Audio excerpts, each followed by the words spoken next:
The future.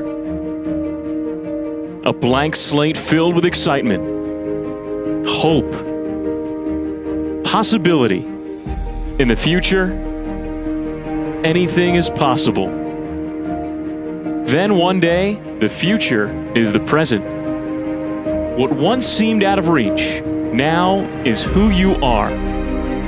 It all goes by so quickly, leaving you wondering where all the time went.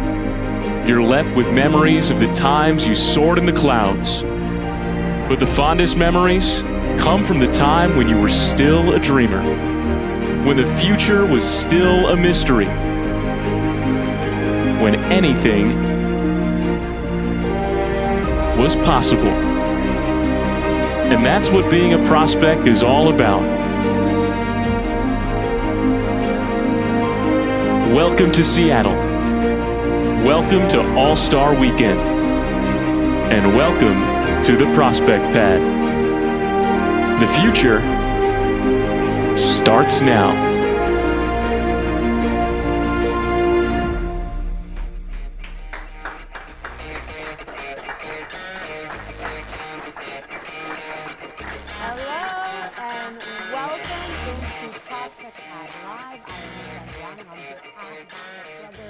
Baseball America. We want to welcome you in, and of course I have the co-hostess with the mostest here. This is a familiar face, I'm sure, to all of our Baseball America fans. We've got editor-in-chief JJ Cooper. You ready for this? I'm excited. Excited. Well, we're doing something all new. The good news is he's got 6 hours to figure it out. That's right. We are going to be live for the next 6 hours. It's going to be incredible. I'm really excited. Now, you are a pro. How many of these have you done? So this will be my 11th Futures game. 2012 Kansas City was my first one of those. But we haven't been doing the Prospect Pad that long. The Prospect Pad started in San Diego, and so this, I believe, is our seventh Prospect Pad? So because of the COVID, we would have been the 8th, but we lost it. First time ever it is.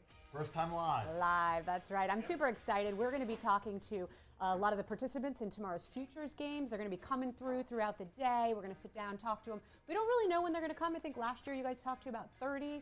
So when they come in, we'll make their way over, we'll get them into the chair, we'll ask them all the questions. And don't forget, it's interactive this year. We have asked all the Baseball America subscribers to send us your questions, what you want us to ask your prospects. You've got to stick around, see if we are going to talk to them about that. What else do we have? We are going to talk to our writers. We've got a lot of the famous personalities and faces that you guys are used to seeing over at Baseball America. They're going to be coming in, talking to us, giving us news and updates, analysis.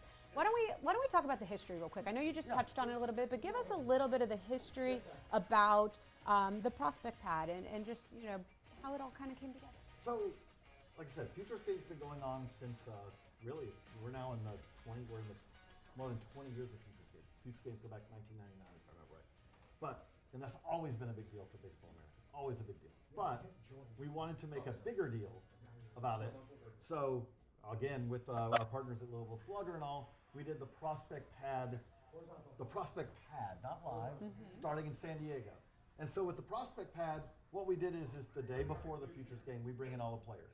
And it's amazing when you look back on it. And it's like, oh, you know, it's Vlad Jr., it's Yordan Alvarez, it's Adley Rutschman. It's every year at this event, we have future players who are back here for All-Star games now. And every year also you have players. I remember Andrew Abbott and his family camped out at the Prospect Pad for about 2 hours last year. And here you are now. He's one of the best young rookie pitchers in the majors less than a year later. That's right. Well, we're really excited. Hopefully some families will come through. We can talk to them. And I want to remind everybody, we have a mock draft live that we're going to be doing. So that's something you definitely want to stick around for. Should we maybe introduce some of the people that are here with us throughout the day? These are faces that you guys should know. Why don't we bring in Jeff?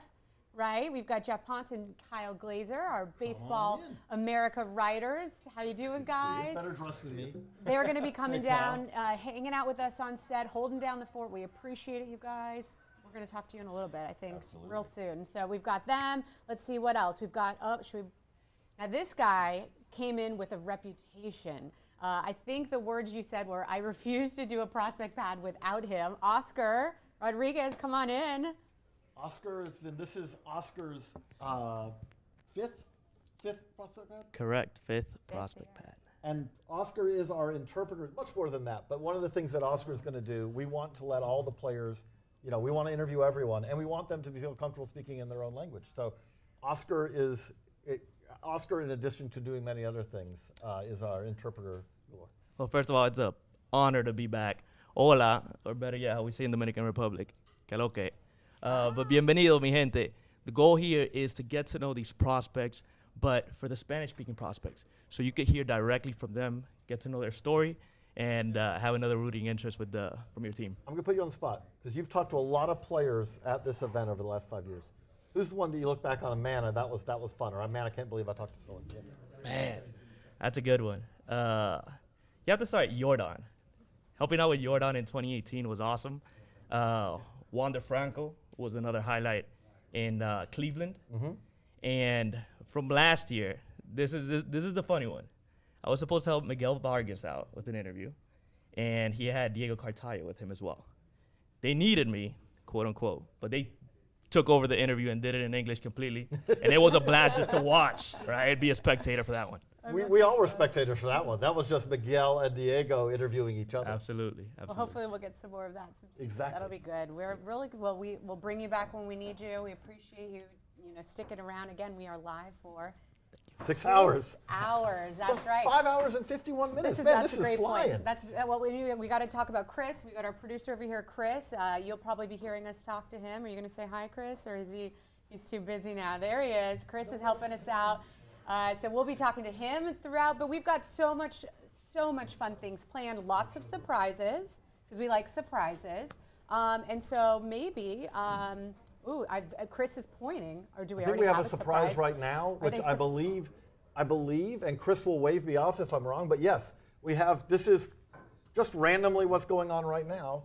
We have Tacoma and Everett mascots here, and we'll be seeing more of them as well. But again, we're going to be going live to whatever's happening here at that moment. And speaking of live, we have a very special treat because we are going to be going to T-Mobile Park live, and I think we are going to try to go there now and check in with our very own Savannah and Carlos. Hey guys, how's it going? How you doing out there? They're there for the high school All-Star game that's happening today. All-American game that's happening today. How are you guys doing? We're doing great. We're getting things started out here. Teams are taking BP. Carlos said he is out of his mock draft dungeon for the day, so we're happy to have him. He's going to be doing that live mock draft. And he actually had a new one drop on the site today, right, Carlos? Yeah, fresh mock today. I think this is the first time we've not had Dylan Cruz in the one spot. So that's something new for people. It sounds like the Pirates, at the top are still exploring a lot of names. There's not a lot of confidence. We know what they're doing. That's kind of the Pirates' MO. But there's a lot of rumors still going throughout the industry today. So we might have some updates later on after this high school all-star game. A lot of really impressive players from the 2024 class that we're about to see. So there's a lot going on. It's fun out here at T-Mobile Park. Who's a name that we all need to be aware of at this game right now? One of my favorite players in this class is Derek Curiel. He is a very polished hitter from Southern California. I've seen him a lot because he plays with Orange Lutheran. It's a powerhouse program out here. It's just such a sweet swing. He produces in-game consistently. I was talking to PJ Morlando before this game. I asked him, hey, who has the most raw power in this class? And he kind of shrugged his shoulders like, that's me. He's going to be in the home run derby. So he's a name that I'm really excited to see. There are a lot of talented pitchers as well. But I think this class has some intriguing guys. And for me, Curiel is one of the most sweet swinging players in the class. And he's committed to LSU, right? Yeah. I mean, LSU, that is a team you definitely know about. They just won the World Series. They've got the two best players in this draft class in the 2023 draft class. There's a chance they get a third player. If you checked out the mock today, there's maybe an LSU player that you weren't expecting there. So LSU is all over the map this weekend. 24 class, 2023 class.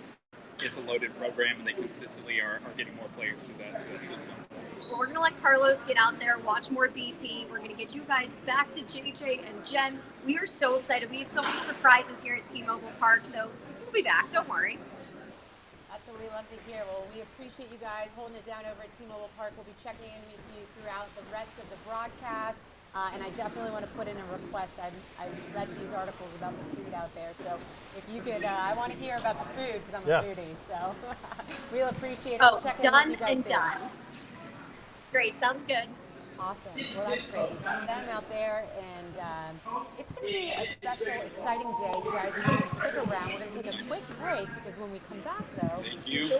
I'll be back. while we're here, That went pretty well. tomorrow. So don't go anywhere. We'll be right back. Ever heard of Vlad, Acuna, Bobby Witt Jr.? Sure, everyone knows them now, but we told you about them first. Ready to find out who's next? For more than 40 years, Baseball America has been introducing you to the best baseball prospects in the world. Nobody out there gives you more exclusive access and expert analysis. Log on to the all-new baseballamerica.com for an exclusive offer, a free bonus month for your first year. And you'll know the next big thing before anyone else. Baseball America, we invented this stuff. All right, you can go for it. Three. Chris.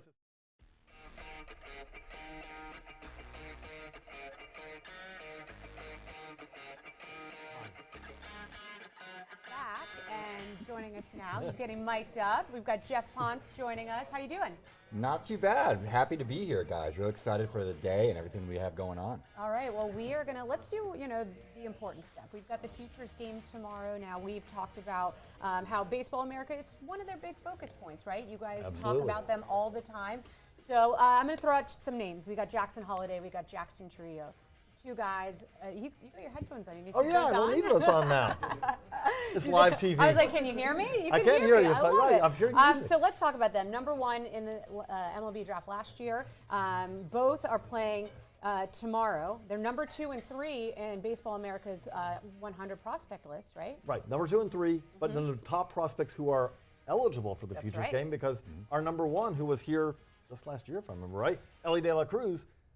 You probably know that Ellie De La Cruz is kind of busy playing for the Reds right now. So what should we watch for tomorrow?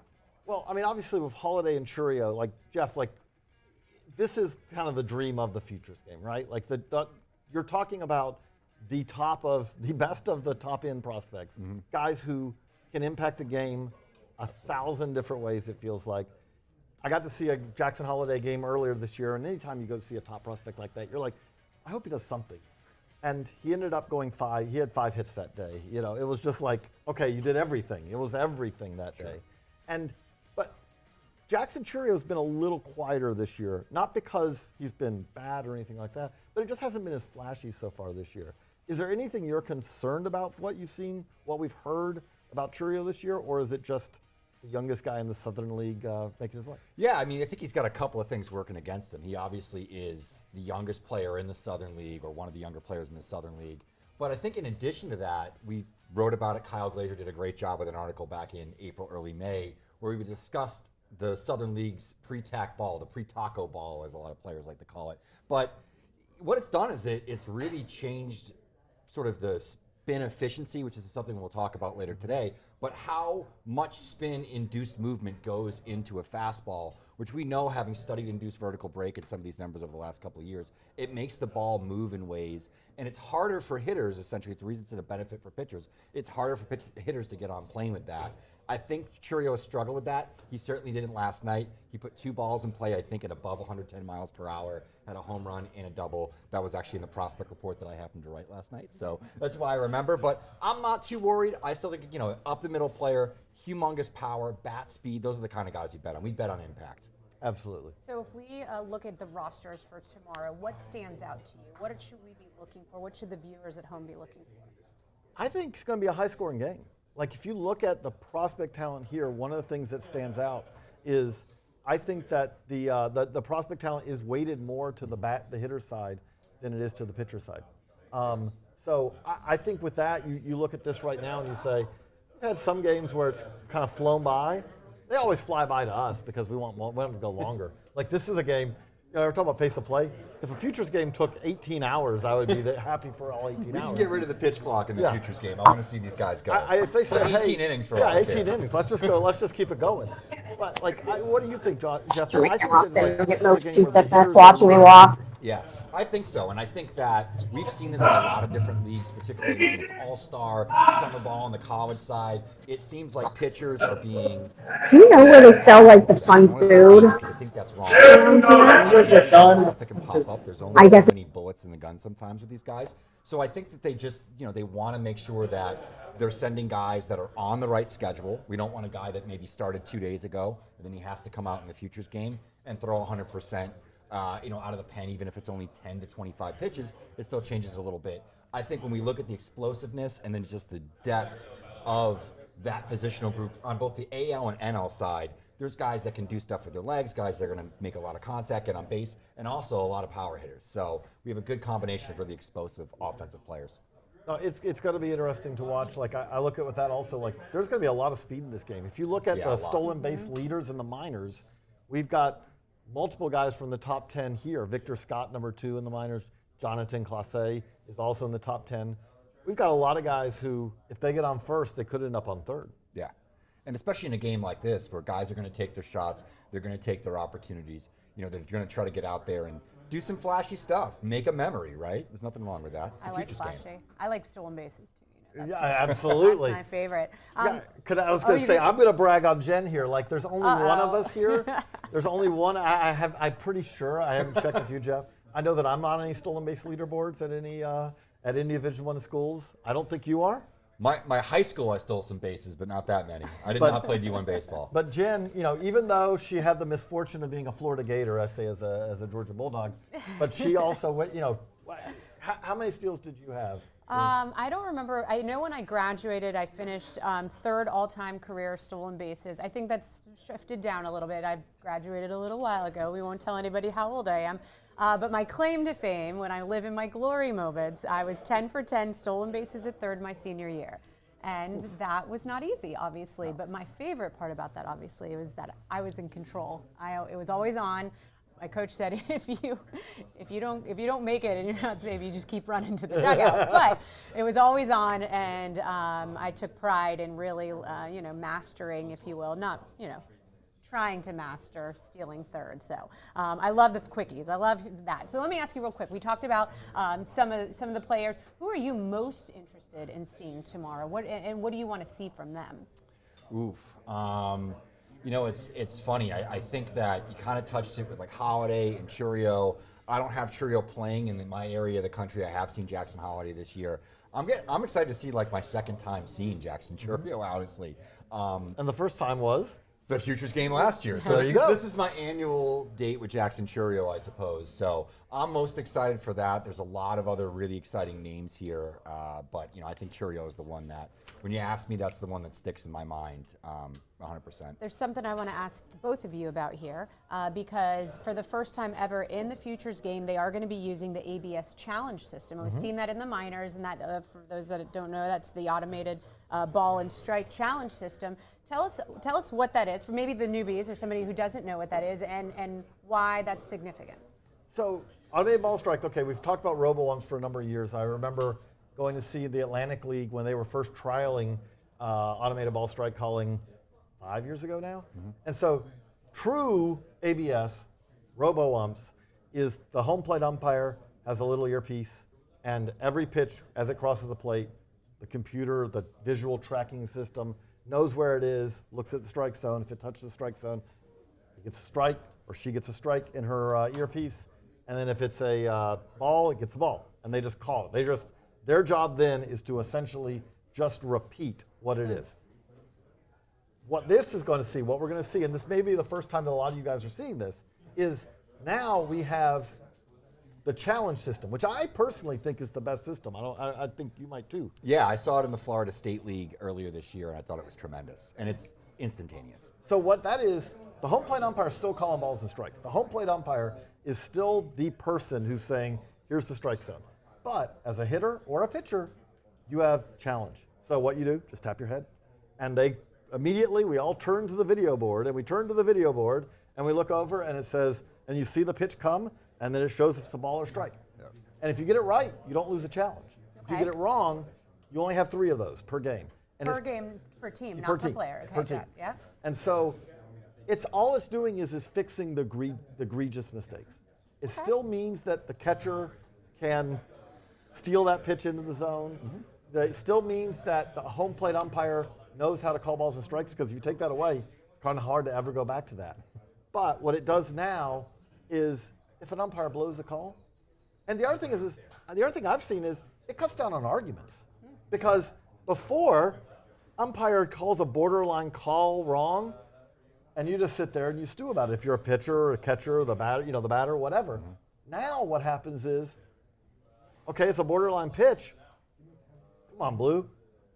Are you challenging? Like, do you really think it's because if it is, then challenge it. And I'll tell you in the games I've seen it mainly at the AAA level.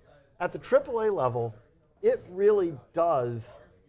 It's amazing how often you see it's a borderline pitch that's right on the edge. And often it's like it just nicked the corner for a strike or it just off for a ball. It's very rarely it's like, whoa, what was the umpire thinking on that one?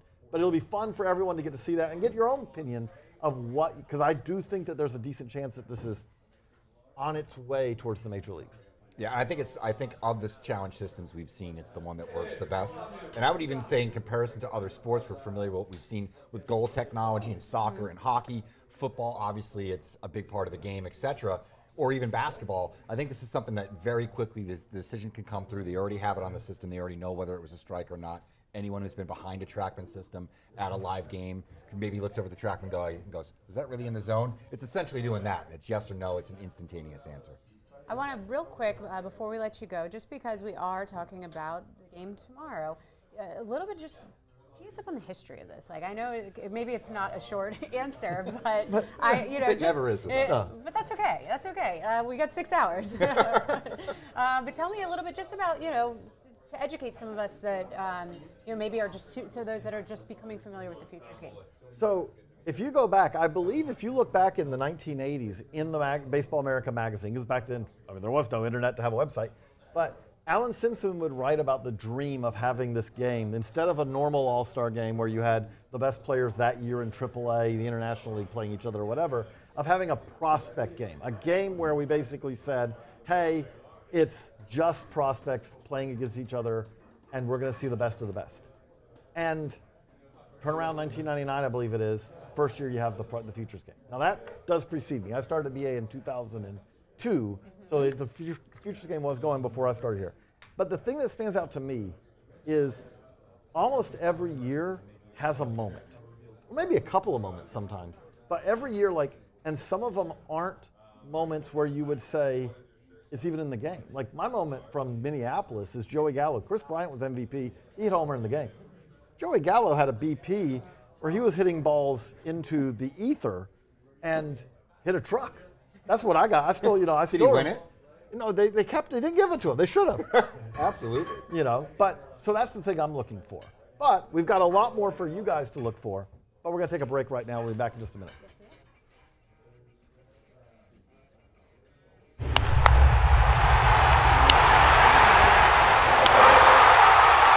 Before we get here, we start here. This is always where it starts. This is more than just a piece of wood. It's a piece of us, crafted by those who learned from generations of crafters before them. It's a family tradition since 1884. This is Louisville Slugger. The one you think of when you think of Bat's bat. Hell, the league's best hitters get an award every year with our name on it. Maybe we're boasting, but we've been building to this moment for 135 years. Griffey, Aaron, Williams, they saw their names on our bats and knew they made it. Because we made it. In a game of adjustments, we're no stranger to them. We innovate what's taken for granted. We'll never stop taking the next huge step. That's why the best players in the world swing the best bat we've ever made. That's how we get here. This is hard work. This is our time. This is Louisville Slugger.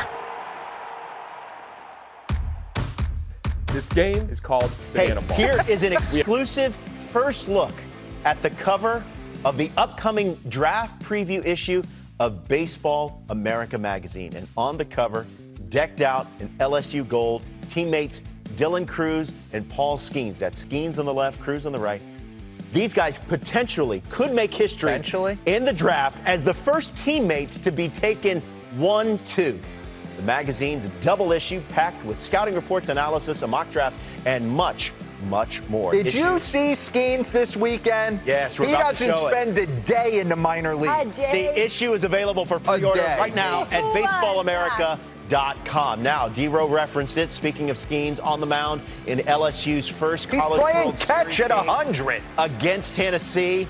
He struck out 12 across 7 2/3, gave up 5 hits, a walk, and 2 runs. He threw 123 pitches. 46 of them were clocked at 100 miles carrying per hour luggage walking off the mound or more. LSU won the game 6-3. Oh, by the way, Dylan Cruz was 2 for 5 with a double. He might go 1 now. Pittsburgh, get him, roll it out there in the NL Central. Right now. Junior Caminero of the Tampa Bay Rays was a steal in a trade from the Guardians just a few years back on the eve of the 40-man deadline. And ever since then, all he's done is hit. This guy's got power. He's got contact. He has been pushing up the rankings. This is a guy that's one of the most exciting prospects in all of baseball. All right, look at this. We've got our first guest. Welcome. Joining us right now, we've got Junior in the Prospect Pad Live. Of course, we've got Oscar here to help us out if we need it. How's it going, Junior? Your first time in Seattle, or have you been here before? And how's it been so far? Primeramente, ¿cómo está? Segundo, primera vez en Seattle y hasta ahora, ¿cómo va? Bueno, primeramente muchas gracias por la oportunidad aquí, mi primera vez aquí en Seattle y agradecido por la oportunidad y aprovechar al máximo, que es lo que vengo a hacer. Perfect. Thank you so much, first of all. First time in Seattle. Just incredibly grateful and ready to take advantage of the opportunity. So you've gotten to travel a lot though this year. You started the year in High A, ended up, a brief time in Low A last year. Start the year in High A, very quickly hit your way to Double A. What has your season felt like for you so far this year? Obviously, from looking outside, it's going pretty well. But what has it felt like for you? How have you gotten? How has your development gone in your eyes this year? Ha viajado mucho este año. Empezó la temporada en clase A, luego ahora está en doble A. ¿Cómo para ti te sientes que te ha ido esta temporada en cuanto a tu desarrollo? Bueno, bien, gracias a Dios, de verdad. Desde Pin Trainer he venido trabajando fuerte para lograr lo que estoy logrando hoy en día. Y ha sido difícil un poquito el camino. He tratado de concentrarme mucho en la fuerte, he tratado de avanzar rápido. Y lo que le dije al manager fue, no creo que voy a durar mucho tiempo aquí. Gracias a Dios duré un solo mes. Aquí estamos en AA y seguir metiendo manos para Dios mediante llegar donde todo el mundo que quiere llegar. Thank God I've been very focused in spring training, working on my craft. One of the things that I told my manager, is like, don't expect me to be here long. So thankfully I've been very focused and here we are. So also with that, Junior, you're always been a shortstop, but you're playing now some third base as well. Do you feel pretty comfortable at both now, or is shortstop still the position you're most comfortable at? How's that going? Siempre ha sido shortstop, pero ahora está jugando shortstop y tercera. ¿Cómo te sientes en esa transición o te sientes cómodo en ambas posiciones? Me siento más cómodo en tercera base porque desde Cleveland jugaba mucho tercera base y eso, y aquí cuando llegué a Tampa me dieron la oportunidad de jugar la rookie mucho shortstop y tercera, pero me siento más cómodo, siento en tercera base, pero igual juego shortstop como si fuera natural, pero más cómodo en tercera base me siento. I feel very comfortable at third base. In my Cleveland days, got a chance to get a lot of reps at third base. So being here now, they allow me to get reps both at third base and shortstop, but thankfully I feel very comfortable at third. Well, there's so much going on here in Seattle this weekend, lots of things to do and see. Is there anything he's really looking forward to seeing while he's here? Bueno, están pasando muchas cosas en Seattle, muchas cosas que hacer, muchas cosas que ver. ¿Hay algo en particular que te entusiasma, que tú estás emocionado de ver o quieres ver? Bueno, el día de mañana que va a ser único en mi vida, lo voy a disfrutar al máximo a partir de ahora y estoy muy contento porque la familia mía viene para acá. Y de verdad que es una experiencia única que voy a vivir. Estoy muy emocionado de estar aquí y espero que nunca se acabe esto. Well, tomorrow's going to be huge. That is what I'm looking forward to because it could be a once-in-a-lifetime opportunity. Extremely grateful because my family is going to come in a little later, awesome. So they'll be able to enjoy it. But just grateful and excited for tomorrow. Awesome. Well, we're excited. Good luck tomorrow. I hope you have a great game. Thanks, Oscar. Thank you, Junior, for joining us. Thank you. Suerte, hermano. All right. Thank you. All right. Well, we are going to take a quick break because when we come back, Got a very special guest. A surprise. Another surprise. We have a special guest, so don't go anywhere. We'll be right back. Ever heard of Vlad, Acuna, Bobby Witt Jr.? Sure, everyone knows them now, but we told you about them first. Ready to find out who's next? For more than 40 years, Baseball America has been introducing you to the best baseball prospects in the world. Nobody out there gives you more exclusive access and expert analysis. Log on to the all-new baseballamerica.com for an exclusive offer, a free bonus month for your first year. And you'll know the next big thing before anyone else. Baseball America, we invented this stuff.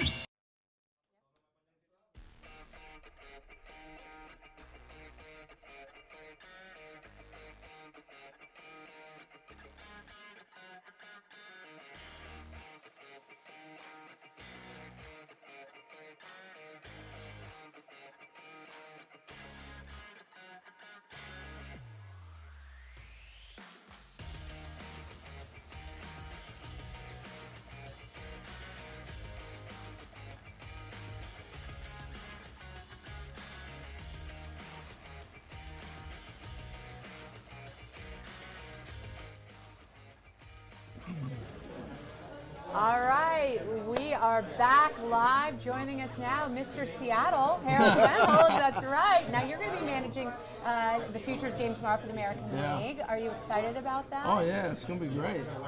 You know, the fun part of it is I cover these guys in the draft, and then they kind of disappear, and you follow them, and you're hoping you may see them again. It's going to be cool. It's getting bigger too. Like, we've got the Swingman Classic. Yeah. We've got the high school All-American game. We've got these steps along the way where you've got players who are getting that taste of it along the way. Well, the beauty of it, it's almost like it's a roadmap, right? So now, I can go even further to the PDP. You know, when you're a junior, you get one of the top 80 players in the country, you get that phone call. So now you have identifiers, and I'm on that road to the big leagues. So it's pretty cool. And then this, I always speak to all the players, both teams on the Futures game every year. And I tell them, 20 of you guys are going to be in the big leagues before you blink. And I mean, that's basically what happens. From this point on, probably 20 of those players we'll see tomorrow are going to impact the pennant races. So it's pretty cool. It's moving fast. Is there anybody you're really looking forward to seeing while you're here or watching? You know what? Jackson Holliday is really intriguing to me because he's out of the draft last year. Never really saw him a lot, saw video. And I'm watching him just tear up the minor league. So you want to see him. And I'm knocking mics down. My voice is struggling already. I haven't even started the weekend. But no, it's going to be fun. And again, you know, I get a chance to pick the starting pitcher. You know, so Owen White's going to start. Okay. I'm looking forward to seeing news. him. Made the call to him the other day, and he was like excited about it. So that was cool. You know, getting to do that type of stuff is fun. With that also, I mean, this is as a manager, it's got to be fun, but you also have that you and your staff have the toughest job there, which is traffic control of trying to make sure that everyone gets to play, everyone gets an opportunity. Yeah. And that's tough because there's variables to it, you know. See this thing here? This is my whole list. Well, no, the difference now is teams are telling you how much a guy can be used. So now you're not only trying to figure out how do I get players in, it's the magic of, okay, he can only throw 25 pitches. This guy can only throw 30. How do we figure out getting through the game? Who can I hold back in case we play an 8th inning? You know, that's the challenge. But as a former player, you don't want to travel all this way and not get in the game. Right. So I'm making sure every player gets an at-bat, every player is going to get a chance to pitch.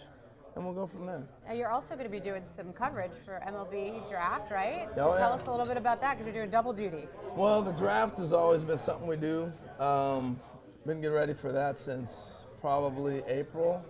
It's a year-round thing, but really locking in April when you start seeing all your different mock drafts come out and things like that. Do you have any predictions? You know, we've got our cover there. We've got two guys from LSU there. Could they go 1 and 2? I think they go. I think they go 1-2, but I don't think they go the order everybody thinks. Oh. I think Skeens goes before Cruz. Okay, which would you, if you were a scouting director, if you were the GM and you were making the call, who would you Depends pick? on my team.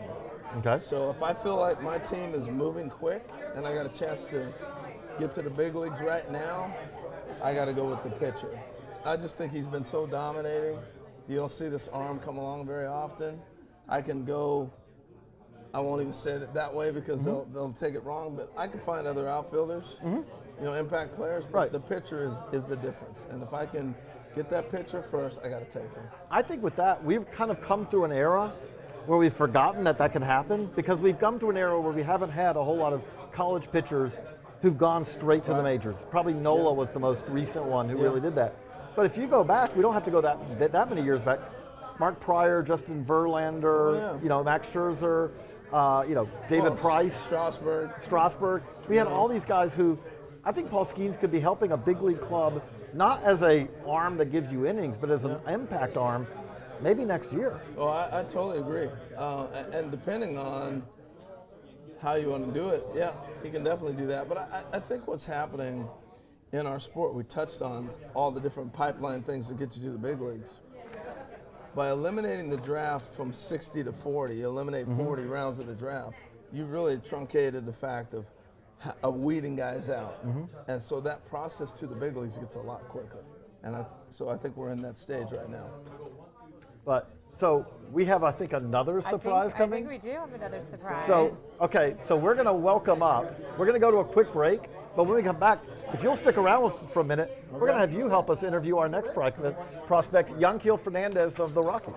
We're going to get a microphone for him. We'll be right back. We'll be right back. Okay. Yanquiel Fernandez, Daddy Yankee, as he's called, has taken the Rockies system by storm. He's pushed his way all the way up to AA by midseason. He's got humongous power. I'm talking plus, light tower, send the ball out of the stadium type of power. That's Daddy Yankee for you.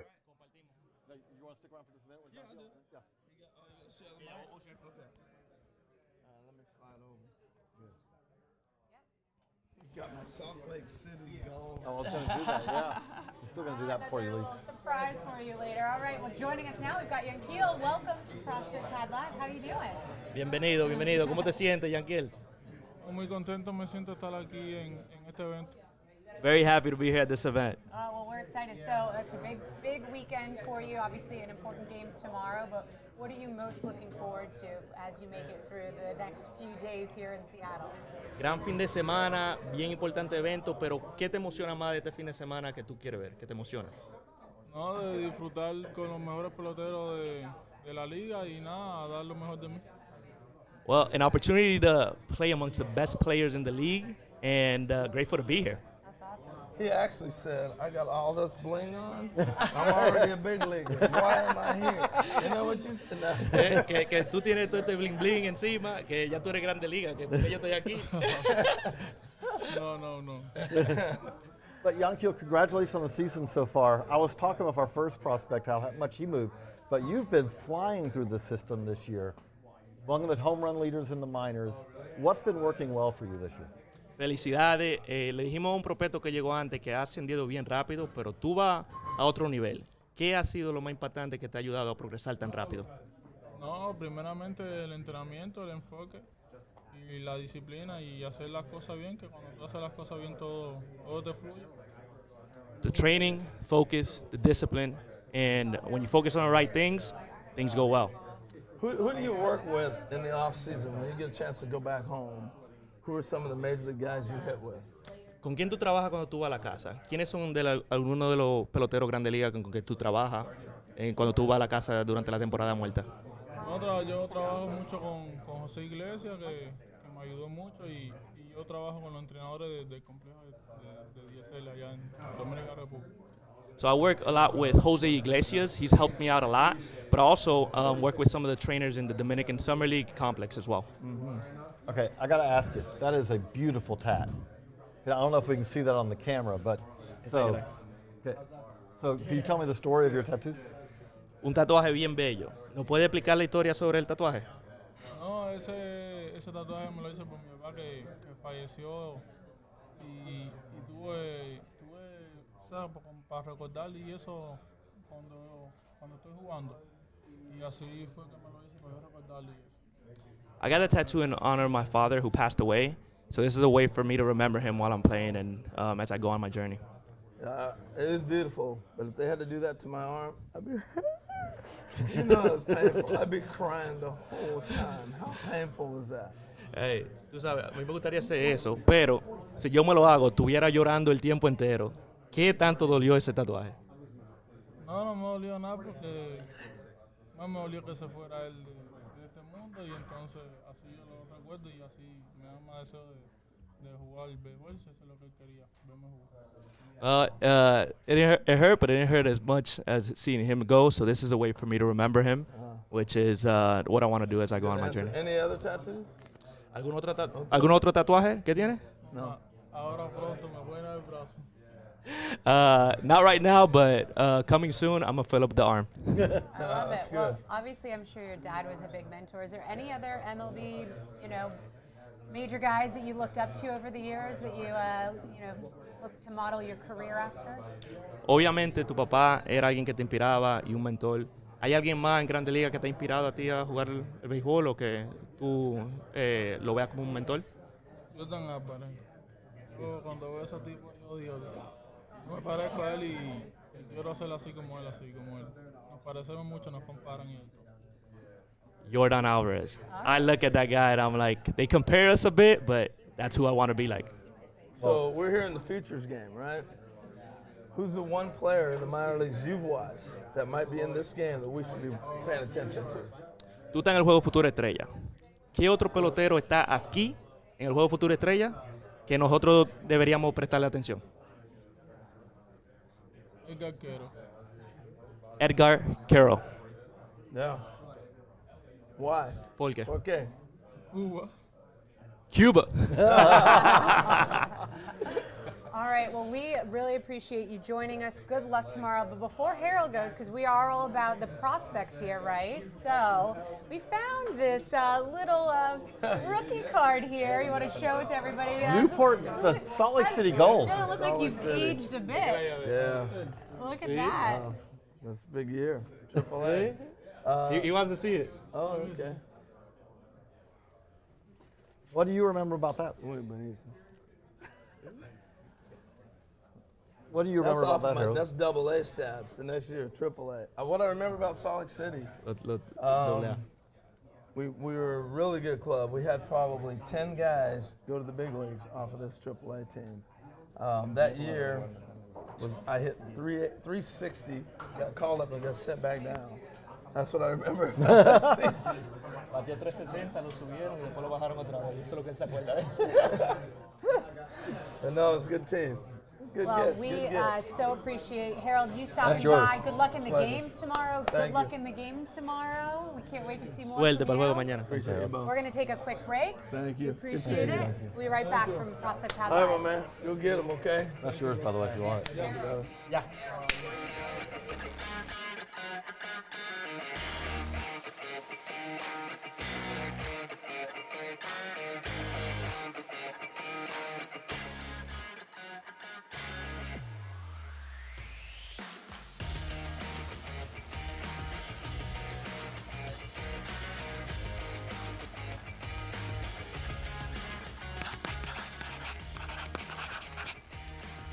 Justin Crawford.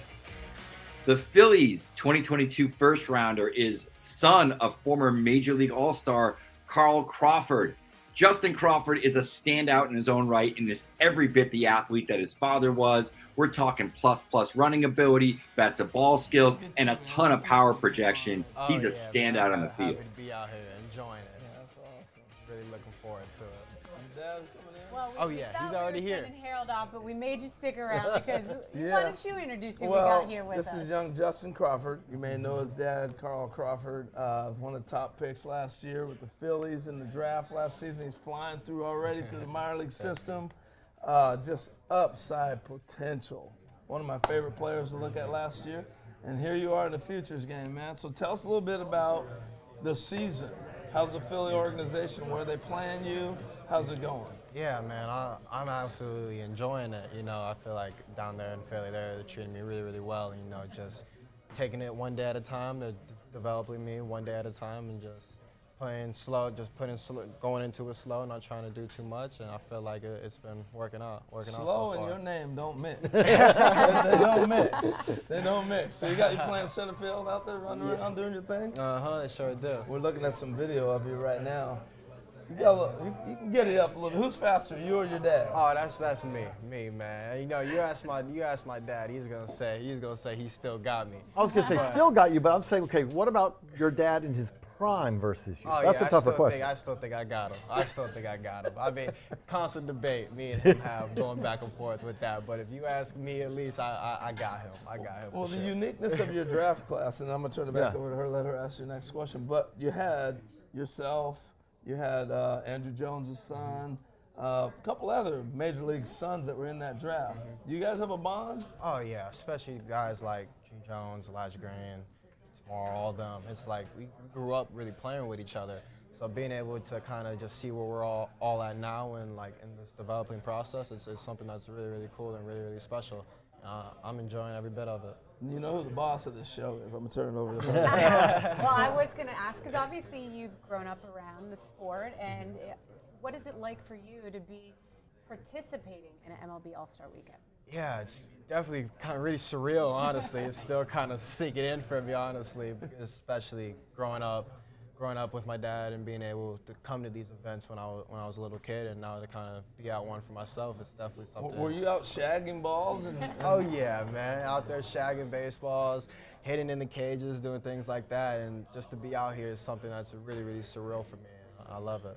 You were in the draft just like Harold said, just last year. Could you ever imagine I'm imagining this is an exciting but nerve-wracking experience this weekend.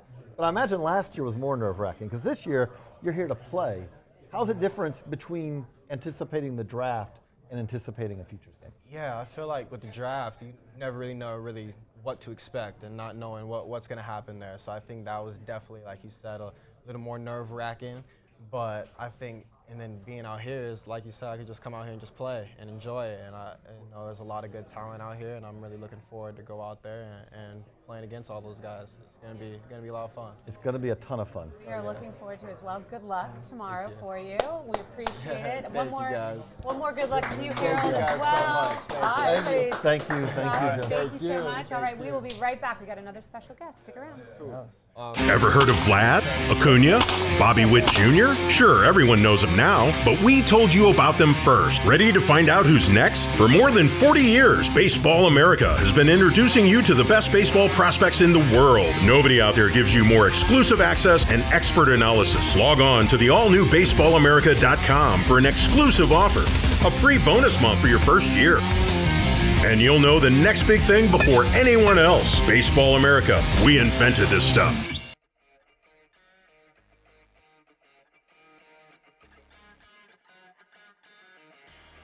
Marcelo Meyer of the Boston Red Sox is the Red Sox top prospect.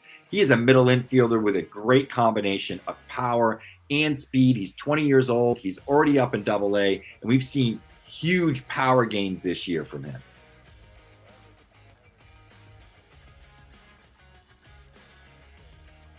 Look who we've got joining us, Marcelo. What's great is what you guys just missed was you were talking to Harold. He's like, you're starting at shortstop, man. Yeah, it's pretty cool news to hear. Well, welcome to the Prospect Pad Live. We're really excited. Now, how is, I know you guys are just kind of getting in. Game is tomorrow. But is there anything you're like really looking forward to besides the game being here around the All-Star Weekend? 100%. For me, I'm just going to soak in the whole event, meet the new players. Obviously, there's a lot of good players, a lot of prospects. You know, there's a lot of connections to be made, so I'm looking forward to meeting everybody. So, the thing about the Futures game is, I mean, it's a fun event. Yeah. How do you balance that? You're playing, it's a game, it's what you do every day.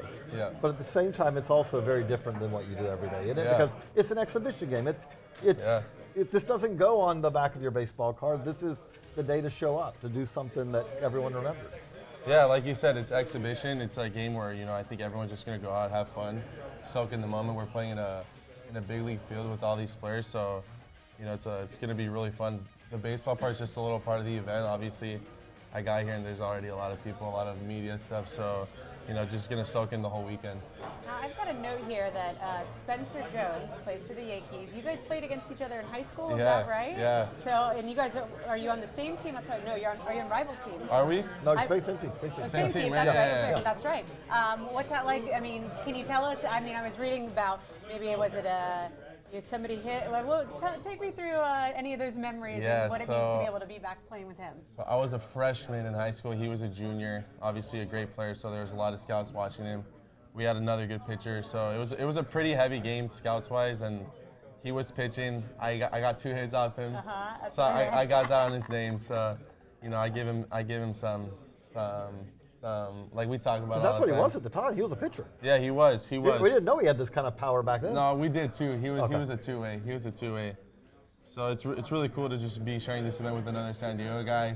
I played against him this year as well when I was with Greenville, and we talked about hanging out in the off season. So it's going to be cool to share the moment with him. Also, with the way showcases work, with All-American events in high school and all that, how many guys are there here that you're like, hey, this is getting a chance to see them again, not a chance to meet them for the first time? Yeah, a good amount of guys. Obviously not the Latins, but as far as Americans, you play with them in USA Baseball, Perfect Game, All-American events, Under Armour. So it's going to be cool to catch up with them.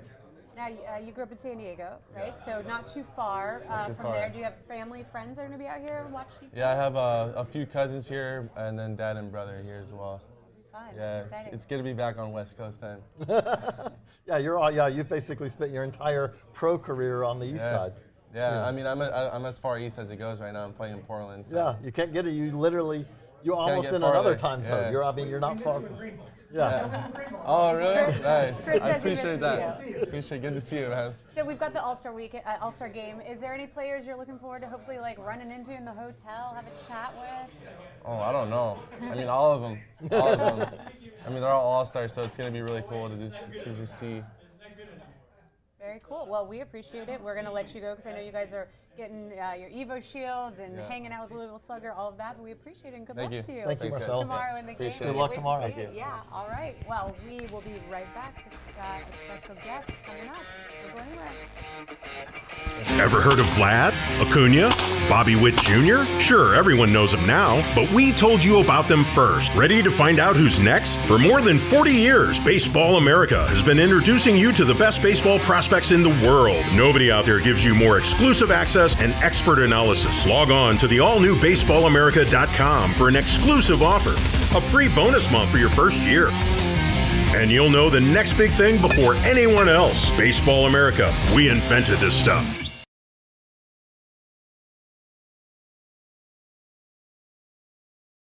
Jacob Misiorowski is among the most exciting pitchers in all of baseball. That includes Max Scherzer. This guy's stuff is humongous. Fastball sits 98 to 99 miles per hour. He's touched triple digits. He's got one of the most fearsome, nasty sliders you've ever seen. This thing is filthy. I would not want to step in the box against Misiorowski.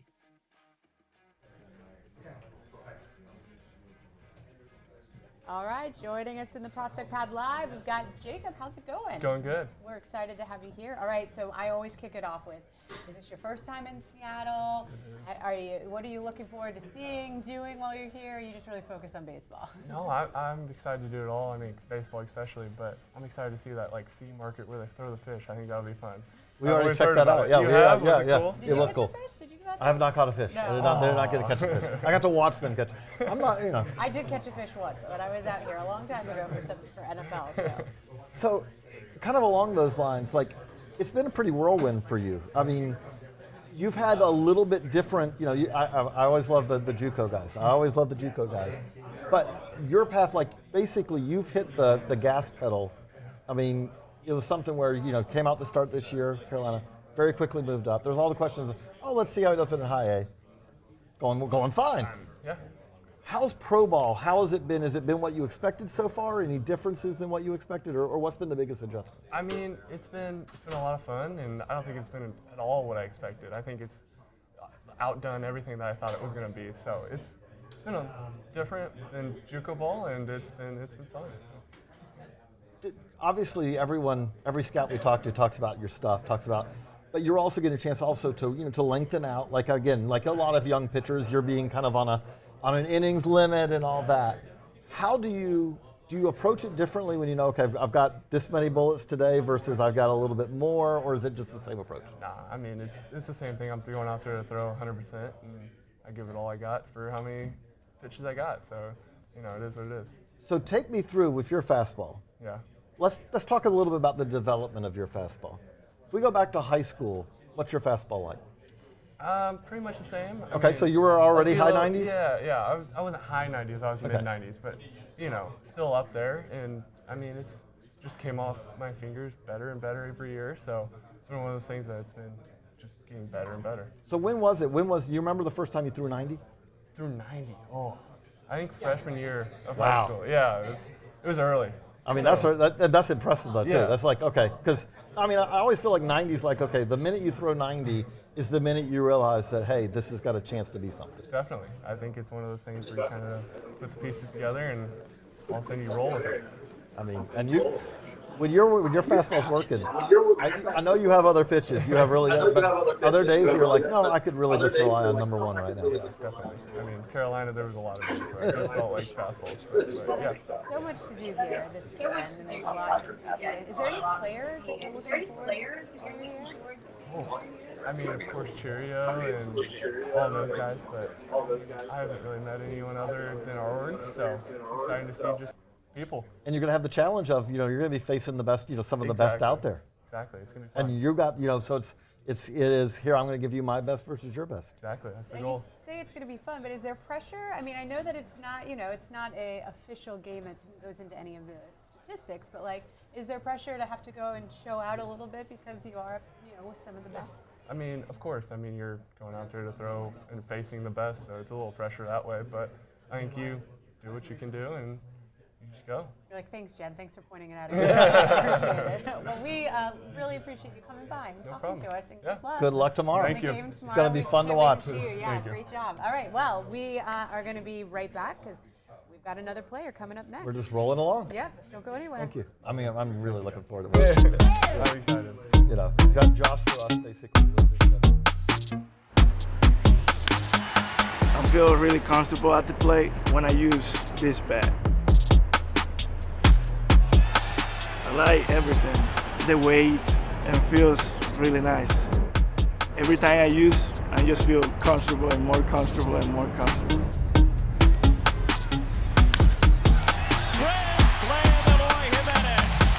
Just have the same barrel I always use. This is not really big. I like middle, not too big and not too small. I like simple, nothing crazy. I like to just have some colors that I can feel good about. Put in some couple pine tar here, a little bit here, and that's pretty much it. I'm ready to roll.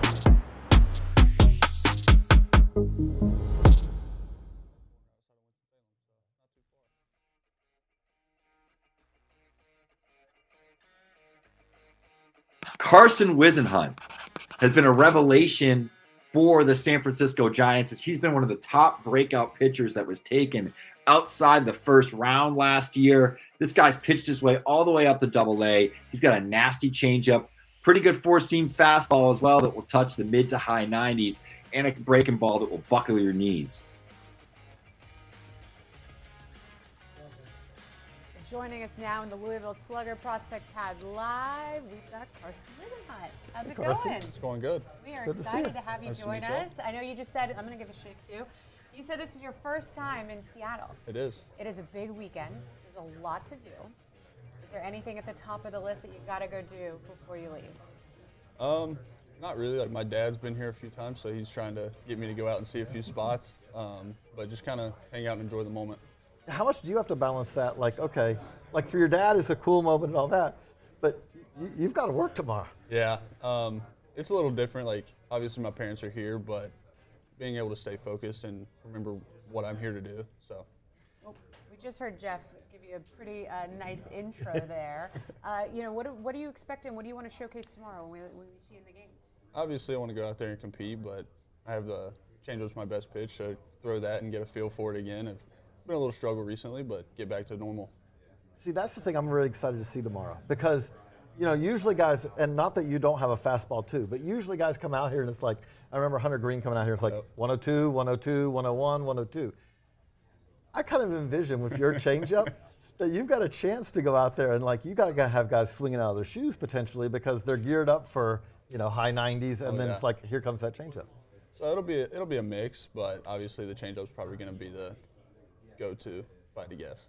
Take me through how did your changeup develop for you? Is that something you've always had, or when did that kind of come along? So I never threw a curveball or a slider until I got into high school, so the changeup was really my out pitch ever since I was young.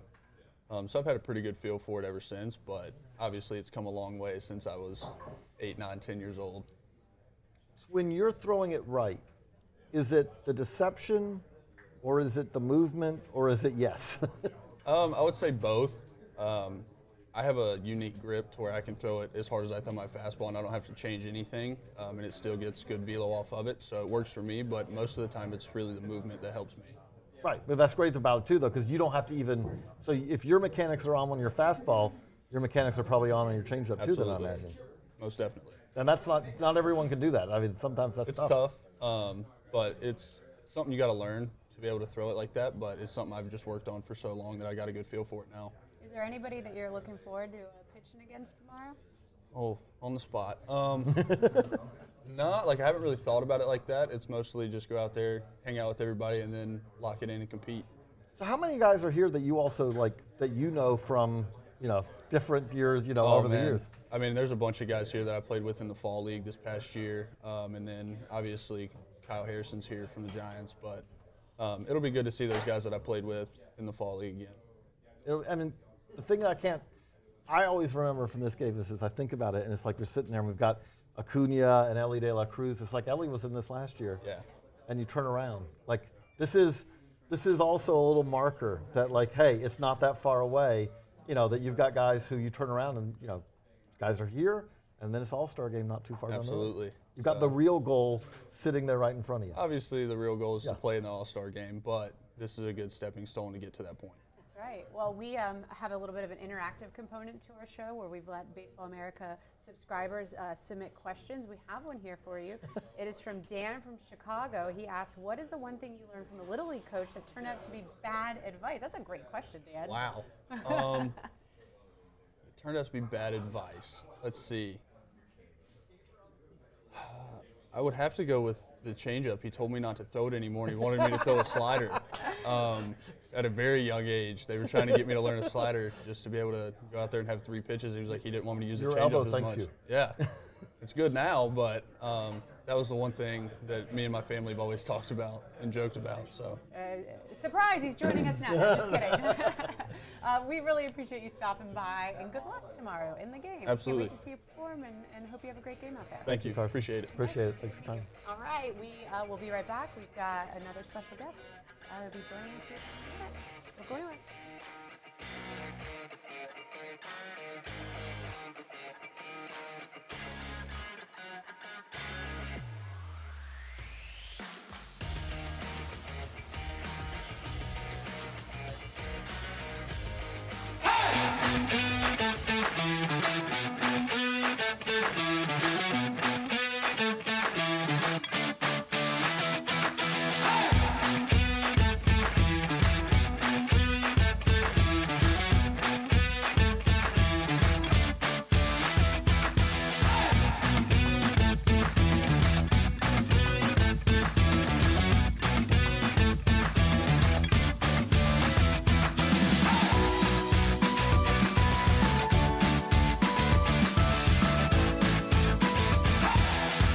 Ever heard of Vlad, Acuna, Bobby Witt Jr.? Sure, everyone knows them now, but we told you about them first. Ready to find out who's next? For more than 40 years, Baseball America has been introducing you to the best baseball prospects in the world. Nobody out there gives you more exclusive access and expert analysis. Log on to the all-new baseballamerica.com for an exclusive offer, a free bonus month for your first year.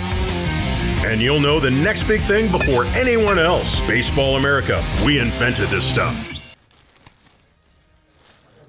All right, welcome back to Louisville Slugger Prospect Pad Live, presented by Baseball America. Jenn Brown here, JJ Cooper.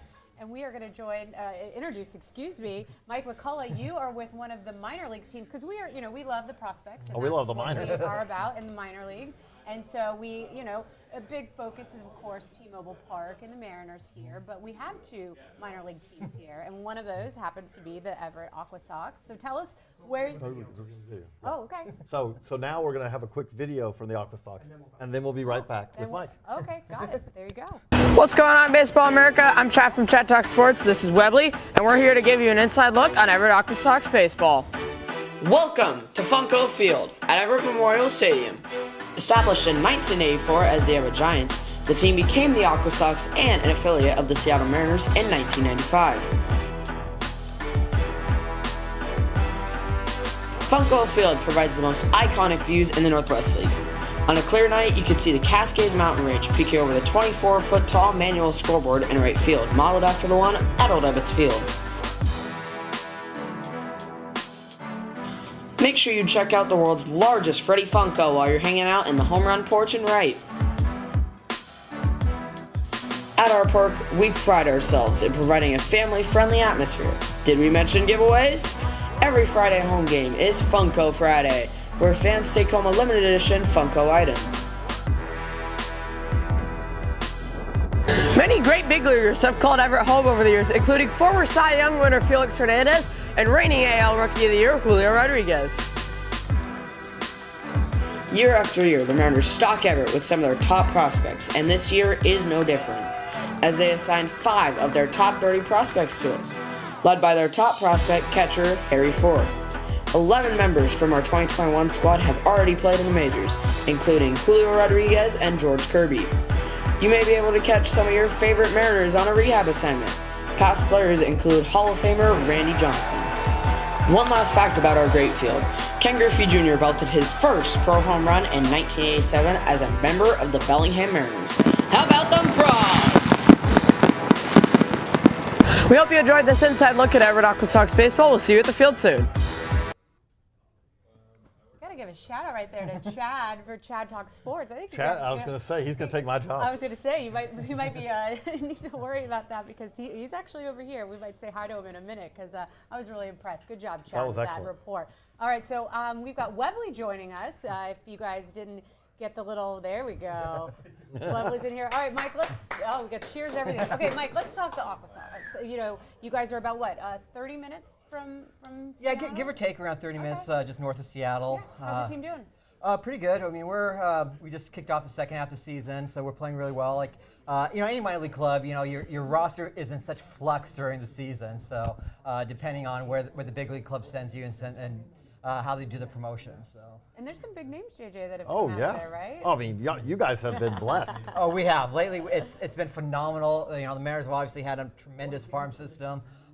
We take a look at our 21 team, which we've had over 11 players that made their major league debut, including George Kirby and somebody named Julio Rodriguez, who are both going to be in the All-Star game. And so it's the close proximity to Seattle is really great, not only for the fan base. We also get a lot of former players that are doing MLB rehab appearances for us, and so it's a nice connection for the city. The other thing that we've seen this year, we're hopefully seeing this year, as I talk to operators and all that, feels like that we're finally maybe kind of back to normal, as far as groups, as far as it's been a long journey from COVID in some ways. Oh, for sure. And for us, we were originally short season. And so, for us, it's, letting fans know that we are playing baseball in April and May. So we basically doubled the number of home games that we had. But yeah, I mean, with the restrictions being lifted from COVID, it's been quite nice, to get the larger crowds out to the ballpark and Funko Field. We do tremendous promotions and whatnot to entertain everybody, whether they're baseball fans or not. So, okay, I got to ask you. Yes. So my daughter is a Funko, enjoys Funko. So show us a little bit what you got here. All right, so we brought one of the Funkos that we gave away this year, Dan Wilson, Seattle Mariner, former All-Star, longtime player. We play at Funko Field, so they are our corporate sponsors, so they do tremendous giveaways for us. And so this is one of the ones we did this year. We also have a Coming up on July 21st, we do our Pink in the Park, raising money for the local breast cancer. And so we're going to be doing a pink Funko giveaway. Every Friday, we give away 2,500 co-branded items. Everything from pops, sweatshirts. Of course, Webley is good. Webley has to have his plush, whatnot. So, and then obviously, we do some of our, the other traditional promotions like George Kirby bobblehead doll that we did last year. This year, we're going to be doing a Julio one on August 17th. And this is kind of a cool one because we weren't always a Seattle Mariner affiliate. We actually came up as 1984 as the Everett Giants. But Ken Griffey Jr., some people might have heard of. He hit his first professional home run as a member of the Bellingham Mariners at our ballpark in the second game. So we have a plaque outside left field commemorating this. And so this is another cool one that we did to, honoring the past as well as promoting up the young prospects. And I've got really good news. If you're watching this, I've got really good news, which is that we're going to be giving these away. Yep. So this is a giveaway if you subscribe to Baseball America today or renew your subscription for a year. You are entered into the contest as we give away a lot of this cool stuff. I got a question though. I saw the video. The Funko in the outfield. Yes. How big is that? That is around 24, 25 feet. Wow. We believe it's the largest standing Funko item in the thing. So their corporate office is just located around 5 blocks away from our ballpark. So. And now you guys, your catcher Harry Ford, he's played in the game. So you guys are going to be out to support and watch. Oh, for sure. Yeah, we are all come out to the Futures game. Harry's currently ranked as the #1 prospect in the Mariner organization. He's planning on stopping by here later today. We also have Jonathan Classe, who started the season with us, who is got promoted up to Arkansas already. And then we have another former player who's now with the Cincinnati Red organization, Noel Marte. So it's three Futures gamers who play. That's pretty rare. So. Okay, is it normal? You guys have 2 mascots, actually, Correct, right? yes. You have Webley, and then you have Frank the Hot Dog, which is our original mascot when we were the Everett Giants. The owner at the time wasn't sure what to do for a mascot, so he did a big old hot dog. And love it. So we one of the few teams that have 2 mascots. So. That's awesome. This is great. Well, we appreciate, the Baseball America fans, you guys sign up because you get a chance to win some awesome swag here. We really appreciate you stopping by. I appreciate the honor. It's tremendous facility. Thank you, Webley. Where did Chad go? Chad, you did a great job with that video. He's coming for your job. You better watch out. The good news is that I'm getting old, so it may be more of just a replacement because it's the natural time. We appreciate it. Well, thank you so much. And you guys make sure you go check out the Aqua Socks. They've got great stuff for kids and, of course, a great baseball team. So Appreciate you guys. All right, we're going to take a you. quick break. We'll be right back.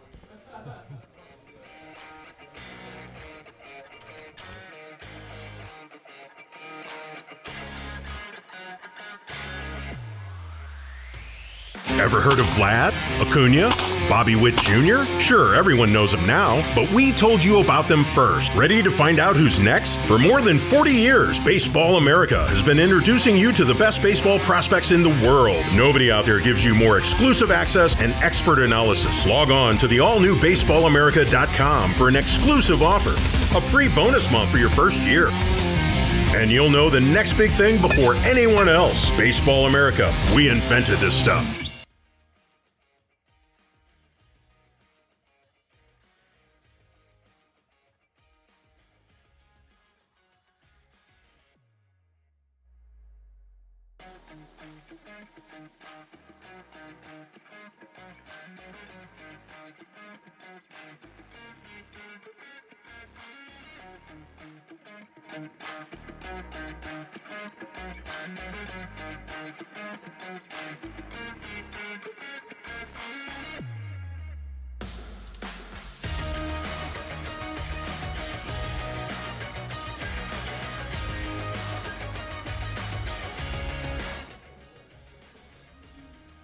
All right, well, we are joined with Kyle Glaser, but before we get to you, Kyle, he's 14 years old. He's got a business card. In our break, Chad walked over. I won't show your phone number, Chad, but he gave us a business card in case we needed to call. And that kid's going somewhere for sure. That's smart. He's going somewhere. All right, okay, Kyle. We've got the trade deadline. It's coming up August 1st. We have the luxury here at Prospect Pad to bring in all of the experts. You are one of those. So let's start. The first thing I want to do is talk about what teams are positioned to have the biggest buyers at the trade deadline? First and foremost, Jen, you have to start with the Dodgers. Right now, they have an acute need for pitching in the major leagues. They're currently 23rd in the majors in ERA.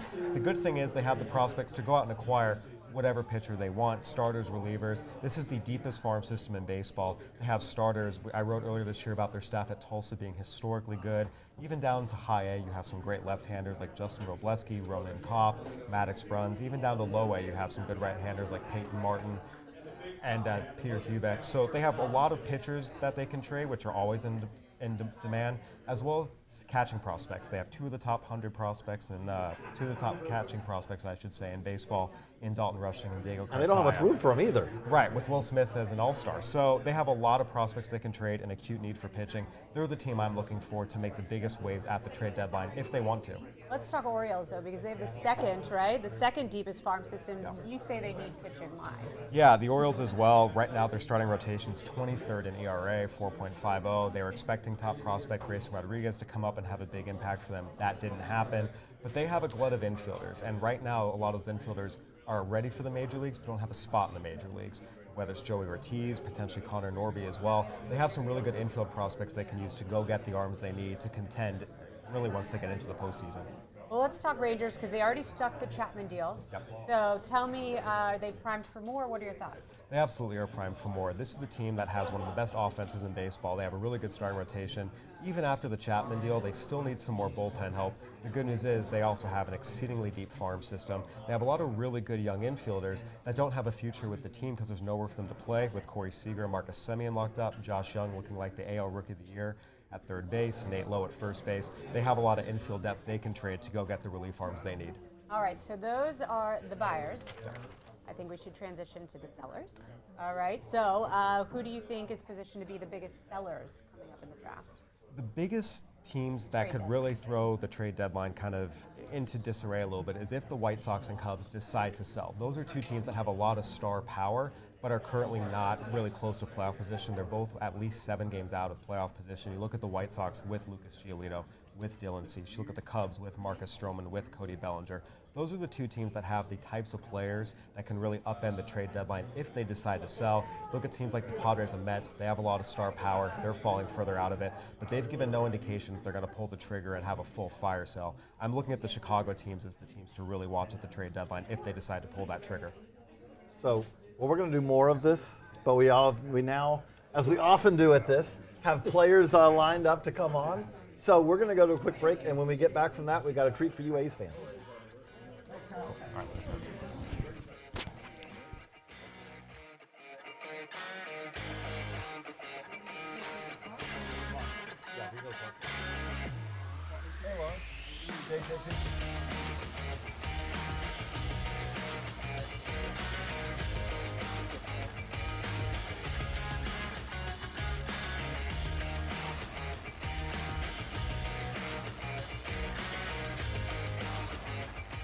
Lawrence Butler has taken a few years to marinate, but he looks like he's ready to do some damage in the big leagues, potentially with the Athletics in not too long. He's got power, he's got speed, and he's an athlete that sticks out on a field. This is a guy that was one of the top players in the Arizona Fall League, where he actually earned a Fall Stars nod.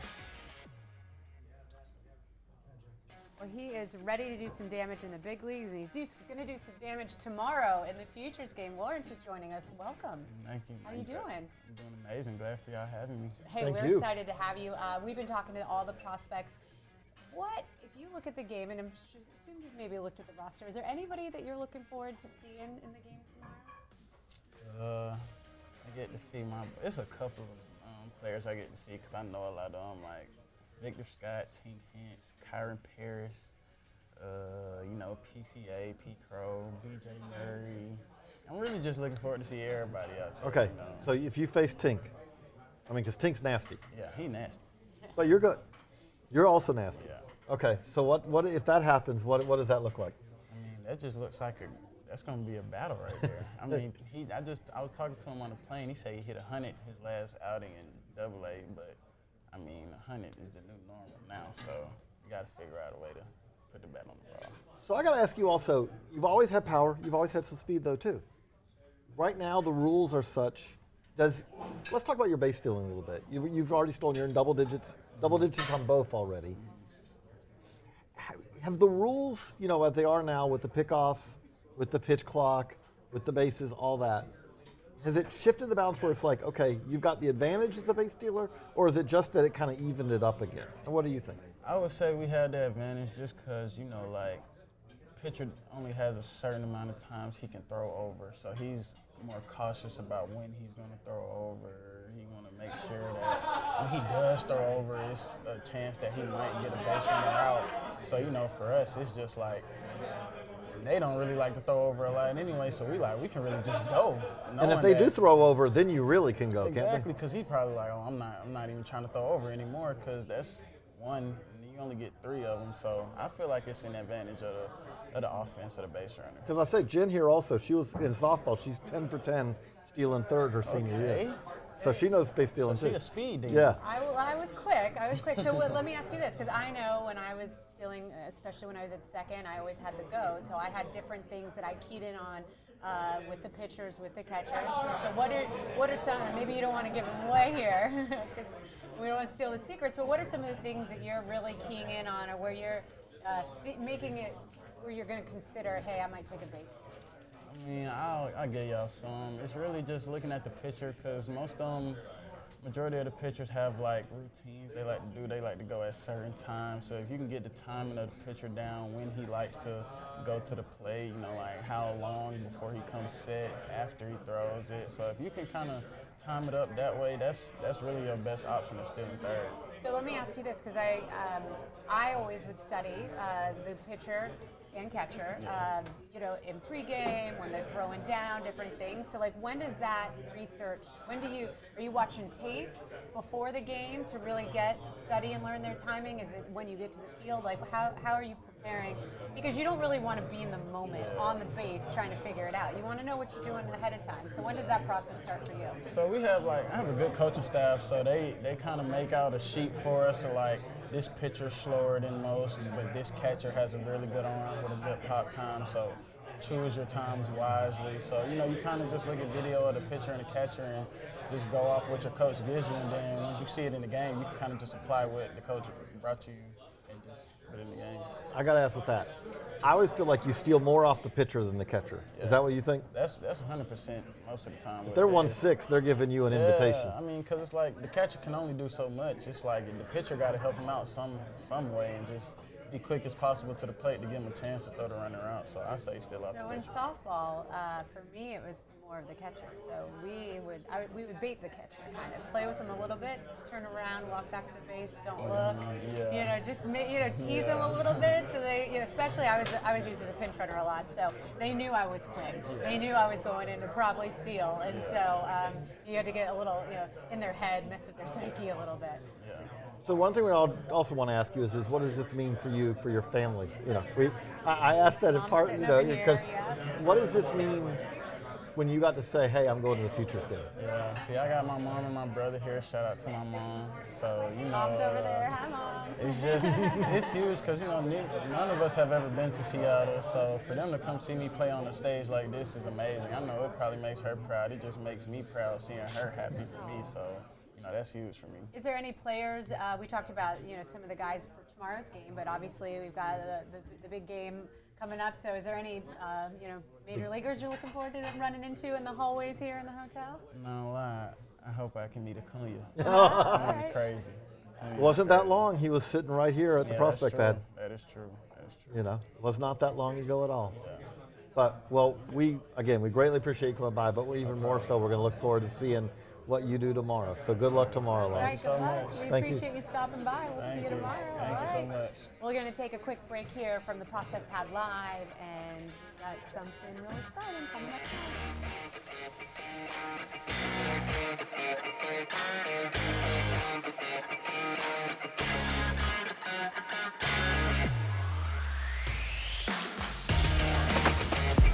I've been wearing Evil Shield, I want to say, since before I signed. That was look cool, that always felt good, so I've been wearing it for a long time.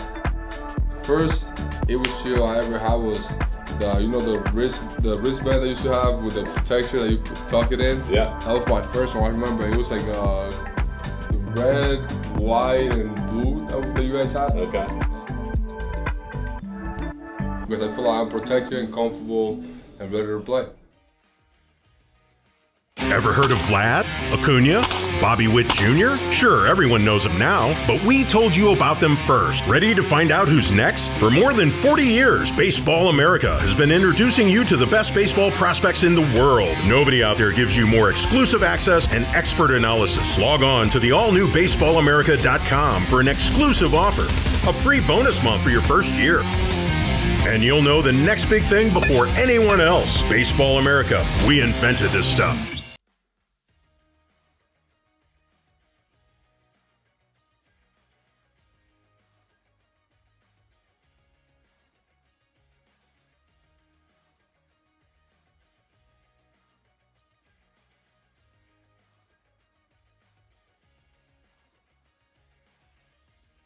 Spencer Jones.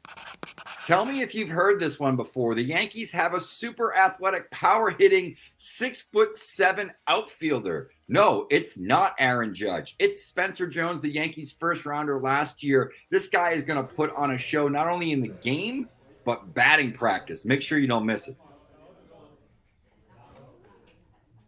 All right, joining us now, we got Spencer. How's it going? It's going great so far. Welcome to the Prospect Pad Live. Yeah. Thank you for having me. Well, we are excited. We are so excited for the Futures game tomorrow. So what, you get the call, or how did you find out? How did you find out you're playing? It was funny. We were in Brooklyn, and we had just gotten there for the trip for the series we were going to play there. And Coach calls me into the office, and it was funny how he phrased it. He's like, "You got anything going on for like the All-Star break?" I was like, "I was going to go hang out with my grandparents and chill at the beach." He's like, "Well, the Renegades are holding a camp, and they want you to run the camp for 3 days during the All-Star break. Just be you, nobody else there." I was like, "Oh, that sounds like a lot of fun." Yeah. And he's like, "Oh, I'm just kidding. You got invited to the Futures game. Congratulations." The whole staff was in there. And then shortly after, the team found out. That was pretty special. That's awesome. Now, this is close to home where you grew up, right? San Diego, is that right? San Diego. We had a former, high school rival here earlier, Marcelo, and we were talking to him about the... But he's a youngster when you were... He was a couple of years, younger than me, but a great player. Yeah, he told us how he got a couple hits off you, but I feel like... probably did. When you're a freshman, that's a big deal. But kind of along those lines, like I always thought, again, you were always a two-way player. But going back then when you were in high school, we heard more about your arm, you as a pitcher. Did you think of yourself at that time as a pitcher who hit, or were you a hitter who pitched back then and this is your natural, the natural order has returned, that you're hitting bombs? Yeah, I thought I was always a hitter that pitched. Pitching was something I picked up pretty late. I didn't really start pitching until the end of high school, and after that first elbow surgery, I was like, it kind of sucks. I'd rather be hitting. And then after the second one, I was like, let's focus on hitting more so than anything. Is that in any way but does pitching and having to pitch, and again at a high level, does that help you as a hitter? Because you've kind of now been, again, there's no one here who didn't pitch at some point. I don't mean by that way, but you've done it, you've done it at a very high level. Where does that help you as a hitter to kind of understand the challenges of a pitcher? I think it helps me as a teammate, Okay. Because I was one of those guys who went out there and pitched a lot, and for me personally, it's like I feel like I'm able to relate to a lot of the pitchers, a lot of the position players, and it's a different beast competing professional baseball as a pitcher. So I don't understand that when it comes to performing every week like that, but. When it comes to conversations and hanging out in the dugout and talking pitching, I do my best. We have fun with it. The other thing with you, power, but also patience. With a good at-bat for you, do you feel like that the more pitches you see, the advantage shifts more your way, or is it really kind of just depend, it depends on what the pitch, if the pitcher's going at you right away, okay, I'm going to jump on it right away. How does a good at-bat go for you? Is it that you want to see a little bit first? Because again, you often get into advantageous counts, which is a good thing, obviously, as a hitter. But how does your thought process go through as you're stepping up the plate? Right.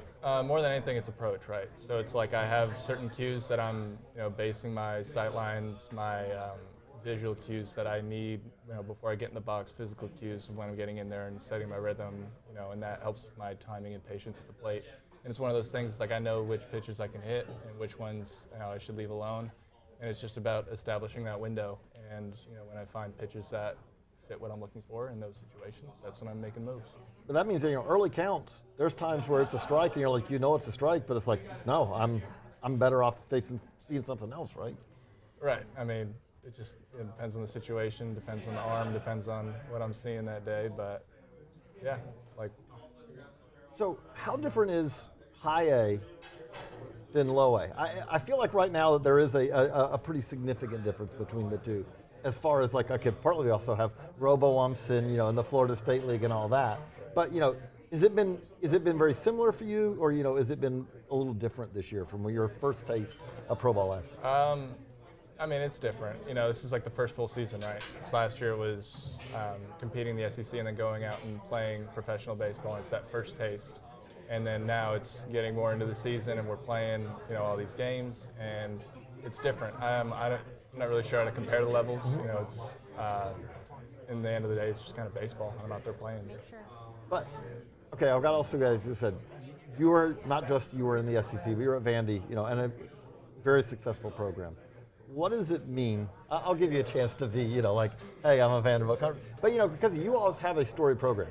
Like, wherever you go, you're probably going to run into, or when you guys are working out during the off season, there's a whole lot of, of alums. There's a whole lot of, guys. You all kind of, it's a network, isn't it? Right. It is. It is more than anything. Guys, a lot of the big league guys will bring in some of their former teammates or current teammates, and they'll pop in and work out for a week or two and just hang out and be there every day. And so for a lot of us guys in the minor leagues that are working out there, we just get as much information as possible. Like, those guys are around, they're resources. They want us to ask questions, and they just, they want to help. So it's awesome just to be able to be in that environment. Well, don't tell any of my fellow Gators, but when I covered SEC baseball, Vandy was always one of my favorite teams. Coach Corbett, all that, we had a blast, and it was fun. I covered them in their College World Series run a while ago. But no, we appreciate you coming here and talking to us. Yeah, of course. Good luck We're tomorrow. really looking forward to watching the game. I appreciate it. And enjoy. We've got all kinds of fun things to check out here in the Prospect Pad Live. So perfect. See you tomorrow. Thank you. Thank you, so much. Spencer. Appreciate it. All right, we're going to take a quick break. Remember, you guys, send us your questions. We'll be right back. Appreciate it. Thank you. Thank you.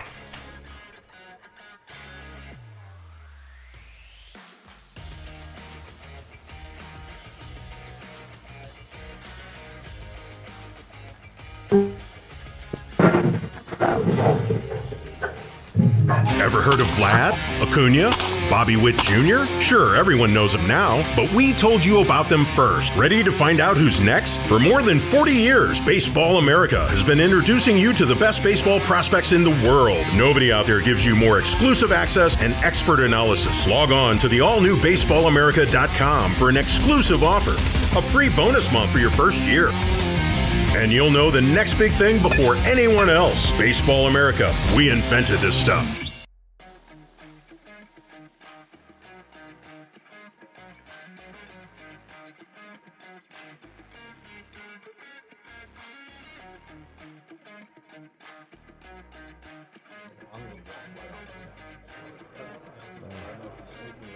If you don't mind me clipping you on. Right. Okay. All right, I'm going to welcome in for the late additions to the Futures game, Luis Guerrero from the Boston Red Sox. This guy throws 98 miles an hour, one of the more unusual deliveries you'll see, with a nasty splitter. He's been the closer for Portland. I saw him shut down like a game last week. This guy could be coming on in the 9th inning tomorrow. Wouldn't shock me at all. He throws smoke. So, Luis Guerrero.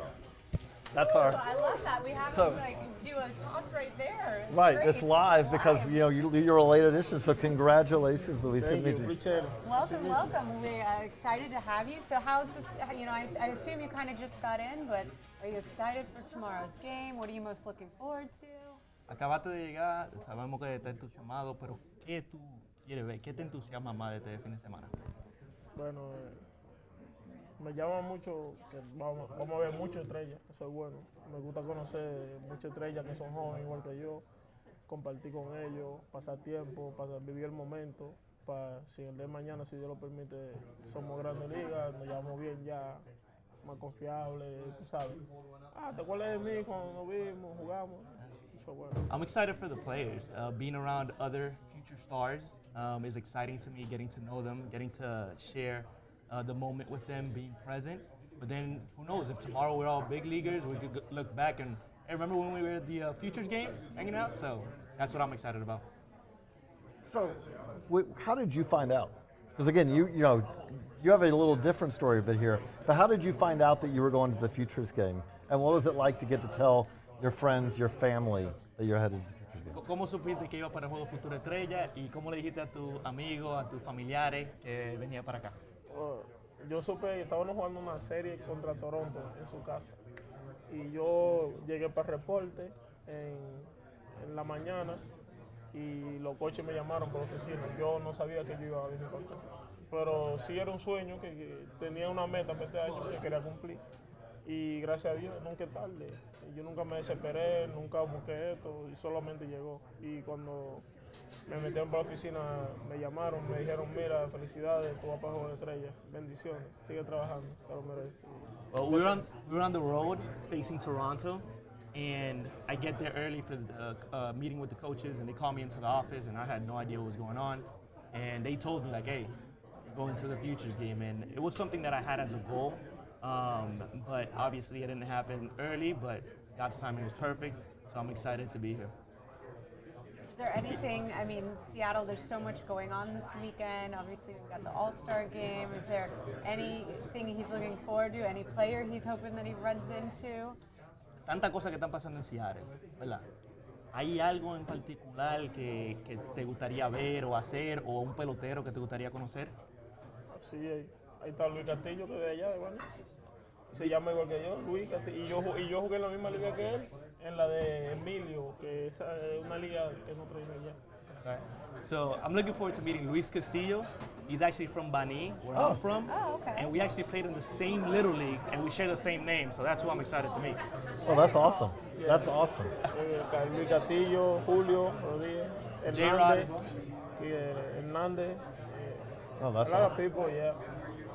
Very good. Well, we really appreciate you coming by and talking to us, and we look forward to seeing you tomorrow. Good luck. Okay, you got 100 in you tomorrow? Lo que Dios quiera. Whatever God wants. Me siento súper bien. He feels good. Me siento mejor que nunca. Feel better than ever. Awesome. Thank you. Thank you. Thank you very much. I want to remind our viewers real quick, if you guys have any questions for our prospects, make sure you send them in to us because we'll be checking to get your question asked JJ to Coop them. 36. That's right. Ask Send me on them to Twitter. JJ. All right. Coop 36. We'll be right back after this. Thank you. Thank you. That was awesome. Thank you very much. Mucho gusto. Ay, habla español,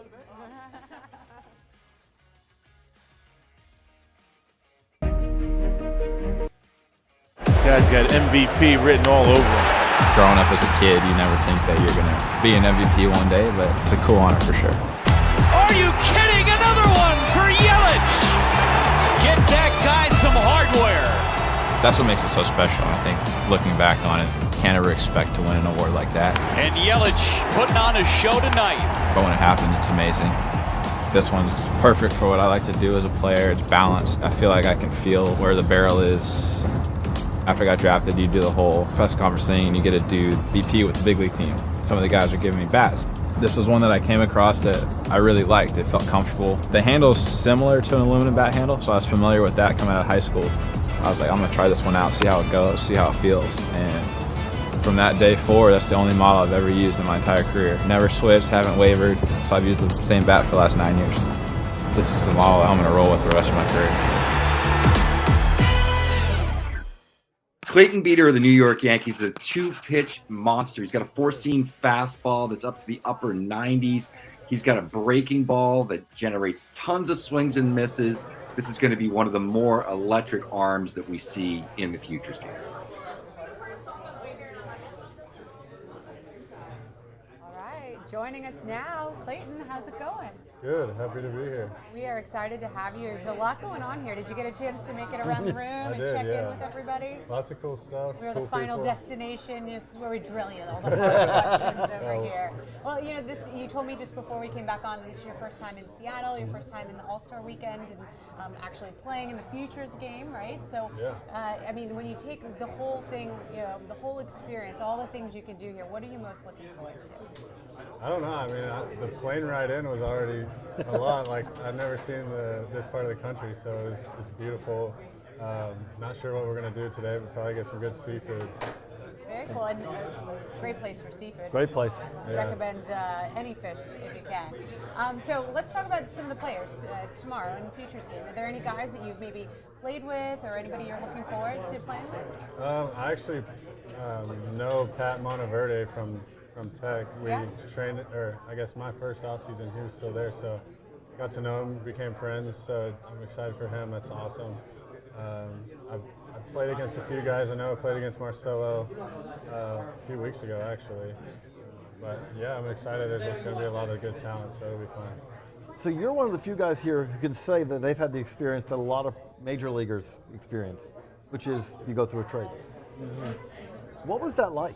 I mean, what is that like as a player? And again, it's one of those things where I've heard players describe it different ways, but at the end of the day, it's like, hey, you're in demand because someone basically said, hey, we want you. Yeah, that's pretty much how I took it. I mean, I was really happy to be traded. Other than leaving all my friends that I made, I was excited for a new start. And like you just said, it felt like the Yankees really wanted me if they traded for me. So it was exciting. Also with that, like when you started, I remember watching a few of your first, outings with the Dodgers, and they were brief. They were working, they were stretching you out. They wanted to be careful. They wanted to, but is there a different mindset? Like, is it a different approach now that you're getting to go deeper than it is when I'm out here probably for one inning and then I'm going to sit back down? Yeah, it's a lot different. I mean, they had their own plans and it worked while I was there, and I'm happy to be stretched out now. I feel like I play a bigger role in the game. I can focus on winning more rather than putting up stats, and it's really helped a lot. I'm a competitive guy, and I like to be able to be competitive, and feel like I'm pitching to win a game, so it's been nice. We've actually got a user question that's been submitted, and so this is from David from Seattle, and he says, for any prospects who've been traded, like yourself, how does that conversation go? Is it your coach or agent that reaches out to you to let you know? How does that go down? I found out on Twitter. So what? Okay, I need to know more. Yeah. So did somebody call you and say, hey man, check out Twitter, or did somebody at you? No, so I'm in the car driving to a road trip, and I'm with two of my teammates, and then a lot of the other guys are on the bus, and one of my friends on the bus texts me and says, what's going on? And I'm like, what do you mean? I'm in the car. And he goes, look at Twitter. So I go, look at Twitter, and sure enough, Joey Gallo from Clayton Beater everywhere on Twitter. And I'm like, well, this is the first I'm hearing of it. So I called my agent, and he filled me in on everything. Basically, I guess the last day of the trade deadline, everything moves so fast that you don't have time to reach out to everybody. Your agent didn't have a chance? Does he know? No, he didn't even know. Oh, yeah, the team didn't know. Hadn't had a chance. I guess they were trying to push the papers before the deadline, and that's how it works on that day. But it was a great story to tell, later on down the line. Yeah, everybody gets a kick out of it for sure. So y'all on a road trip though?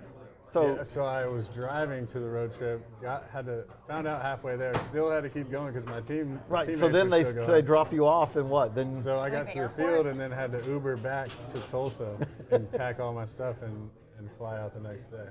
So, and with that, how does that work? So again, you change teams. It's not that unusual, coming up. But when you're the same org, there's always guys that you know from spring training or whatever. When you go to a new organization, is there like an acclimation process? Like, how does it feel like when you're going in and you're getting to know a new team, your new clubhouse, but also new coaches? That's a lot, I would imagine. Yeah, it is a lot. But every spring training you meet new people, and then I went straight to AA, so it was a smaller group of people, and I mean we're all pretty similar, so it's pretty easy to make friends with each other. And I'd say the biggest adjustment was just learning how the org likes to do things and what they look at, what they value and stuff, so it was pretty easy. Well, before we let you go, I want to ask about the hat. So, tell me about the hat. Is it anything special? Or? No, I just saw it on Instagram. It's a cool hat. I like duck hunting, and it says Major League, so I figured it was. I wanted to know if there's some special organization for foul hunting that I didn't know about. No, I wish there was. I'd probably try to be a part of it. Very cool. Well, we really appreciate you stopping by and talking to us, and good luck tomorrow. Thank you. Yeah, Looking forward to it. Game. Nice Can't to meet wait you. to see you and all the other prospects out there tomorrow in the future. So. Very exciting for sure. Thank you, Clayton.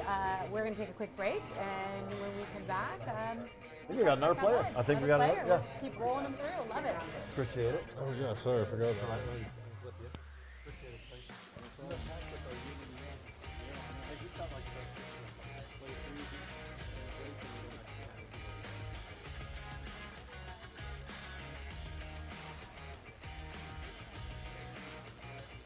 Ever heard of Vlad, Acuna, Bobby Witt Jr.? Sure, everyone knows them now, but we told you about them first. Ready to find out who's next? For more than 40 years, Baseball America has been introducing you to the best baseball prospects in the world. Nobody out there gives you more exclusive access and expert analysis. Log on to the all-new baseballamerica.com for an exclusive offer, a free bonus month for your first year.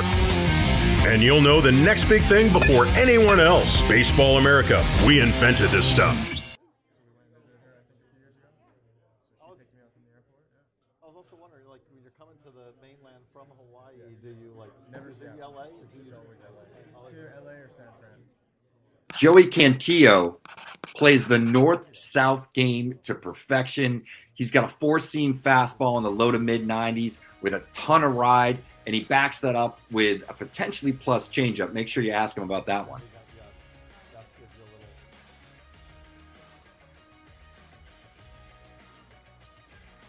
Joining us now, Joey. Did you just? You used some TV lingo just now. You're like, there's the rundown over there. I was impressed. Do you have a background in TV that I don't know about? No, I mean I watch TV though. I've seen these shows. All right, I'm impressed. Well, Joey's joining us.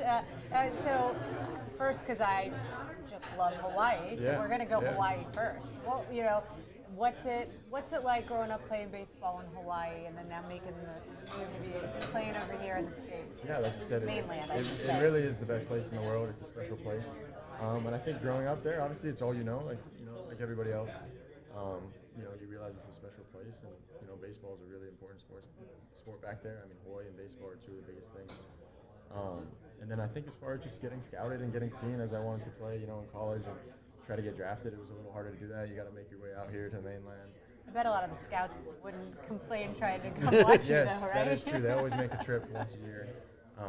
But yeah, but that's pressure though. You get one start, and some teams came out and saw me on some not so good days, and that was it. And I was lucky enough. San Diego's guy Justin Bauman liked me enough and invited me to a workout, and they drafted me. History.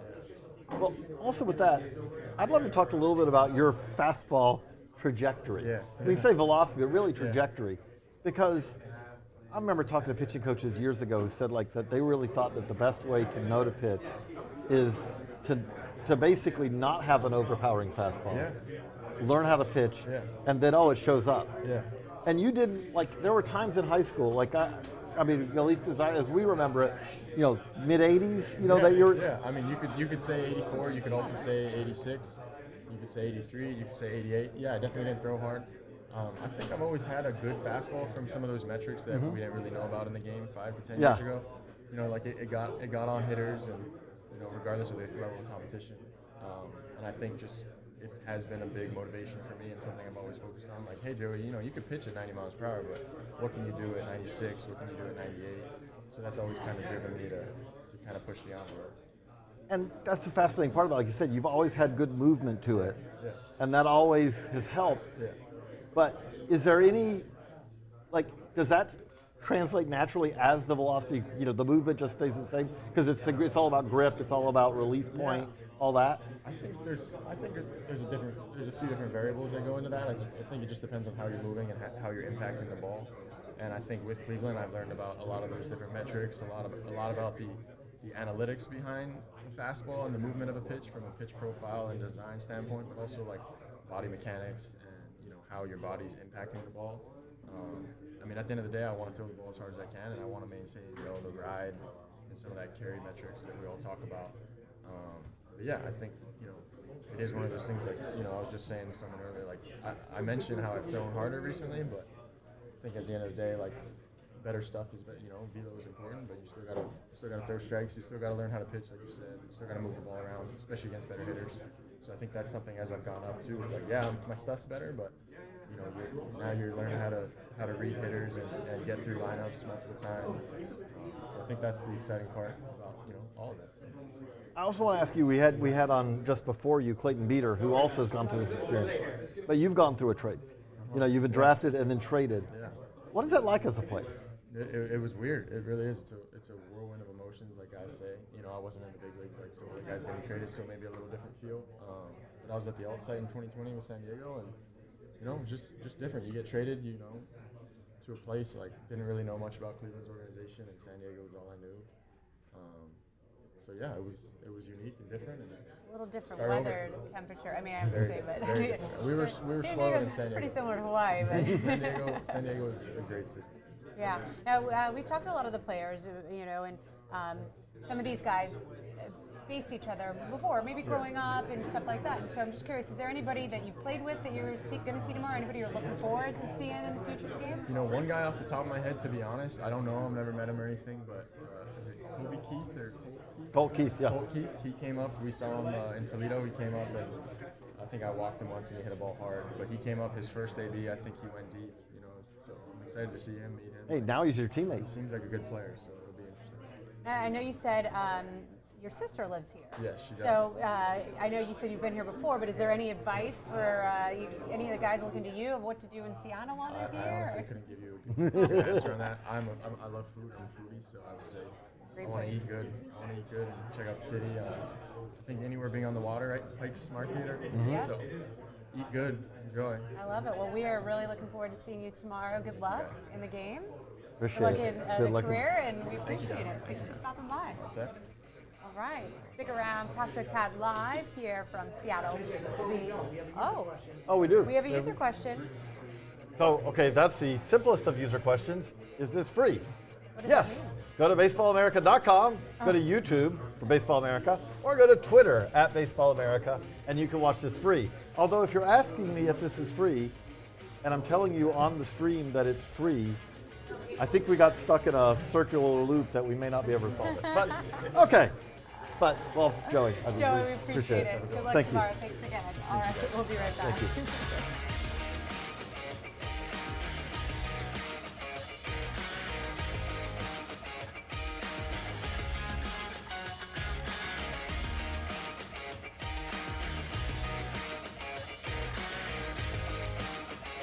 Ever heard of Vlad, Acuna, Bobby Witt Jr.? Sure, everyone knows them now, but we told you about them first. Ready to find out who's next? For more than 40 years, Baseball America has been introducing you to the best baseball prospects in the world. Nobody out there gives you more exclusive access and expert analysis. Log on to the all-new baseballamerica.com for an exclusive offer, a free bonus month for your first year.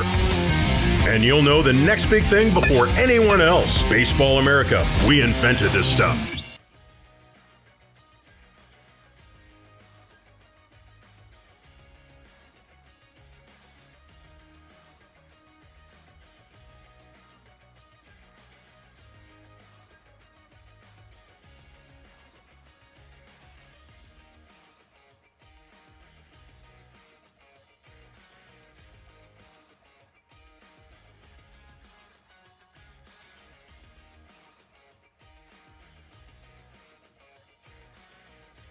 Pete Crow Armstrong, PCA as the kids like to call him, is from Los Angeles, California. He's got movie star parents. He's got some of the best defensive instincts in center field that you'll ever see. He's got bat to ball skills. He's got power. He's a burgeoning star on the cusp of the major leagues. So we're back here at Baseball America, Prospect Live, and we're honored to be joined by Pete Crow Armstrong. Pete is, I would say, one of the best defensive outfielders in the minors, and that goes back to, I remember when you were in high school, like it was like, okay, so are you going to, is your dream scenario tomorrow, is it hitting a homer or is it robbing a homer? Because I've seen you do that. Robbing. Yeah. I'm I'll make it easy. Robin for sure. I get more excitement out of that, you know. I feel like I worry too much about hitting homers during the regular season, during the weekly grind. So, you know, defense, it's always come a little easier to me than the offensive side of things, and I think that robbing it would be pretty special here for sure. Yeah. I mean, because you've done that, like, okay, I'm going to put you on the spot, but like I always think of the USA Baseball, like going back to that. But is there like, hey, that's my best home run robbery, you know, or my best catch? Yeah. Favorite, yeah. Yeah, I think that's like the most meaningful one too, right? Like, you know, I since then I haven't really gotten to do it that many The walls times, walls are often too tall. Golly, I mean, you were playing in Chattanooga and even left field in Kodak. You know, I'm not climbing any of those walls. So Chattanooga's like what, 40 feet? Yeah, a lot of it. Probably. Yeah, 40-foot wooden wall. So yeah. Well, we've talked to some of the players, and I'm always interested because we've had some pretty good stories. How did you find out that you were playing in the Futures game? It was cool. We were in Birmingham, and our manager, Kevin Graber, got our president of player operations, I don't know his exact title, Jared Banner. He got us on the phone, and I was with BJ, so that was nice getting to see his reaction. And you know, this is my second time, fortunately, doing this, and it's definitely very cool and probably a little bit more special to come here with him, you know. Yeah, you got to. I mean, not many guys get to do it with a teammate. Yeah, special, very special. That's my roommate too, so. Oh, that's even better. That's my guy. We spend every day together, in and out. So Is there any advantage to doing it? Like you know the lay of the land. I mean, I guess I feel a little bit more comfortable coming back here, but I think that's just in terms of the exterior, This part. right? Like every external little thing we got going on, and crowd size and everything like that, bigger stadium. Yeah, I feel more comfortable coming back. But I'm So is excited. there advice that you would give to the rookies, the newbies? Oh, I don't want to sound like I have all the You're a answers here, bristled 'cause veteran. I don't. Oh, No, you're a veteran, yeah. You know, it's a short weekend though, you know, and so I would just say come out and enjoy it as much as you can. Like get to know guys in a short little period of time, and just appreciate like that. You know, we're kind of putting on for the younger side of professional baseball right now. Speaking of other guys, is there anybody you're really looking forward to seeing, either in the game tomorrow or maybe running into an elevator here? Absolutely. I mean, so BJ, obviously, I'm excited to just share the field with him. I'm excited to see James Wood play, though. I've heard a lot about him, and I saw him getting out of the car today, and that's a big dude. So. Y'all both are center fielders, but y'all do it a little differently. A lot different. He could be going playing wide receiver or like a stretch forward somewhere. No, but I'm excited to see what he can do in person. I think it'll be pretty cool. Yeah. I was going to say, before we came on, we talked a little bit about food. You hit any good spots here? Yes. I already forgot the name, but I got a Nashville chicken sandwich and a good breakfast burrito from some skillet. I love breakfast burritos. So you leave Tennessee and you come here and you eat Nashville chicken, huh? Yeah. Can't get rid of it, huh? I honestly haven't even made it down to Nashville since I've been in Tennessee, so I'll give myself a break there. It was good though. It was really good. Yeah. Well, we're very much looking forward. Again, second time, but we're looking forward. Even if it's not a robbery, maybe just in the gap, you turn a triple into an out. We'll make something happen. For sure. Or maybe also run wild on the base pass. Yeah, I would like to do that as well. Thank you guys. Great to meet you. Thanks for coming by. Likewise. Yeah, good luck tomorrow. Appreciate it. Thank you. You're the guy I wanted to see. I see the hat. Chris? Thank you. Future of the Cubs right here. Thanks, man. Chris just told him that he's who he wanted to see while we were here at Prospect Pilot. Good luck again tomorrow. We Thanks so appreciate much. it. All right. Appreciate We roll on. When we come back, we already talked to one minor league team here from Seattle. We're going to talk to another one. We'll be right back. Thanks so much, Appreciate man. it. Oh, have a great time tomorrow. Thank you. I will. I'm excited. Yeah, you just leave it there and I'll get it. Ever heard of Vlad, Acuna, Bobby Witt Jr.? Sure, everyone knows them now, but we told you about them first. Ready to find out who's next? For more than 40 years, Baseball America has been introducing you to the best baseball prospects in the world. Nobody out there gives you more exclusive access and expert analysis. Log on to the all-new baseballamerica.com for an exclusive offer, a free bonus month for your first year. And you'll know the next big thing before anyone else. Baseball America, we invented this stuff.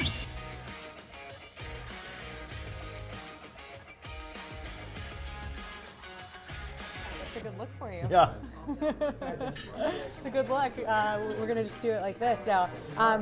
Because we've got something very special coming up. So, but before that, we talked to the other minor league team earlier. So now we're going to talk to the Tacoma Rainiers. But we got a really cool video for you to check out. Hey everybody, we're here in Tacoma at Cheney Stadium, home of the Tacoma Rainiers. Come on in.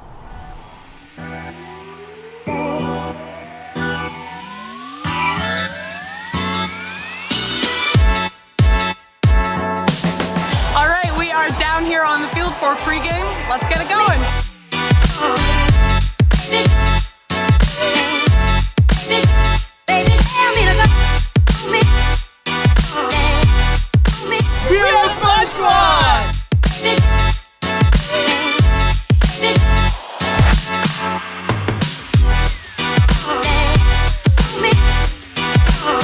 You got kids that can't quite sit still.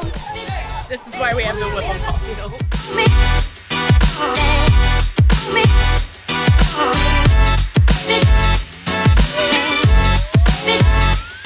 I got a burger because it's my favorite thing in our concession.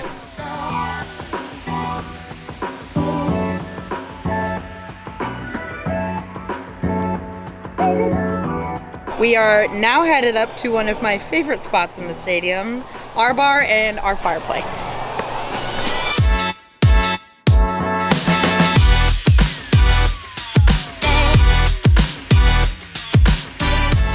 Not a bad seat in the house.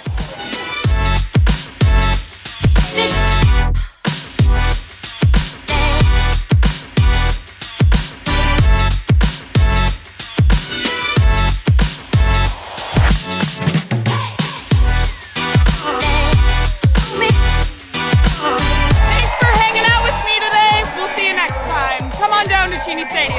Go Rainiers!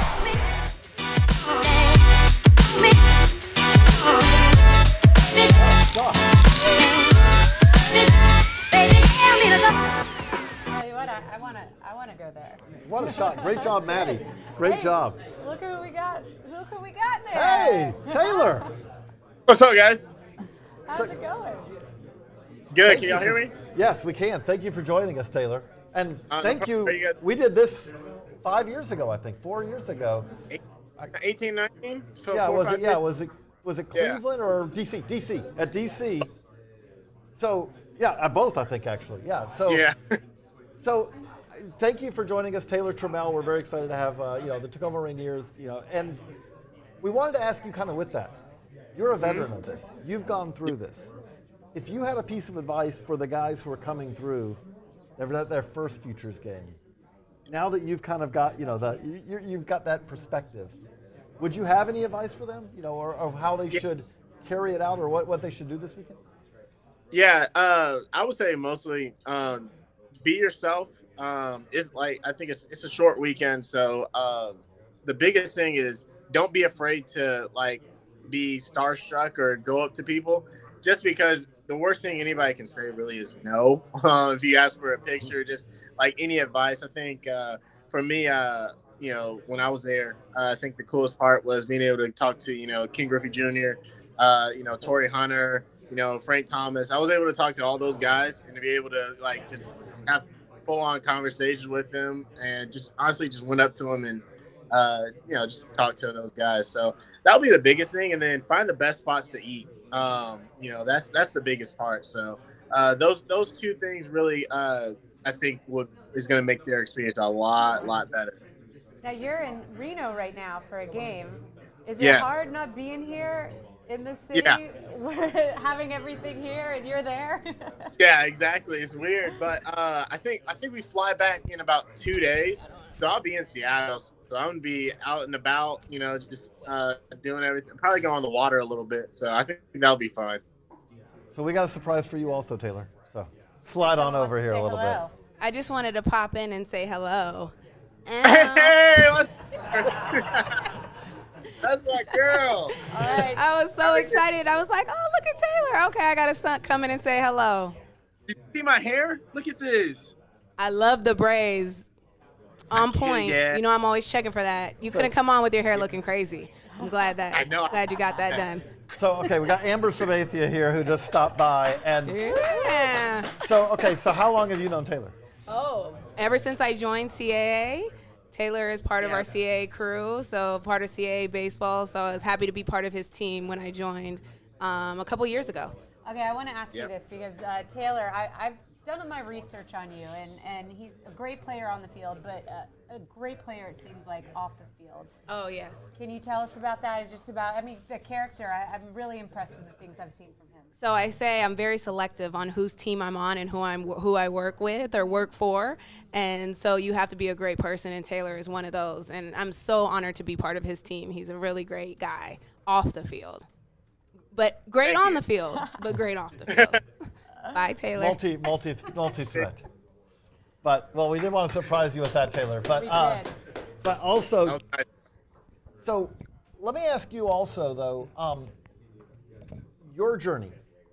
You know, you're sitting there, you're right on the cusp, and I feel like you've had some injuries, but I feel like that this is basically kind of, we're heading back into, kind of your time to shine. It feels like. Do you feel like, how are you a different player than you were, again, when we were talking in DC or when we were talking in Cleveland? I think for me, the biggest thing is being able to just really understand the game. There's a lot of things, I feel like every good player that I've talked to has been their adjustability, just on a lot of different things, whether it be in the outfield, how your body feels, different pitches that are being thrown to you, just how you adapt in the game really goes a long way. So for me, that's what I think that this year I've been able to do a lot of a better job. And then, just as far as confidence, you kind of get to a spot kind of like in your career where you're like, for me, it was like, okay, like a little nervous, little kind of like, hey, I'm trying to do too much. I'm trying to prove a lot, whatever it may be. And then understanding that, at least for me, just how I have processed a lot of things is that, I'm me. I'm never going to be anybody else. I'm never going to be, a Hank Aaron or, a Chipper Jones, whoever it may be. I'm never going to be those guys. I'm going to be Taylor Trammell, and maximizing who I am as Taylor Trammell is going to go a long way. And I've seen a lot of that in the past year or so, is just being myself and unapologetically myself as well. So I think that goes a long way. And then also just kind of like your preparation, just going in, understanding that I'm here to do my job and having as much fun as possible. Because, sometimes in this game, you can really get to a point where it's like, oh, it's a job. I'm having a lot of fun. The guys that I'm with right now, the guys in Seattle, like I love going to the field every day. I love being able to be a part of this organization. So for me, that's the biggest thing, is just being able to be free and have fun. Great perspective. That's awesome, Taylor. It is great to talk to you again. And we wish you all luck, with not just the game today, but the rest of the season. And thank you for joining us. And now, after we go to a quick break, we're going to have some more Tacoma information. I don't think we're going to a break. No, we're not. Here. Oh, they're here. Okay. Oh. Hey, so we have the live TV, guys. Is Taylor gone? Is he gone? Taylor's there. I think he. Taylor, bye, Taylor. I don't know if you can see it, but we've got Paul Braverman and if we go a little wider, Paul, will you introduce? Yeah, well, this is Rhubarb. We got Rhubarb here, too. He is happy to be a member of the host committee here in the Pacific Northwest for the All-Star game. That is his usual disposition. So yeah, you are getting the authentic Rhubarb here today. Yeah. So Rhubarb, good to meet you, Rhubarb. But I was gonna say you're both friendly, but also we got a boost. So if we have to, we can have a headbutting contest at some point. I must clarify, Rhubarb the reindeer. Reindeer, sorry. Cousin of Mariner Moose, but yes, reindeer, not moose. Sorry, reindeer. Important distinction. Yes. But thank you for joining us, Paul. Yeah, you've got it. Thank you. Welcome to the Pacific Northwest. Welcome to Beautiful. Seattle. I've got a couple gifts for you guys here. I know that we've got the iconic Red Rainiers jersey. Okay. And JJ, that's look at this. Personalized for you. Oh, Jen, I got you two there. Thank you for coming out here. Oh, this is awesome. Look at that. Yep. Thank you. I mean, I'll be honest. I like even the front even better. But look, check out that. Thank you. No, Thank you. You're that welcome. Is awesome. You're welcome. That is awesome. My pleasure. That is, we get swag. I like, hey, look, it's usually in here at the prospect pad. It's for all of the players. We get something. We don't normally get swag. Yes, thank you. Thank you very much. You know, I understand that some fans are going to have a chance to win some merch here. So I've got the iconic Rainiers on-field cap here, the navy blue with the red R. Look at that. This is definitely a fashion piece in these parts, nice. the Yankee cap of the Pacific Northwest, if you will. So I'm going to leave behind every size, so whoever wins, your size is going to be covered. So that's cool. Yep. So that is, we're having contest today, and if you subscribe to Baseball America, new subscription, or if you renew your subscription for a year, you are entered in the contest, and you could win very cool swag. We've got lots of stuff that we're... We'll leave behind some more swag pieces too. We've got a couple T-shirts. Like you know, we've got the iconic red R over Washington, Rhubarb, if you want to hold that Rhubarb's up. a great model. We've got the Slammin' Sam, the South Sound Salmon. This is an alternate Sunday at home identity that we developed. I want to show you guys a couple jerseys if you don't mind. Yeah, go ahead. So I think I got dibs on the gray one. these are on-field issue here. So the Tacoma AAA franchise has been around since 1960. They were the Tacoma Giants way back when.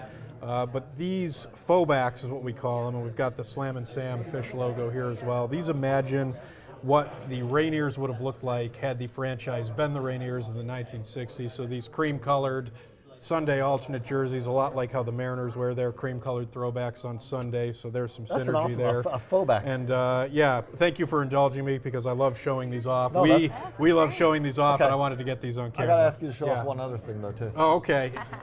Yeah, the ring. A little look at me, Louie here, but there's only so many chances that you get to wear the ring. You know, these are hard to get.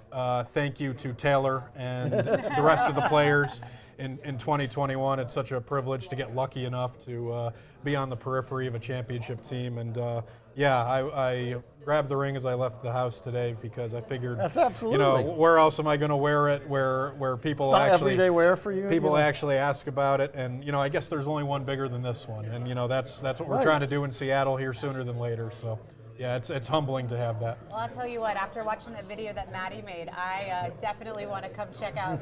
I want to check out a game. I want to go. I want to be at the R bar watching the game. You know, I'm going to spread it on a little thick here with some marketing language, but you know, that video is a great reminder of what a special place Cheney Stadium is, and it truly is the Fenway of AAA. You know, the new ballparks in the Pacific Coast League are phenomenal. They're wonderful places to go. I have a great time when I'm there. Las Vegas, El Paso, amazing facilities.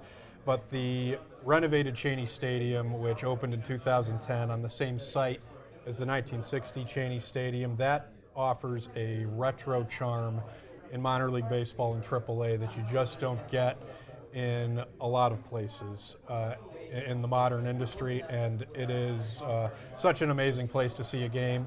I'll admit that I will take it for granted only because I'm there every day, and when you see a video like that, you realize that it's not to be taken for granted. So if I go, what's the one thing I have to get to eat? Wow, that's a great question.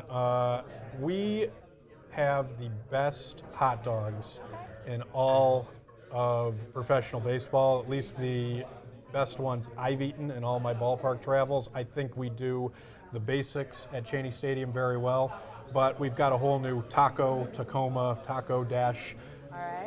stand this year, quesadillas, all kinds of things like that. So that's the newcomer for 2023. So I recommend you check that out too. All right, tacos it is. Yeah. Sounds good, and a hot dog. Yeah. All right. Well, thank you so much for the swag and coming and having a chat with us. And yeah. We wish them good luck in Reno And today. thank you, Rhubarb. And yeah, absolutely. And my apologies, Rhubarb. Rhubarb the reindeer. and thank you for the shine today. And PCL, we play a second half now, so we're in it. We're in it. We're a game out, and we're back at it tonight in Reno. So Sounds yeah. good. All right. Thank you. Thank you, JJ. Have a good one. Thanks Great again. to see you. Yep. Paul and I have known each other for, I think, probably 15 years, and I think this is the first time we've ever been in the same city I feel like at the same time. We must have crossed paths at a ballpark someplace somewhere, but we've never actually gotten the same. It's the longest we've had a chance to talk, at least. That's for sure. So yeah. But Well, so thanks it's for great to see. joining us. Okay. We appreciate it. All right, Thanks, I see Jenn. a prospect is waiting in the on on deck deck circle. Let's say the on deck circle. That's right. We'll be right back with more Prospect Pad Live coming your way. Thank you. That was awesome. Stay in the hole.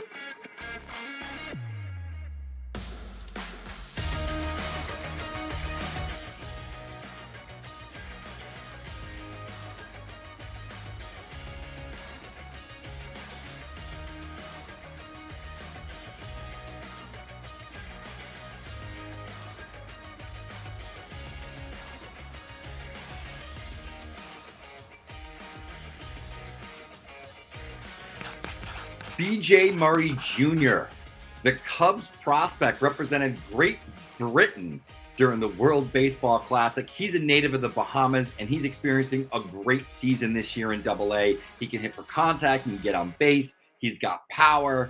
B.J. Murray's a name to watch in the Futures game.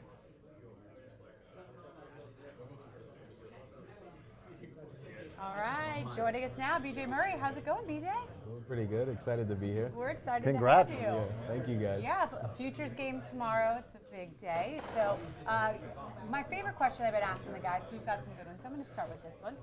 When you found out that you were going to play in the Futures game, how did that go down? I found out with Pete.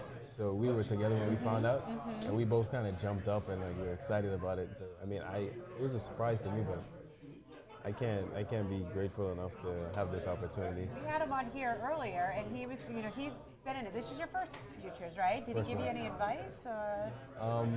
He just tell me to, enjoy it, embrace it, because it's a good opportunity. So he's just been telling me to embrace it. I don't ever remember. I'm sure it's happened. I can never remember. Not just teammates. Okay, we've seen teammates at the Futures game before, but roommates. Roommates too. Yep. So Maybe a first. I mean, that may be a first. Like, that's got to be a pretty cool experience that you guys are getting to experience this together. Right. Yeah, we've been talking about it since we found out. So yeah, it's pretty cool just to have him here with me. It's a little comfort. Yeah, so it's pretty cool. So any other players here that you knew from, back in, that you played with, that you played against, or anyone else you're looking forward to catching back up with, or is it a whole new experience? Yeah, I played with a lot. Mind you, I don't know a lot of the guys. I don't remember a lot of the guys' names, but I played with Lawrence, Karen Paris right here. Yeah, I played against a lot of the guys, played with some of the guys, so excited to be back out there. So what's your approach? It's an exhibition game, but it's not a normal exhibition game tomorrow. It's an exhibition game on national TV that, is being watched by a whole lot of people. 3 decks in the stadium, full stadium, all that. Just another game, or do you really kind of want to do something like, okay, I want to do something a little extra special today? I mean, I'd love to do something crazy, but I mean, I'm going to treat it like any other game. You don't want to get out of yourself, I would imagine. Right, I want to be BJ. I don't want to try to do anything extra, try to be the same person. Okay, we always try to do scouting reports on players and all that, but I'm going to ask you, okay, what's your scouting report? You say, I want to be BJ. If you're giving a scouting report yourself, what is the BJ scouting report? How do you help a team?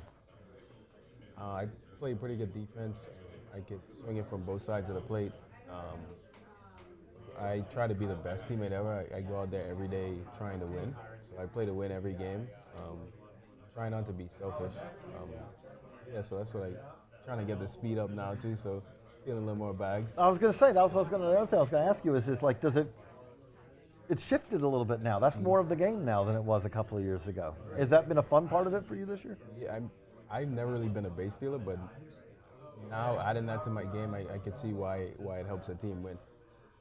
Where are you from? The accent. Bahamas. Okay, I grew up going to the Bahamas. Which island? Nassau. Okay, Long Island.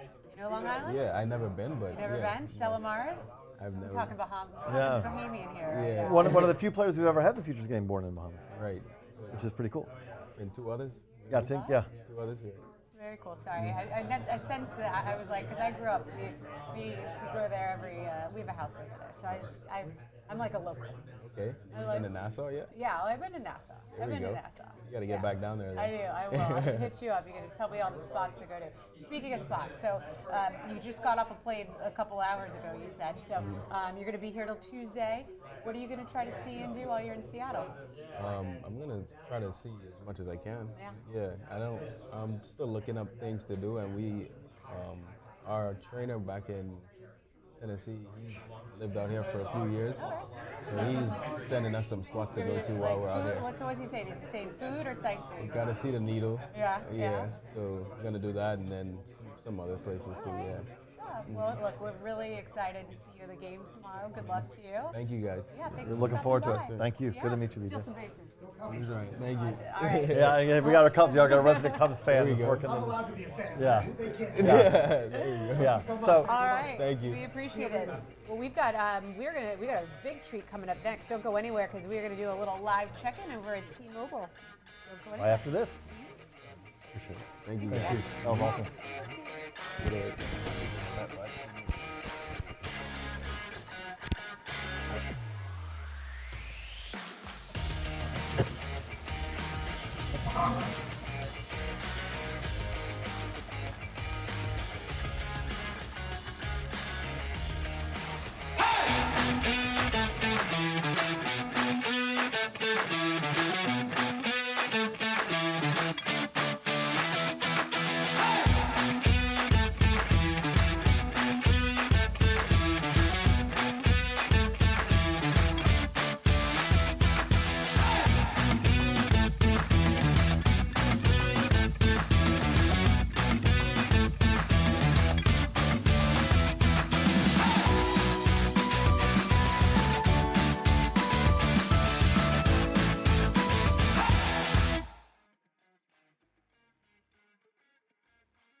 Ever heard of Vlad, Acuna, Bobby Witt Jr.? Sure, everyone knows them now, but we told you about them first. Ready to find out who's next? For more than 40 years, Baseball America has been introducing you to the best baseball prospects in the world. Nobody out there gives you more exclusive access and expert analysis. Log on to the all-new baseballamerica.com for an exclusive offer, a free bonus month for your first year. And you'll know the next big thing before anyone else. Baseball America, we invented this stuff. I was feeling bored, confused. I couldn't concentrate. Then I found Baseball America. Baseball America is recommended for everyone. Common side effects include intelligence, understanding, and knowing what ex-WOBA is. Seriously, it's a thing. Look it up. Baseball America users report a healthy dose of prospect news and analysis, video and podcasts, top 10s, top 30s, top 40s, top 100, the Draft 500, the Dynasty 1000, and the Fantasy Top 1 million. Okay, we might have made that last one up. Baseball America assumes no responsibility when you stay up till 3 a.m. figuring out who the Cubs' opening day shortstop will be in 2028. Do not consume Baseball America if you enjoy finishing last in your fantasy league, or if you enjoy just pretending to know what the Rule 5 draft is every time you hear about it. Repeated use of Baseball America will make you feel like this. That's some 80 grade happiness. We'll also explain what 80 grade means. It's really good. Tell your doctor when you start consuming Baseball America. In fact, tell everyone. Baseball America! Suddenly, everything is better.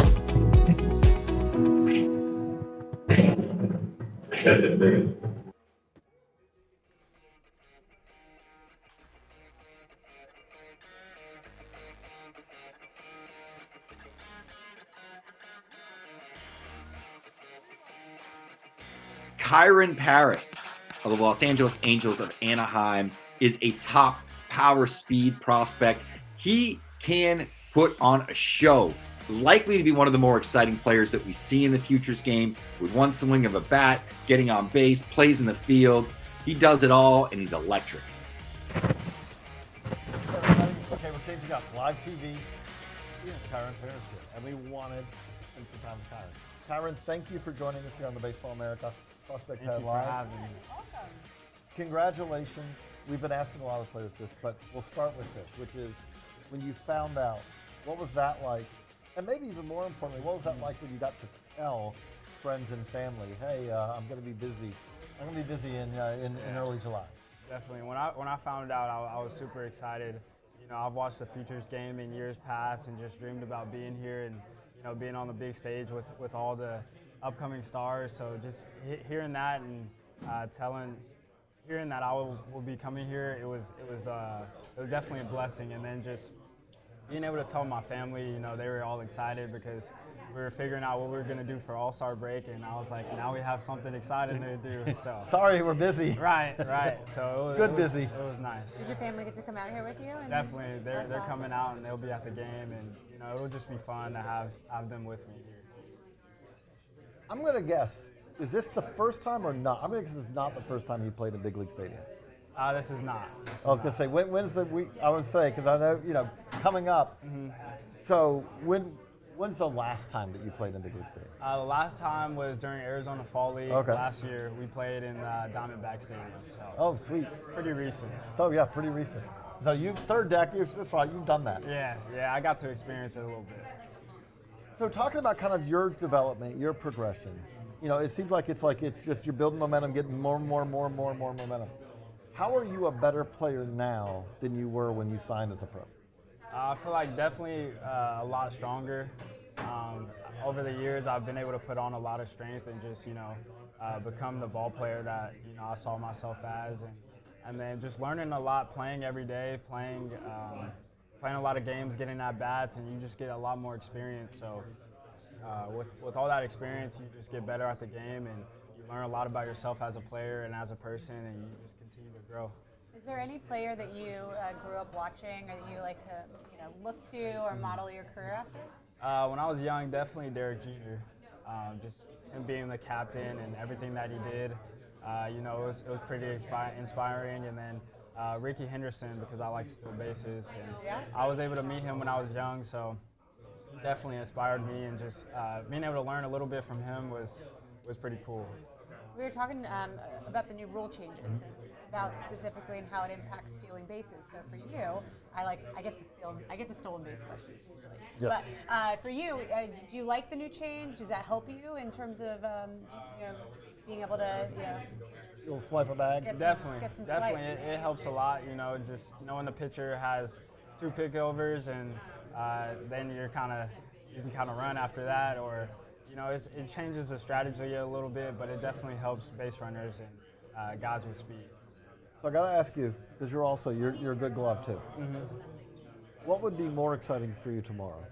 Big hit, home run, or you know, you make a deep play in the hole, you know, and you basically gun the guy, and it's like, how did you make that play? I definitely Either, I think, guess, is good. Yeah, but. either is good. I would say a home run would be pretty special, though. Just being able to jog around the bases and, you know, that experience, soaking it all in while the crowd's going crazy, I feel like that would be pretty cool. You talked about looking up to Jeter. Are there any guys that you're hoping to run into here in the halls? Any of the other big leaguers that are walking around since it's the All-Star weekend? No one specific, but I would love to meet anyone and just pick their brains because, you know, with them being here, you know, they've had a great career, obviously, and just being able to pick up a little bits and pieces from anyone, I would definitely be excited. You know, a last little question here, just because, you know, a lot of the guys that JJ's talked to here at Prospect Pad have gone on to have pretty successful careers. So, I mean, have you taken a chance to take that in and just soak it in of being here and playing in that Futures game and the significance of that? Definitely. I made that one of my priorities, just to soak it all in and, you know, just realize all the hard work that I've put in and just take it all in and have fun. So that's definitely one of my big goals for this experience, and you know, I've already started and I'm enjoying myself. It's been a lot of fun. Well, we look forward to seeing you tomorrow. We hope you have a ton of fun tomorrow. Yes, and thanks for coming by, and good luck. Good luck to you. Appreciate it. Thank you guys for having me. Thank you for joining us, Kyron, and good luck tomorrow. Thank you. All right, well, we will be right back. We got more Prospect Pad Live coming your way. Don't go anywhere. Thank you. That was great. That was great. Appreciate it. Yeah, absolutely. Alrighty. Enjoy. Yeah. Make sure you go.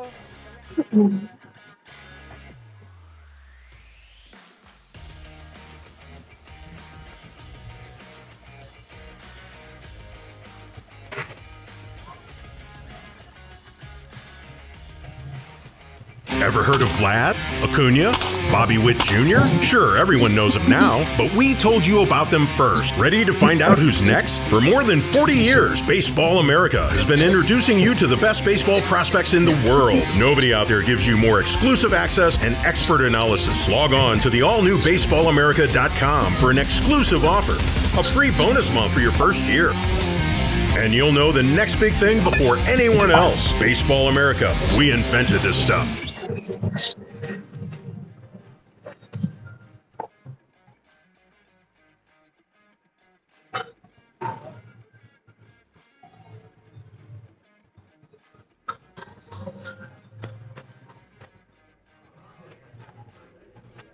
All right. Well, we've got our headphones on. That means, but it doesn't matter what we're doing here because look at that background for Savannah. Savannah is at T-Mobile Park for the high school All-America game.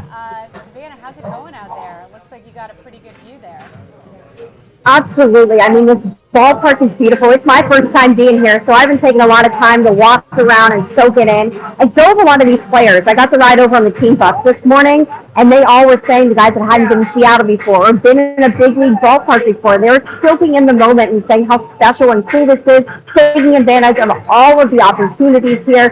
Now, this is the 4th annual high school All-American game, and we're really lucky. I'm especially lucky because I get to watch these guys live. I'll take you in here. Take a look. I mean, you're looking at some very big names. Derek Curiel, who you heard Carlos talk about off the beginning of the show. Bryce Rayner, he's on the AL side. He's a two-way prospect. On the NL side, they also have a big-name two-way prospect. That's Connor Griffin. He's committed to LSU, so that LSU squad is just getting better and better. And then a name you might recognize if you're a Baseball America subscriber is Michael Molinax. He's a switch hitter, and he has just been crushing it today. He has been so fun to watch.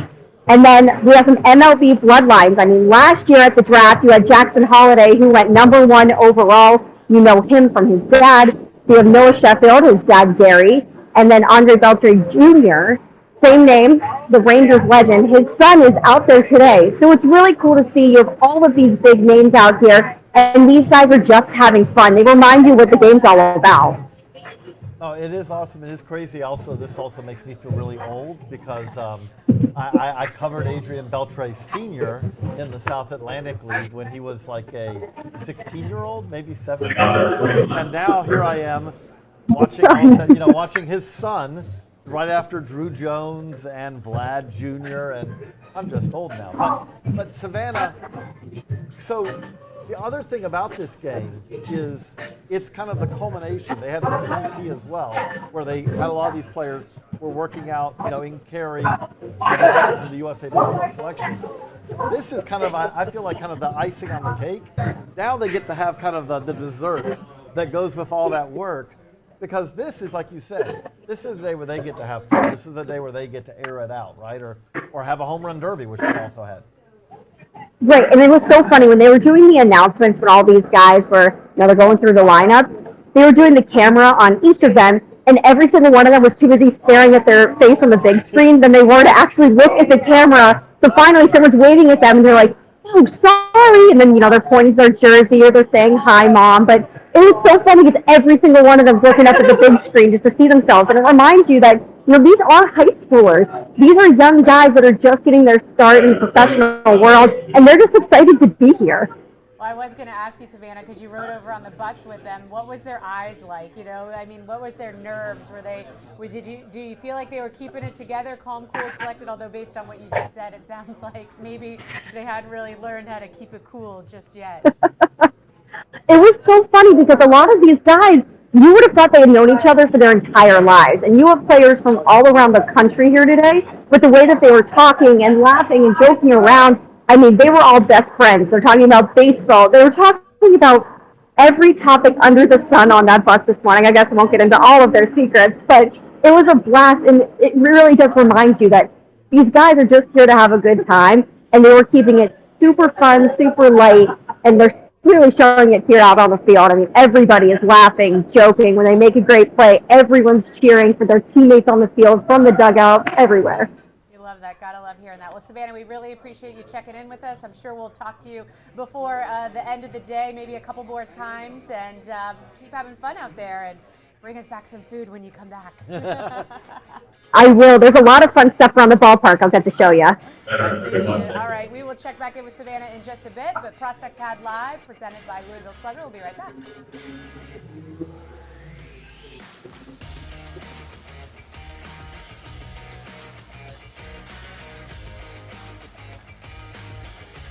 Ever heard of Vlad, Acuna, Bobby Witt Jr.? Sure, everyone knows them now, but we told you about them first. Ready to find out who's next? For more than 40 years, Baseball America has been introducing you to the best baseball prospects in the world. Nobody out there gives you more exclusive access and expert analysis. Log on to the all-new baseballamerica.com for an exclusive offer, a free bonus month for your first year. And you'll know the next big thing before anyone else. Baseball America, we invented this stuff.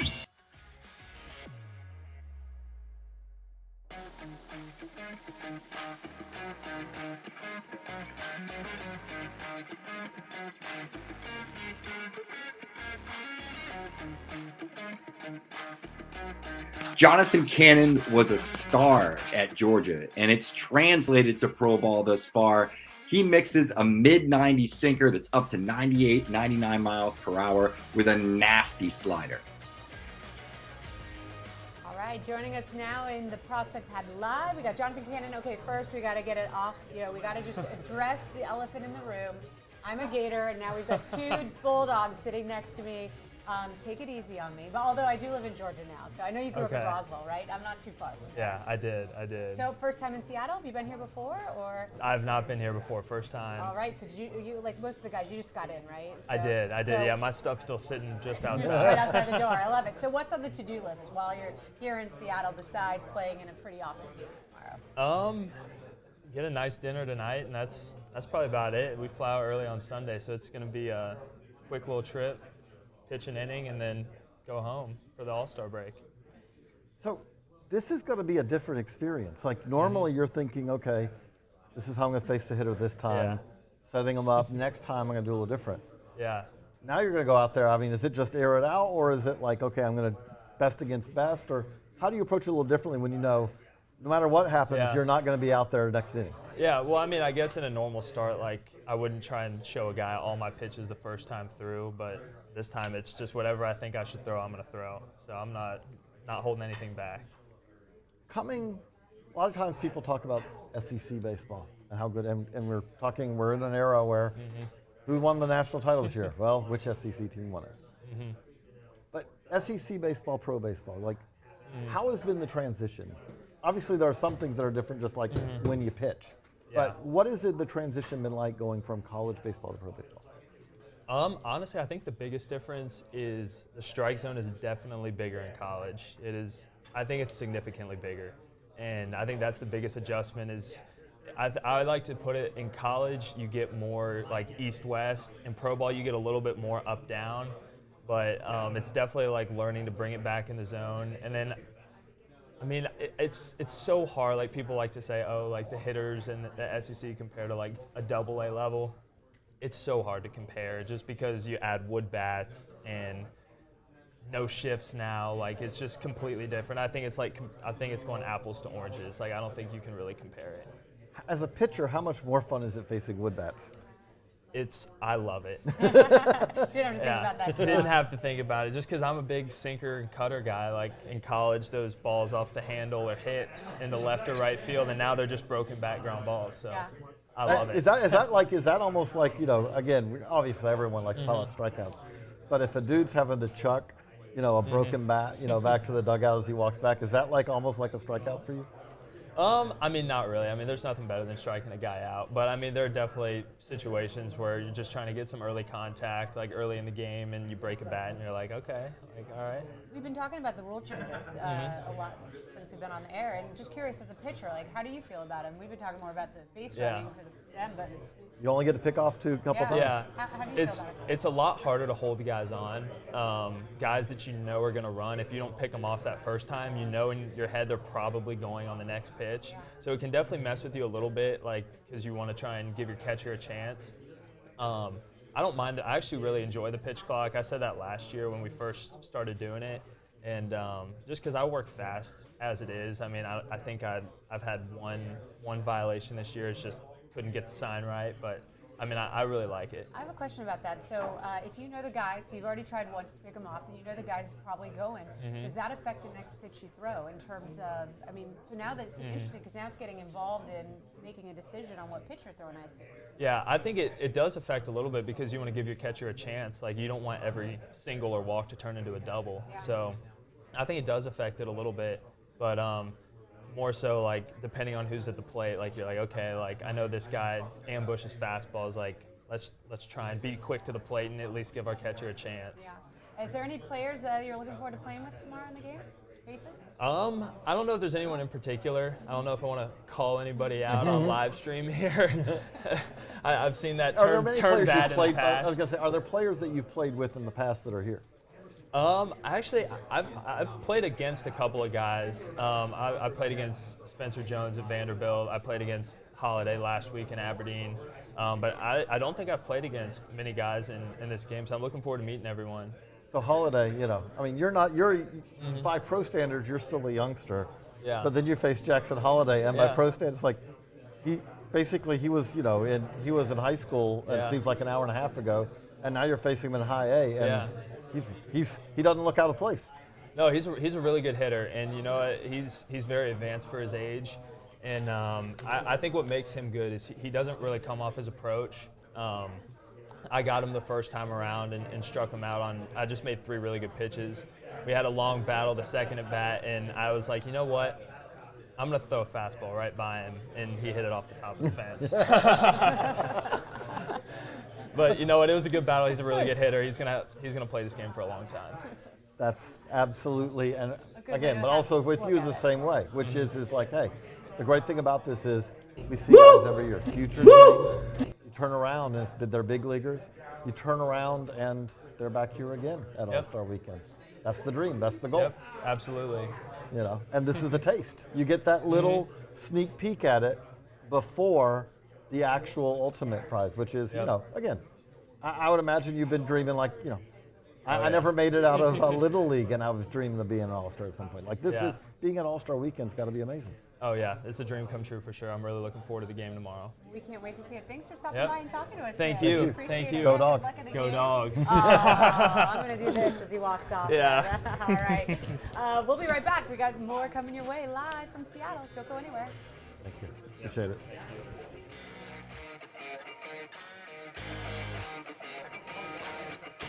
That's right. Yeah.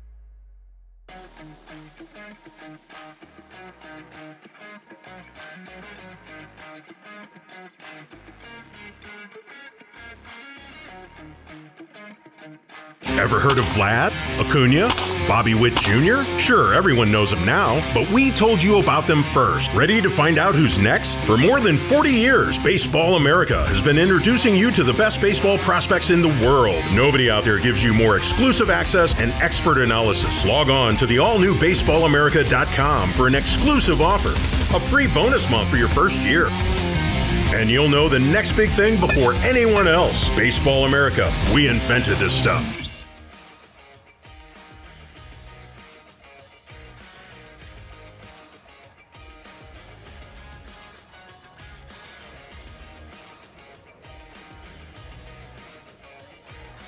Hey, everybody. Turn around. We've been doing this for almost 3 hours already, and it feels like it's been about 20 minutes. But welcome back, Kyle. Thank you, JJ. So we have Kyle back because we want to talk a little bit. It is All-Star Weekend, which really now is week because we got here a week almost before this all wraps up. But we want to talk about the majors a little bit with that. But before we do that, this is live. There's news. So what is it, if you're watching this and you're a prospect watcher, what is it that you need to know? Yeah, so breaking news, Phillies' #1 prospect Andrew Painter has been shut down. He suffered a UCL injury in spring training. He's been attempting to rehab back. The Phillies announced today he's been shut down. He's going to undergo further testing after experiencing right elbow discomfort. Obviously not the news you want for the Phillies' #1 prospect, who some thought had a chance to pitch in the majors this year and entered the year as the top pitching prospect in the game.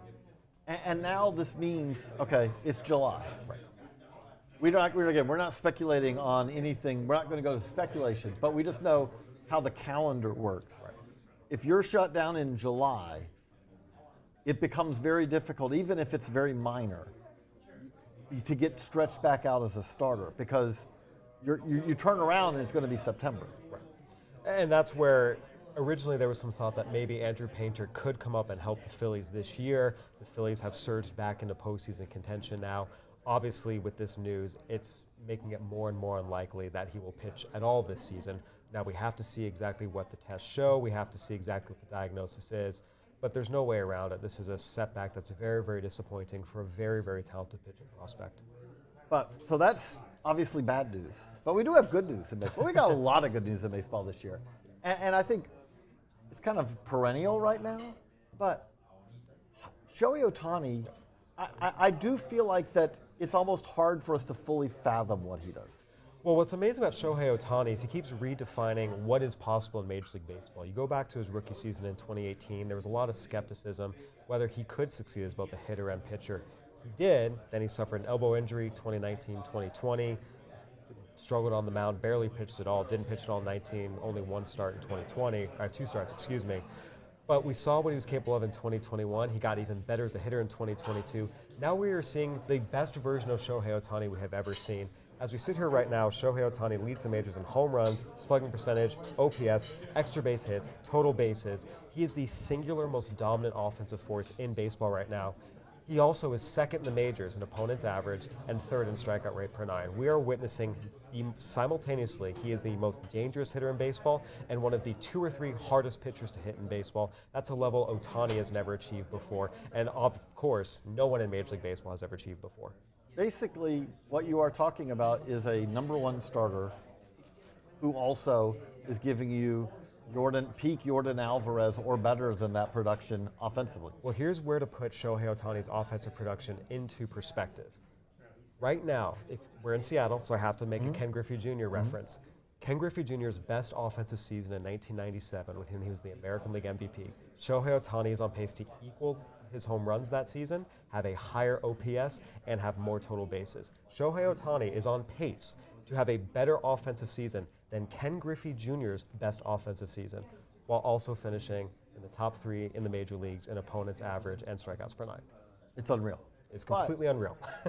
And because that's unreal, maybe we're not spending enough time talking about one of the Futures Game / Prospect Pad stars of past years, not too long ago.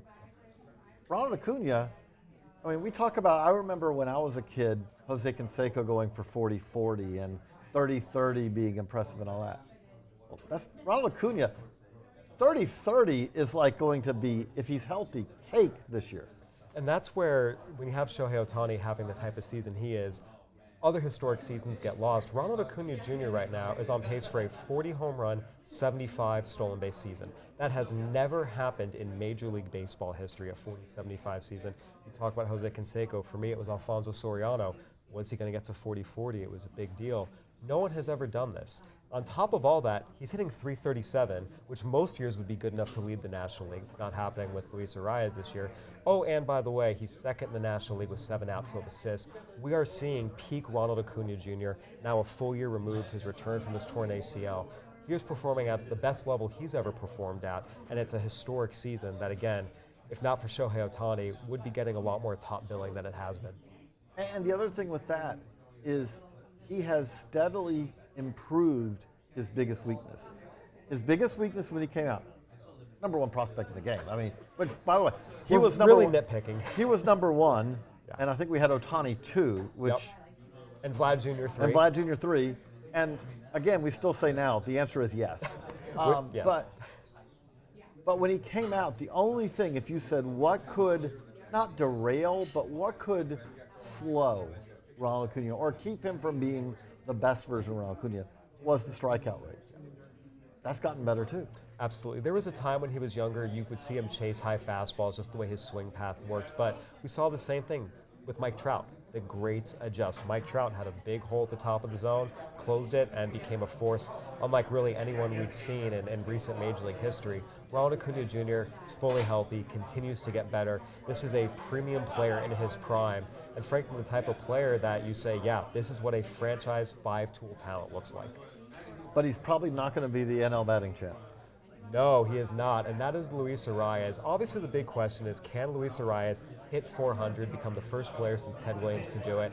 He's batting .388 as we sit here today, but what's really amazing about this is even if Luis Arias does not hit 400, there have been only 4 players in the last 85 years to even hit .388 in a season. Tony Gwynn, George Brett, Rod Carew, and Ted Williams. 4 Hall of Famers who you can generally say are 4 of the greatest hitters of all time. They're the only ones to hit .388 in the last 85 years. Luis Arias is on pace to join them. So even if he doesn't get to 400, we're talking about a historic season. That's frankly one of the best hitting seasons of all time. And we're talking about in an era where, you know, again, it's the same thing like if you talk about 68 versus 75, it's a very different like era where, you know, batting averages are lower now than they were then. Major League batting average has hovered around 240, 250 the last few years. But here's to really put in perspective. Luis Arias leads the National League with a .388 batting average. Ronald Acuna Jr. is second, .337. He's 51 points ahead of the runner-up. It just speaks to how superior of a pure hitter Luis Arias is to anyone we've seen in the game today. Reigning AL batting champ, by the way, as well. The other thing that stands out to me about this year, if I've said what are we going to remember about this year, it's a great rookie crop. Yeah. I mean, it is an utterly outstanding rookie crop.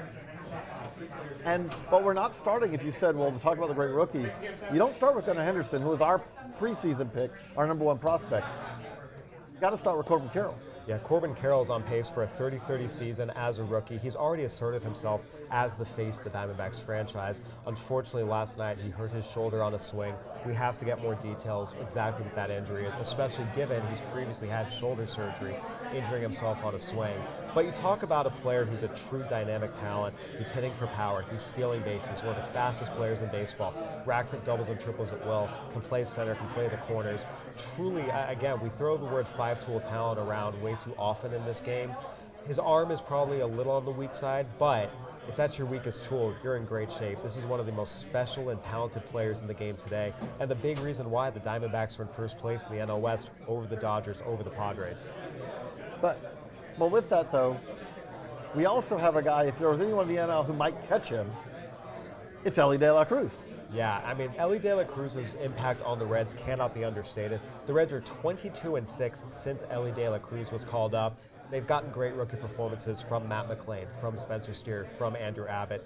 But when you talk about just the energy, the excitement, the ability level, Elly De La Cruz, even playing fewer games than McLain and Steer, has had the most impact on this franchise and has made the Reds must-watch TV. Oh. It's been a long time since the Reds were must-watch television. They're incredibly fun to watch. Absolutely. And whenever Elly bats or is just on the field, you want to be watching.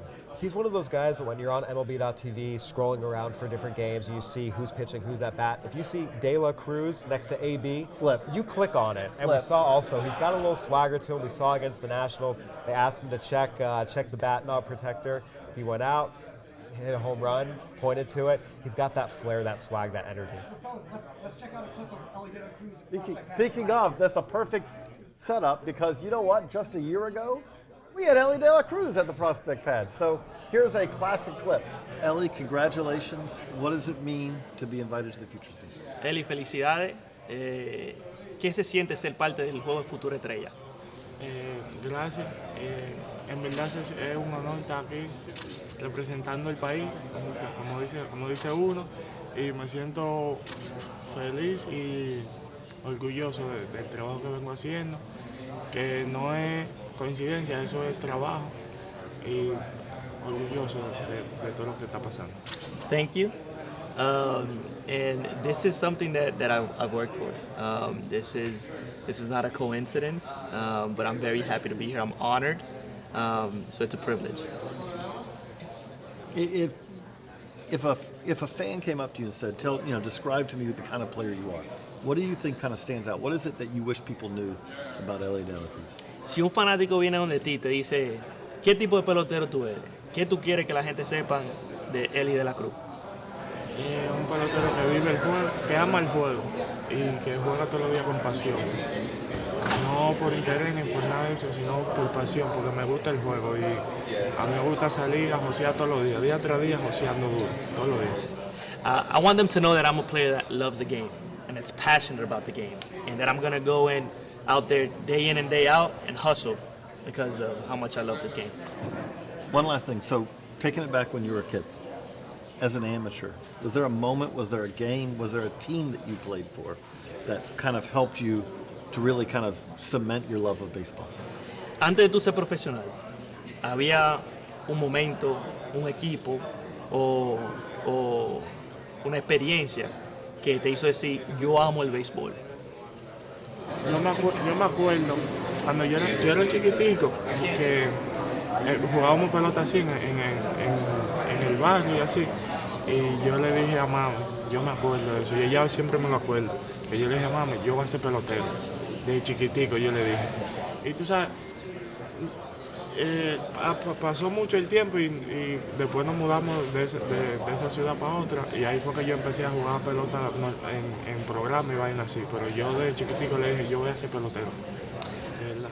I remember this moment, and my mom reminds me of this moment a lot. I used to be very small, and I remember playing in the neighborhood with the kids, and I told my mom, I'm going to be a baseball player. Then we moved, and that's when I started really practicing in the program and leagues and stuff like that.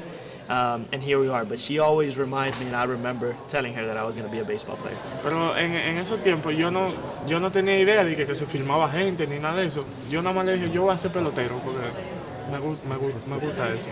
Pero yo no tenía idea de que filmaban gente ni nada de eso. At the time, I didn't even know that the signing process. I didn't know that you had to sign to be a professional baseball player. I just knew that I loved baseball and that's what I wanted to do.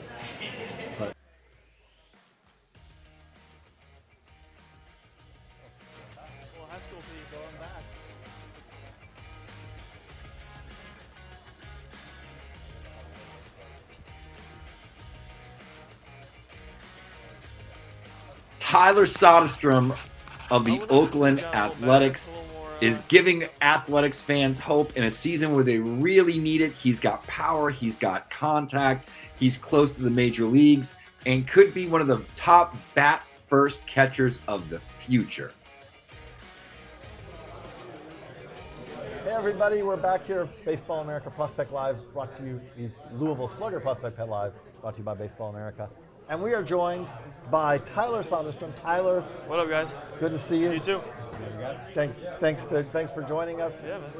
Congratulations on returning to the Futures Game.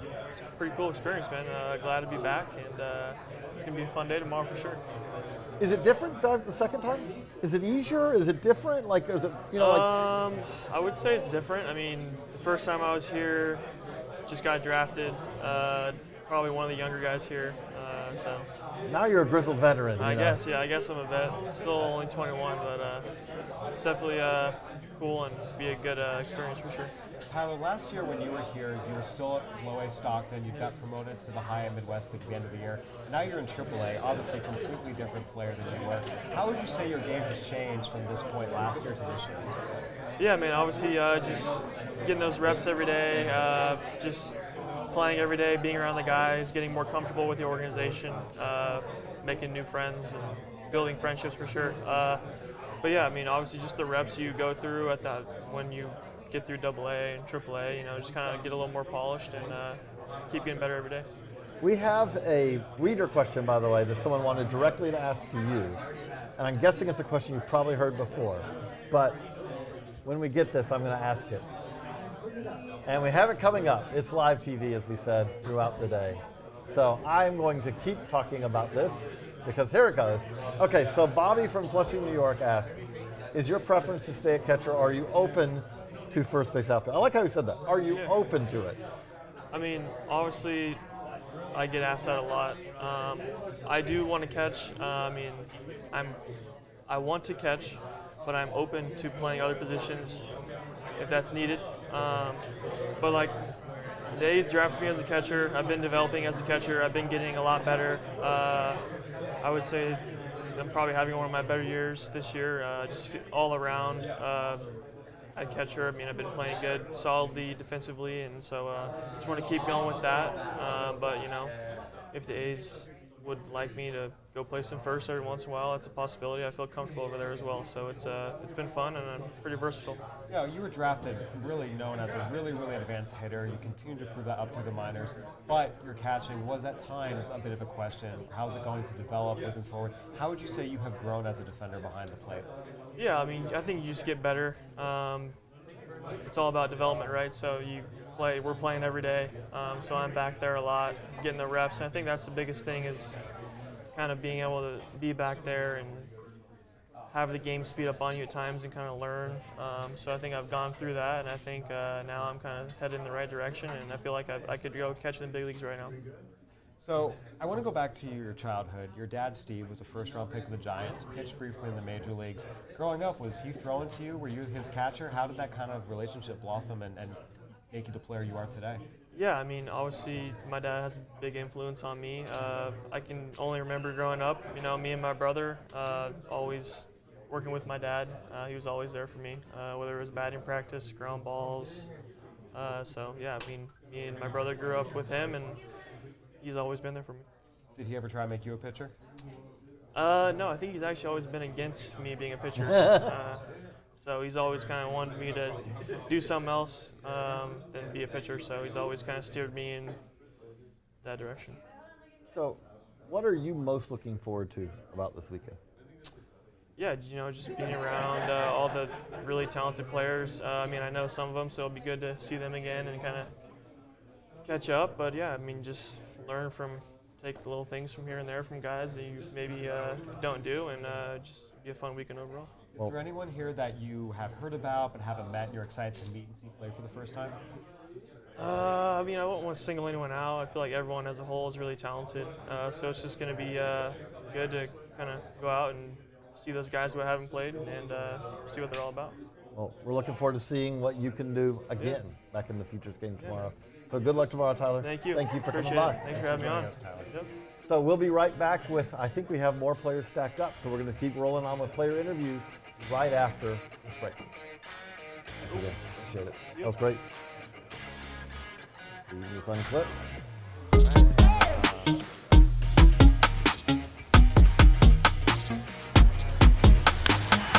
I feel really comfortable at the plate when I use this bat. I like everything, the weight, and feels really nice. Every time I use, I just feel comfortable and more comfortable and more comfortable.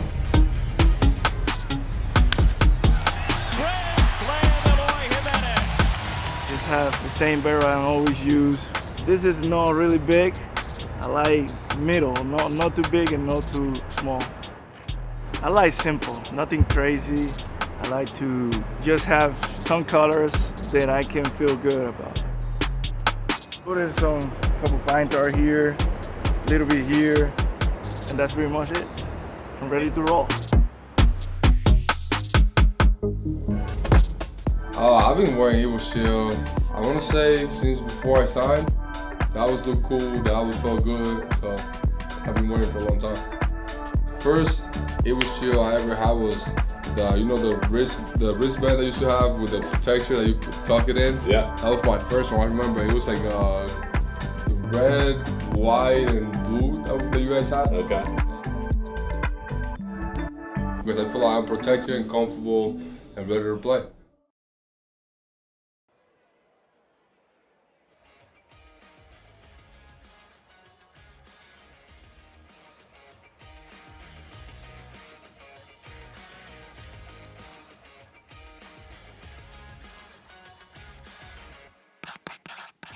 Mike Vassell has been one of the better draft picks the Mets have made in quite a few years. This guy had a ton of pedigree coming out of my own backyard, Massachusetts. High school pitcher, ended up matriculating over UVA. Things didn't go quite the way he thought they were going to, but since then, he's pushed his way up to the top of the Mets system. This guy is on the cusp of the major leagues. Mets fans, another reason to get excited. Hey everybody, back here at the Baseball America Louisville Slugger Prospect Pad Live. Do want to remind you before we jump into an interview with Mike Vassell, do want to remind you all that cool swag that we've had here. We're having a contest, and so if you subscribe to Baseball America Today, new subscription, or renew your subscription for a year, you are eligible to win. I mean, we had Fungo Look at that Pops. over there. We also, they can't see it, but there is a big Prospect Pad poster that every player that's come through here has signed. We're giving away a whole lot of fun stuff. You know, we know that diehard baseball fans are watching this, and we want you all to enjoy it. So, but also we are very excited to be joined by Mike Vassell. Mike, congratulations. Thank you very much. On what is it like to know that really about this time tomorrow, or a little after this time tomorrow, you're going to be on a massive stage facing the best, prospects in the minors. Yeah, I know. I mean, to me, it's awesome. When the people in the Mets org told me that I was going, I just immediately started smiling. I remember it was my first day or two in AAA, and I got called into the manager's office, and I was like, oh boy, what did I do already? I thought I did. I just got here. Yeah, I just got here. Thought I messed something up, but he told me I was going to the Futures game, and I was just really, really excited, and I'm really happy for it. Who's the first person you called? I called my mom, Yeah? first person. Yeah, she's here with me. Yeah, mom's here. Yeah, all right. somewhere in the hotel she's here. Don't know right now, but yeah. So she came out to Seattle with me. So very excited. So, as you said, you just got the call also up to AAA, which is a momentous moment in itself. But also nothing against AAA. Yeah. It's also great from the standpoint of, now wait a second. Anytime I get called in now, there's always that possibility. You're one step away. Mm-hmm. How, I mean, as a player, as a pitcher, as you're developing, this is the plan. This is the goal, right? It's going right. Exactly. It's going along the path. But does it feel a little different when you're in AAA and you're like, hey, I know that the only step up from here is the step that I've been dreaming of since I was a kid? Yeah. I mean, I think at first, definitely, the going from low A to high A was very exciting. And then ultimately, I finished the year last year in high and started in Double A this year. Played in the fall league this past fall, and I think for me, once I found out I was going to AAA, I think some of that emotion, you can really think about it a lot, almost sometimes too much, and then I think, after my first few outings now, it's more about just settling in and being yourself and realizing kind of what you did to get there and knowing that the organization has faith in you and they wouldn't be pushing you if they didn't believe so. So, I mean, for me, it's very, very exciting, and you realize, you're one step away. My buddy Grant Hartwig had just gotten called up a couple weeks ago to the big leagues and went from not drafted to now he's in the bullpen for the Mets. So, just seeing that too and being able to kind of get a taste of it's awesome. Very exciting, and at the same time trying to stay present, be where my feet are. We talk about all of the players that are going to be showcased tomorrow. Is there anybody that you're looking forward to, seeing or maybe reconnecting with? Yeah, it's tough to say one guy. I did play with Jackson Merrill in the fall league. I think he is he's a stud.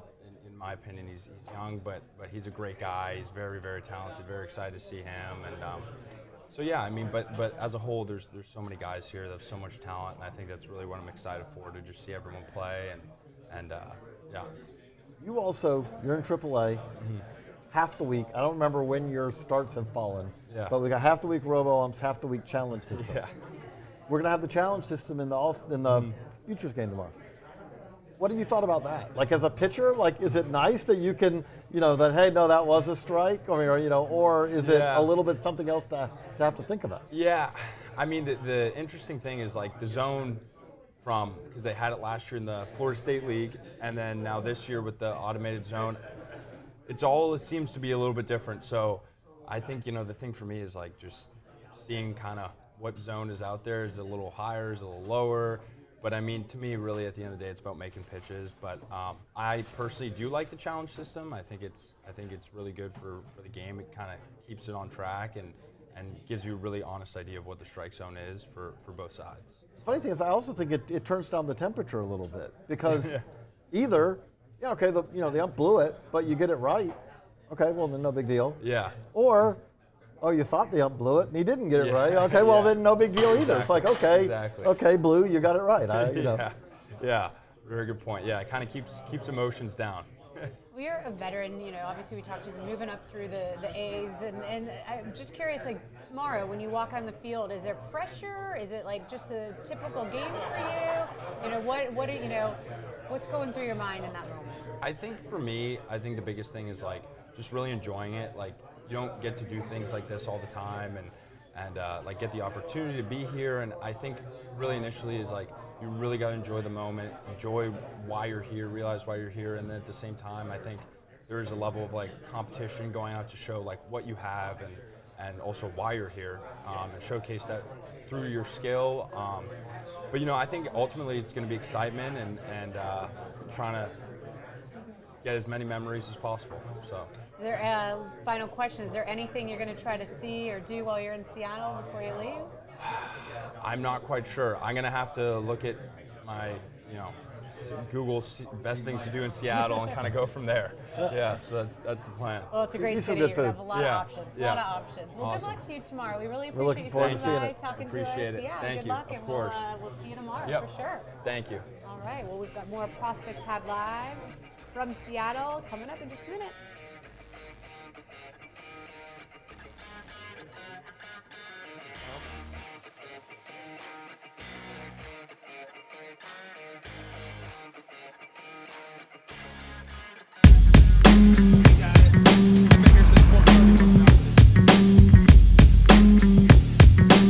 Hey, how are you?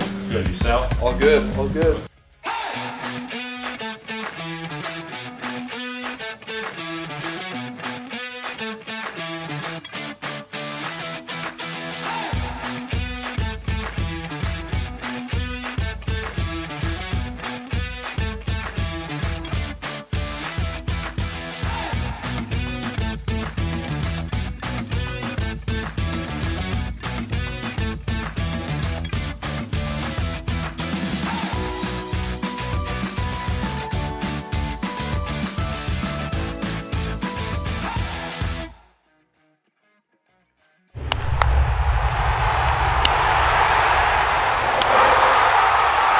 Before we get here, we start here. This is always where it starts. This is more than just a piece of wood. It's a piece of us, crafted by those who learned from generations of crafters before them. It's a family tradition since 1884. This is Louisville Slugger. The one you think of when you think of Bat's bat. Hell, the league's best hitters get an award every year with our name on it. Maybe we're boasting, but we've been building to this moment for 135 years. Griffey, Aaron, Williams, they saw their names on our bats and knew they made it. Because we made it. In a game of adjustments, we're no stranger to them. We innovate what's taken for granted. We'll never stop taking the next huge step. That's why the best players in the world swing the best bat we've ever made. That's how we get here. This is hard work. This is our time. This is Louisville Slugger.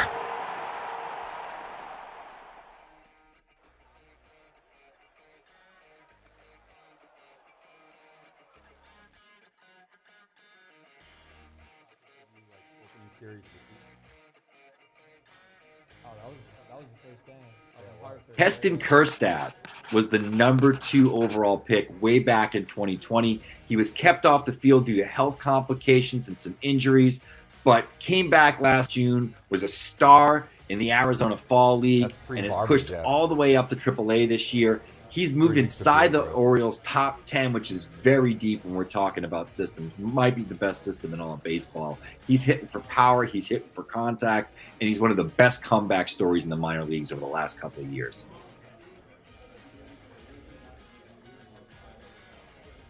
Well, Look what we got joining us. We got both of you here. I mean, you were right there. We should have had you do the spot here. I could have done it right here on the spot. Well, we yeah, got live Heston, one. so tell me, what's your favorite thing about Heston right now?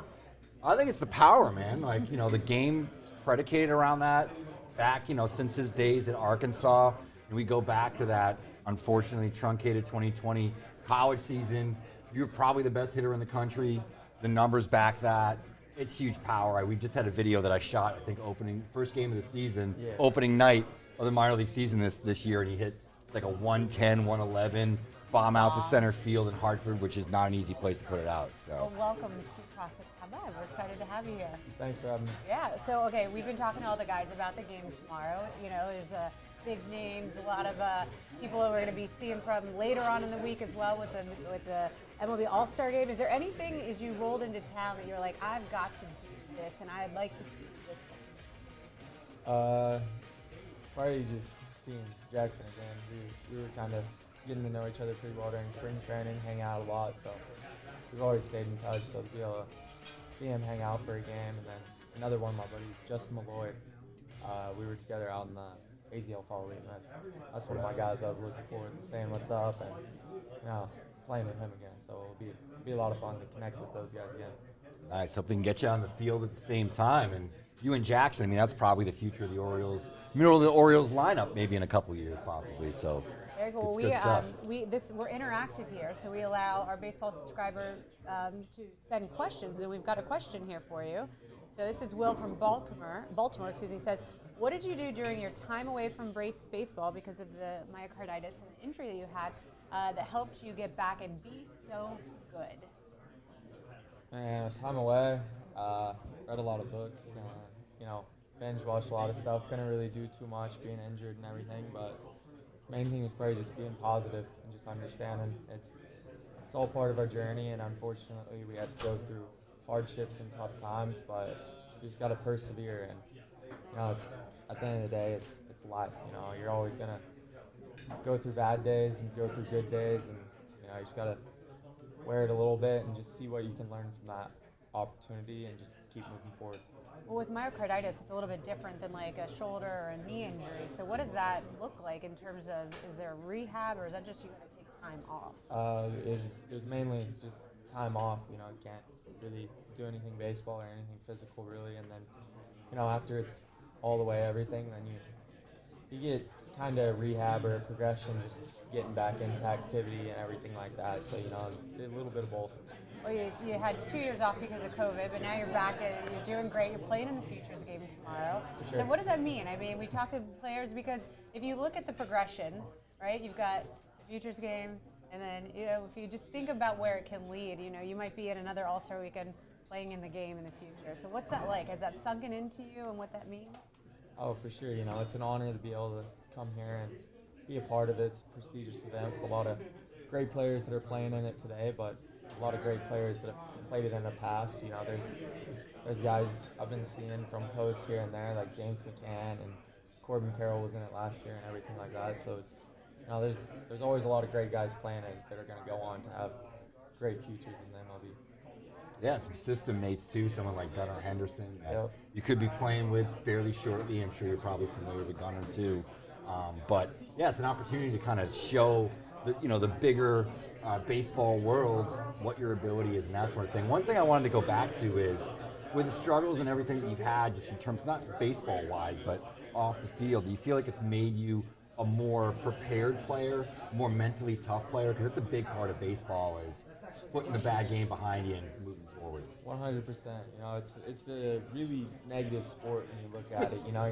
You don't succeed a lot. Like a good day at the park's the 1 for 3 with a walk. That's a great day at the park, and we still had 2 negative plate appearances, and that's you got to be able to handle it. So being able to have some life experiences that were pretty negative and pretty impactful in my life, really brings it to perspective on how I got tomorrow, and I learned from maybe some bad at-bats today, and tomorrow I'm going to come back and have better at-bats. Awesome. Well, we really Great. appreciate you stopping by the Prospect Pad and talking to us, and good luck tomorrow in the For game. sure. We really look forward to seeing Thanks you. for having me. Yeah, Nice we meeting you. appreciate it. Yeah, thanks so much.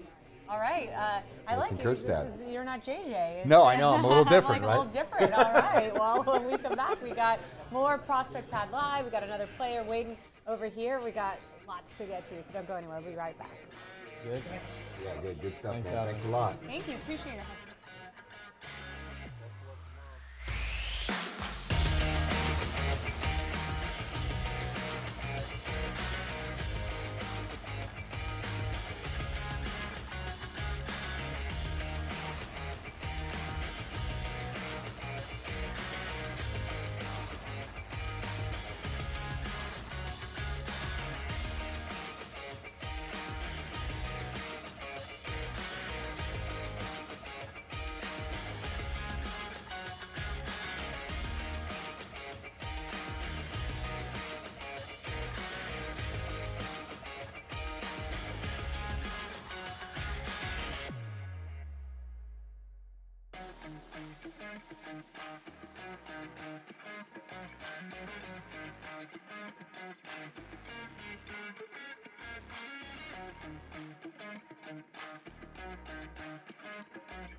Drew Gilbert was a standout at Tennessee where he had a meme-worthy moment in last year's tournament.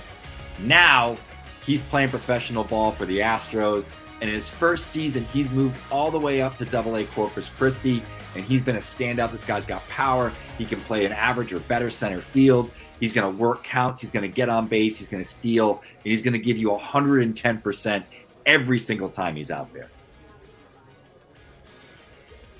All right, welcome back. I got to love a little SEC going on over here. Yeah, exactly. If JJ was here, he'd be getting in on the action. But welcome, Drew. Thanks for joining us at Prospect Pad Live. Yeah, happy to be here. Have you been to Seattle before? It's your first time? It's my first time. Awesome. Yep. So is there anything when you're like, all right, you found out you're going to play in the Futures game? Of course, there's the baseball stuff. But is there anything that you're like, oh, I want to go do this or I want to try this?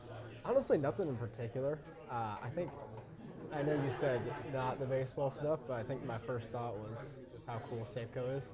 Yeah. So pretty excited to get to the stadium and take a look. When you got the call for that you were going to be playing in a game, like, where were you? How did that go? Yeah, we were just we were in our locker room, and our manager Joe Thon, he called me into his office and he told me, and it was pretty short, but I was pretty excited. It was a week or two ago, so I'm excited and grateful for the opportunity. Very cool. Well, did you bring any family out with you or friends or? Yeah, so my mom, she's on her way. My girlfriend, she's on her way. They're flying in. They should be here mid-afternoon tonight. So excited to get those two, and I haven't seen them in a while either. Very cool. Awesome. I want to ask you a little bit about your game. You've had an interesting journey. Obviously we're a big NCAA college star, had a big moment last year. Unfortunate, but a big moment. Kind of the heart and soul. I think anybody that's watched you play, it's really funny sitting with him here. You're so understated. Where, I mean, if you see this guy in the field, you are as fiery as anybody. So this guy in the backfields in spring training, you're still talking your junk even in inter-squad games, hitting bombs. But you have a really well-rounded game. Center fielder, good defense. You were a pitcher in high school, played two ways. You got the contact, you got the approach, you got the power. How do you describe yourself as a player, and sort of how did you get so well-rounded in terms of your talent? Are you playing other sports, doing other things? What's your background? Yeah, I think that's, I don't really necessarily describe myself as a player, but if I were to do that, that's how I'd want it to be.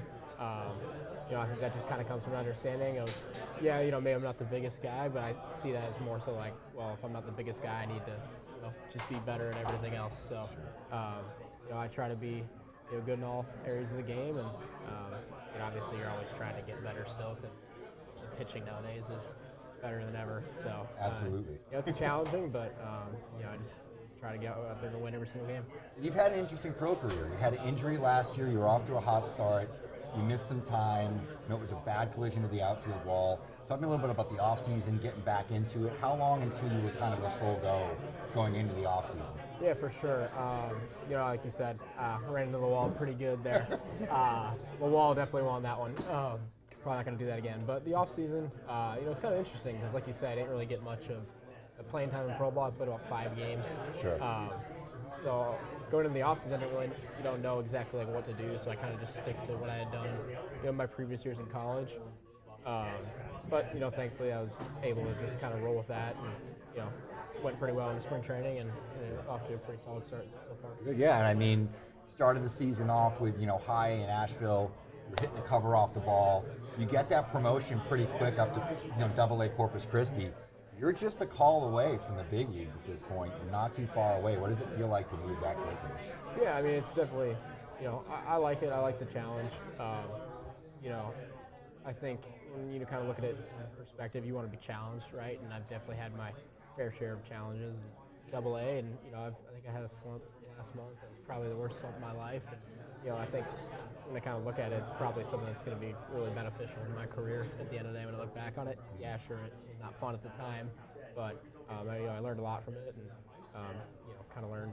I don't want to say how to fail because no one really likes failing, but like understanding that it doesn't really matter what happened in this game. You got another one tomorrow, so just got to keep rolling. No matter how good you are, you're going to hit a point at some point. You're going to struggle. You're going to go through that slump, and you're better for it in the end, right? 100%. So it's good stuff. Good philosophy. So before we let you go, there's big leaguers walking around here. Everybody's getting ready. Is there anybody that you looked up to, model your career after, or anybody you want to meet while you're here? Oh, I mean, I could probably go on and on with all the people I want to meet. I know I always watch, Mike Trout and all of them. I mean, Shohei Ohtani, who doesn't like watching that guy. I mean, there's no one specific I really tried to model my game after, not for any reason. But I think you can take bits and pieces from everyone, right? I mean, all those guys are big leaguers for a reason. They do something really good. So, that's kind of what I try to do, and how I guess model my game is just a bunch of people try to combine it. I love it. Well, we appreciate you coming by and talking to us. Thanks, guys. Yeah, we look forward to seeing you in the game. Good luck tomorrow. Thanks, guys. All right. Appreciate you. All right, we'll be back with more Prospect Pad Live in just a minute. Guy's got MVP written all over him. Growing up as a kid, you never think that you're going to be an MVP one day, but it's a cool honor for sure. Are you kidding? Another one for Yelich. Get that guy some hardware. That's what makes it so special. I think looking back on it, can't ever expect to win an award like that. And Yelich putting on a show tonight. But when it happens, it's amazing. This one's perfect for what I like to do as a player. It's balanced. I feel like I can feel where the barrel is. After I got drafted, you do the whole press conference thing and you get to do BP with the big league team. Some of the guys are giving me bats. This was one that I came across that I really liked. It felt comfortable. The handle's similar to an aluminum bat handle, so I was familiar with that coming out of high school. I was like, I'm gonna try this one out, see how it goes, see how it feels. And from that day forward, that's the only model I've ever used in my entire career. Never switched, haven't wavered, so I've used the same bat for the last 9 years. This is the model I'm gonna roll with the rest of my career.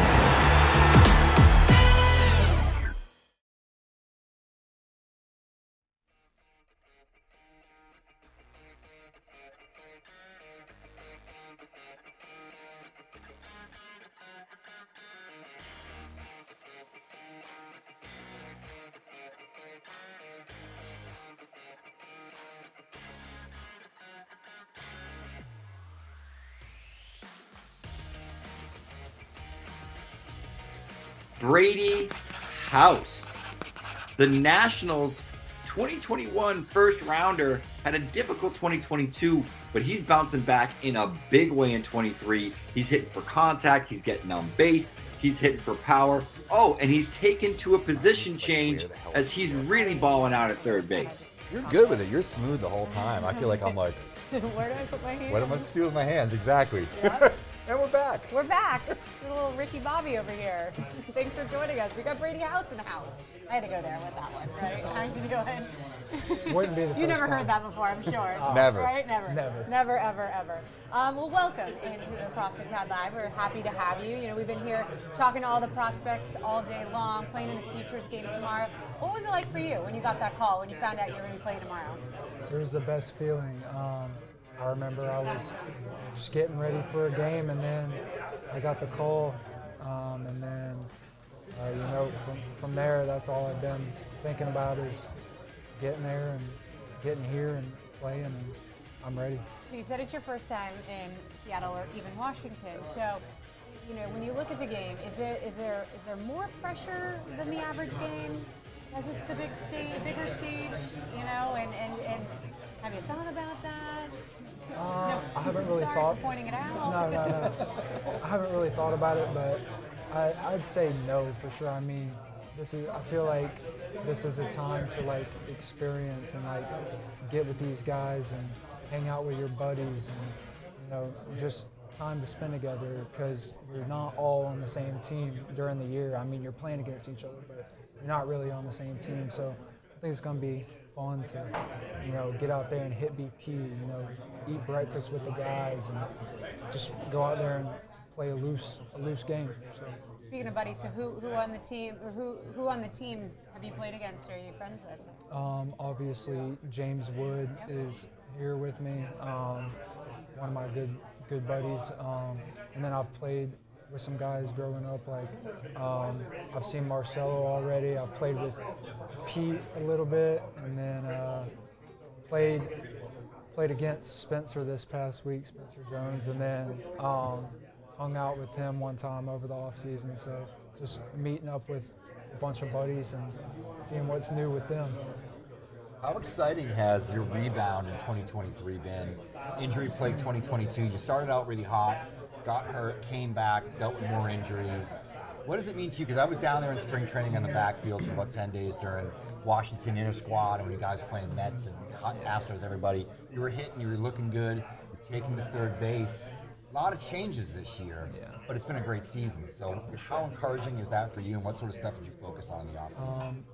I think with getting the injury last year, you know, in ways it has made me better, not just physically, but mentally. Like I've had to fight my way back, and now that I'm healthy, you know, playing a full season and playing healthy and making sure I'm doing the little things right is kind of what I'm focused on. And then it just all kind of comes together in the end. Is just, you know, as long as I know that I'm doing what I can to prepare to be healthy in the game, then that's basically all I can do. Absolutely, and you're a tremendous athlete. We know how good of a hitter you are. There's contact, there's approach, there's power. But that, you know, athleticism, did that allow you to transition to third base? Did it make it easier? How hard was that? Did you have any experience? Because you were primarily a shortstop throughout prep and then your first year. Yeah. So, I mean, like my high school years and, you know, even my first, or whenever I got drafted in my first year in pro ball, it was shortstop. I never had done third base in a while, and then coming into spring training, we worked on it every single day, you know, little stuff, and you know, the more the days go on, the more I'm getting used to it and feeling more comfortable there. So I'm feeling good there.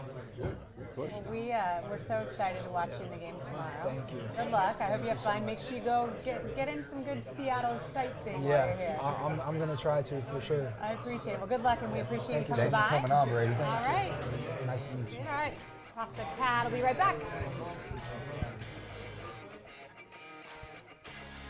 you, guys. Still breaking, JJ? You want back on?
Jackson Merrill.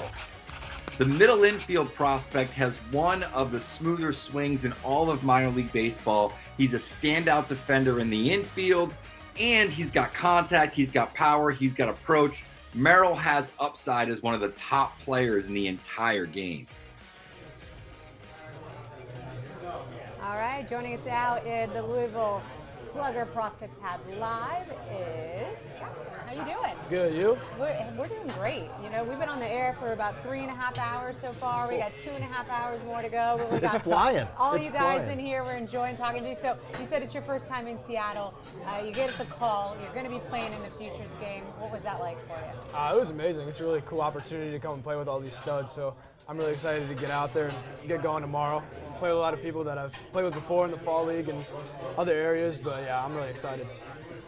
We were watching a little bit, you know, like with you going to the fall league when you did, I mean, you're still pretty young in your pro career. Yeah. You were facing a lot of guys who were older. Like, does that help kind of speed up the development process a little bit? Yes, I will say that after fall league, when I came back to spring training this year, it was definitely a little easier. The pitching was a lot easier to pick up because when I first got to fall league, it was difficult. Like, it was kind of an adjustment period, but yeah, going from low A to fall league to big league spring training has been kind of quick. So it's a great experience, though. Is it more that the stuff's nastier, or is it more the location, or is it more that they're pitching backwards more, you're going to see more breaking balls, early count, you know, things like that? Yeah, so the stuff's better, obviously. Everything gets better once you go up, but stuff's better, location's better, but I like it when it's in the zone. I feel like my bat to ball is pretty good, so if it's in the zone. So it helps it up a little bit, you know, because they're around the zone more. Yeah, that's why like kind of in low A and high A, it's a little more difficult because they're kind of like spraying everywhere. It's a little more hard to stay in your zone, you know.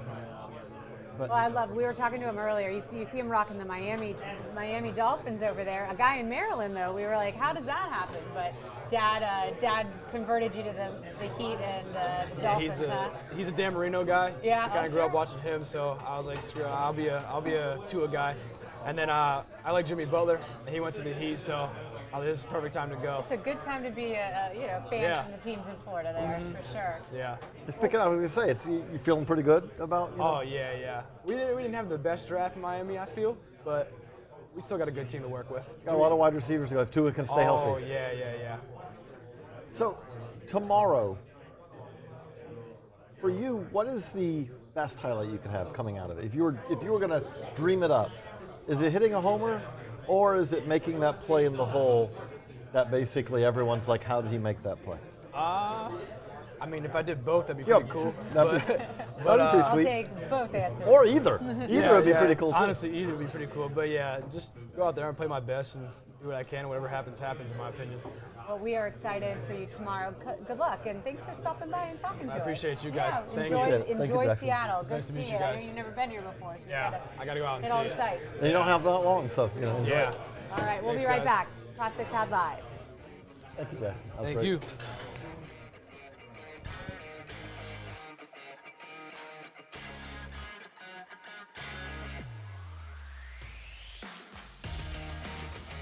Ever heard of Vlad, Acuna, Bobby Witt Jr.? Sure, everyone knows them now, but we told you about them first. Ready to find out who's next? For more than 40 years, Baseball America has been introducing you to the best baseball prospects in the world. Nobody out there gives you more exclusive access and expert analysis. Log on to the all-new baseballamerica.com for an exclusive offer, a free bonus month for your first year. And you'll know the next big thing before anyone else. Baseball America, we invented this stuff.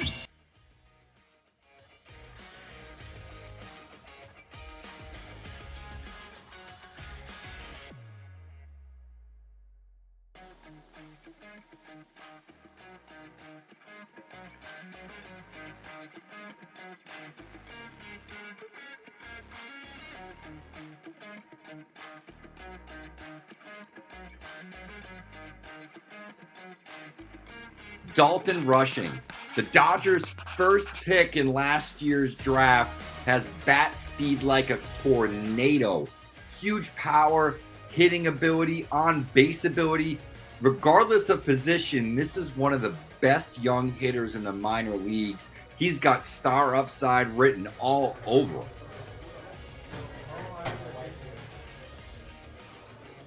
All right, joining us now, we got Dalton Rushton in studio. Welcome, Dalton. Thank you, guys. Appreciate you stopping Congratulations. by. Thank you, Congrats guys. I'm on playing here tomorrow. So let's talk about it. How are you feeling right now? Nerves? Not thinking about it? Pressure? What's going through your mind? Honestly, just got done playing 75 games. Yeah. It's another game. It's another game. It's another game. And you've got 70 more to go. Yeah, 70 more to go. So yeah, it's just another game. Just playing the same game, you just get to be surrounded by some of the best. So it's very exciting. But you've also got it a little different. You're a catcher. Yes, correct. So it's not normally when you play a game, it's like, oh, okay, so I'm catching so-and-so. Yeah. This is what he throws. I know he likes to do this. You're going to be catching guys who you've never seen before and also are going to be, a lot of pure film. Yeah. It's going to be fun out there. Everybody that's going to step out there is going to be nasty. That's just a given. One of the things that I kind of refer back to is if you want to actually play at this level, you're going to have to play against these guys for the next 10 years, let's say. So I mean, you're going to have to surround around big leaguers. So it's going to be a really cool atmosphere. Calling games for whoever's on the mound.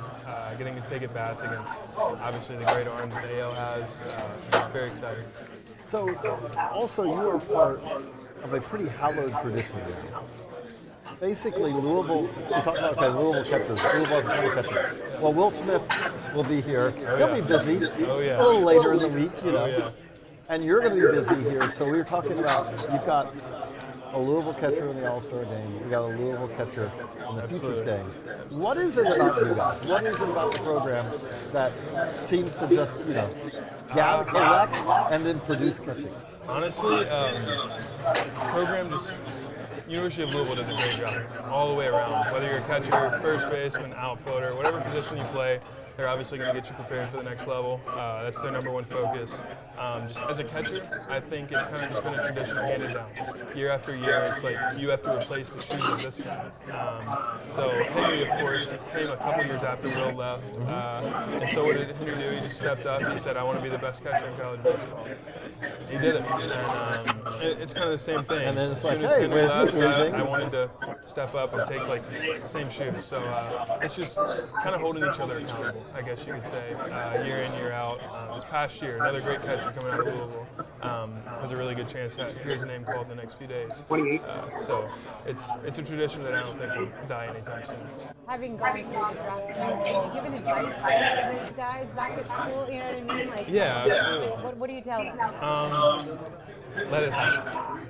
Let everything fall into place. Because, I mean, last year, every single player, when the draft rolls around, you're sitting here like, oh, when's my name going to be called? When's my name going to be called? But at the end of the day, you're going to get called and you're going to go to the right place. And you're going to succeed. No matter wherever you want to go, whatever you want to do in whatever organization, you're going to be successful. And for me, I was fortunate enough to play in the Dodgers, arguably the best organization in baseball, the best organization in baseball. I should bring out my Dodger hat? Yeah, I was going to say, you're crazy. I think it's a good time. Let me show you some. So I lived in LA. So we were having production meeting calls for this show. Okay. And I lived in LA for the last 20 years. Okay. And this hat is probably about 20 years old. And they were making fun of me because they're like, Jen, can we see the plastic in the hat? I'm like, yes, you can. You can see. That's a true fan. That is a true fan. I mean, it's not even white anymore. That's a diehard LA fan. And now I can't. I've had actually people offer me money for it before because I feel like it's you pay good money to get a worn-in hat. Absolutely. I also don't think I can wash it. I might fall. No, I don't. Anyway, I want just to wanted to show you've got a 20-year living in LA Dodger fan over here. Best organization in baseball. Yeah, you have with to keep a that in really mind. special hat here. We really appreciate it. Do you have another one? One more real quick one I want to ask you is Absolutely. and also because catchers, you all are analyzing everything. You have to. Who's the toughest guy you faced this year? As a hitter? As a hitter. A few of them, man. Or who's one of the toughest? Let's do it that way. I don't want you to put you on the spot like, no, you didn't tell me that I was the toughest. But who's the guy you faced this year like, man, that guy's it's a fun at-bat because it's a challenging at-bat. Very uncomfortable at-bat would for sure have to be Cooper Jerpy. That's, especially as a left-handed hitter, that's his angle. He's coming at you from behind you, behind your kneecap, I guess you could say. And 92, 95, it's not fun to face, but it was for sure like a challenge, and I loved it. Well, you're going to have a good challenge tomorrow, I'm sure, Absolutely. facing some of the best in the Futures game. Thanks for Absolutely. coming by. We really appreciate Thank you guys. talking I to you. appreciate Good you. luck. Absolutely. Thank you All guys right, so I'm sure much. We'll see you soon. All right, we got, I mean, there's, you guys, if you can we're gonna turn be around rolling. and see, we got a lot of players waiting to talk to us. So we'll be right back. Don't go anywhere. More Prospect Pad Live coming your way. Thanks, guys. We're clear. Thank you. That was great. Appreciate you guys. Thank you.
Jonathan Clase has enjoyed a breakout season this year as he's climbed up the Mariners rankings. This guy has an electric combination of power and speed. He's hitting tons of homers, has potential plus running ability on the base paths. It wouldn't shock me if he gets a combo meal in the Futures game this year. That's a home run and a steal. Look for a Class A combo meal. All right, welcome back into the Louisville Slugger Prospect Pad Live, presented by Baseball America. We've got the fastest man in baseball right now with us here, right? Look, we've got Oscar here. You know what I just said in English, though, right? I know what you said. See. Welcome to Prospect Pad Live. Congratulations on the Futures game, and this is home for you. Yeah. Felicidades, y esta es tu casa para ti, como quien dice. Claro. Estoy bien aquí, me siento contento de estar aquí. Yeah, this is home. I feel happy to be here. Okay, we always know that you could run, but I just heard a second ago a time that doesn't even so what's the fastest that you've been time in a 60? Sabemos que tú sabes correr, pero yo escuché un tiempo que, no sé, increíble. ¿Qué es lo más rápido que tú has corrido una 60? Lo más rápido que he corrido es 6 flat. 6 flat. That's the rules changes that we have this year. That's almost like cheating in some ways, and they give you an extra, But has it helped too, like stealing when you know the pitcher can't throw over more than once, maybe twice? Mira, con la regla que han cambiado, es como que haciendo un poquito de trampa. ¿Te ha ayudado eso con la regla que han cambiado, que ya el pitcher no puede ir para allá más una tercera vez con tu velocidad? Mucho, claro, o sea que los pitchers antes se viraban mucho y ahora, máximo son 2 veces y ya cuando se viran 2 veces, ya uno sabe coger más pasos y ya es más fácil, ya está parado. Absolutely. Before they'd pick off over and over again. Now that they know after 2 they're done, I can get a little bit more aggressive and take my base. But it's not just speed. You've also shown power too. It's something where when you look at your game now, has that been a development, or is that something, or you felt like you've always had kind of a well-rounded game? It's not just a slap it around, but also a chance to do damage. So, no es nada más velocidad, ha agregado también poder. ¿Eso es algo que ha desarrollado ahora o algo que tú entendías que siempre tenía ese potencial? Bueno, yo siempre entendí lo que yo tenía, pero, trabajando fuerte en el gimnasio, comiendo saludable y eso, ahora ha salido más flote. I understood that I always had that potential, but eating right, getting in the gym, now you're able to see that come to fruition. So is that you're just stronger? Is that the main thing? Te sientes más fuerte, eso es la diferencia. Sí. Yeah, stronger. Sorry, I'm practicing my Spanish here. I'm proud of myself. Te lo digo, que estás más fuerte. Un poquito. But how about this? for, we've been talking to a lot of the players. A lot of people, it's their first time in Seattle. If he had to give one thing, somebody to go and do while they're here, what should they go see in Seattle? Okay. Muchos de los peloteros nunca han estado aquí. Tú que tienes un mejor entender del área, ¿qué es una cosa que tú recomendarías que ellos fueran a ver mientras están aquí en Seattle? O sea, yo recomendaría que fueran a la torre que hay, que la vaina, eso, o sea, yo no he ido, pero yo recomendaría que vayan. Okay. I haven't been there, but the tower with the Space Needle? The Space Needle. Space Needle. I'd recommend for them to go check that out. So the last one, we want to. You're getting to play in the Mariners Stadium. How special is it? What is it going to be like tomorrow when you're playing in the park that hopefully you're playing in not long from now? You're playing in that big league park in front of Mariners fans and getting a chance to show what you can do. Mañana va a jugar en el estadio de Seattle. Que si Dios quiere, el estadio donde tú juegues cuando llegue a Grandes Ligas. ¿Qué se va a sentir mañana jugar ahí con los fanáticos, los marineros ahí también? Yo creo que es un sueño, ¿tú me entiendes? O sea, porque yo siempre soñé con esto. Mi primero, futuro estrella, o sea, que sea quien sea, eso es como un sueño hecho realidad, ¿sabes? Porque me siento aquí en familia, en casa. It's a dream. It's an absolute dream. Being in front of the fans is something I've always dreamed of. To be here and have my first Futures game at home at the Mariners Stadium, it's a dream come true. That's awesome. Well, we wish you good luck. We Buena appreciate suerte. you coming in. Thank you so much. Muchas gracias. Ay. Thank you so much. Thank you, Oscar, of course. We appreciate it. All right, we got more players waiting to jump in with us, so we're going to take a quick break. We'll be right back. Thank you. Thank you, thank you. Hermano, tremendo trabajo. Usted es un pro. Estamos enteros ahí. Ever heard of Vlad, Acuna, Bobby Witt Jr.? Sure, everyone knows them now, but we told you about them first. Ready to find out who's next? For more than 40 years, Baseball America has been introducing you to the best baseball prospects in the world. Nobody out there gives you more exclusive access and expert analysis. Log on to the all-new baseballamerica.com for an exclusive offer, a free bonus month for your first year. And you'll know the next big thing before anyone else. Baseball America, we invented this stuff.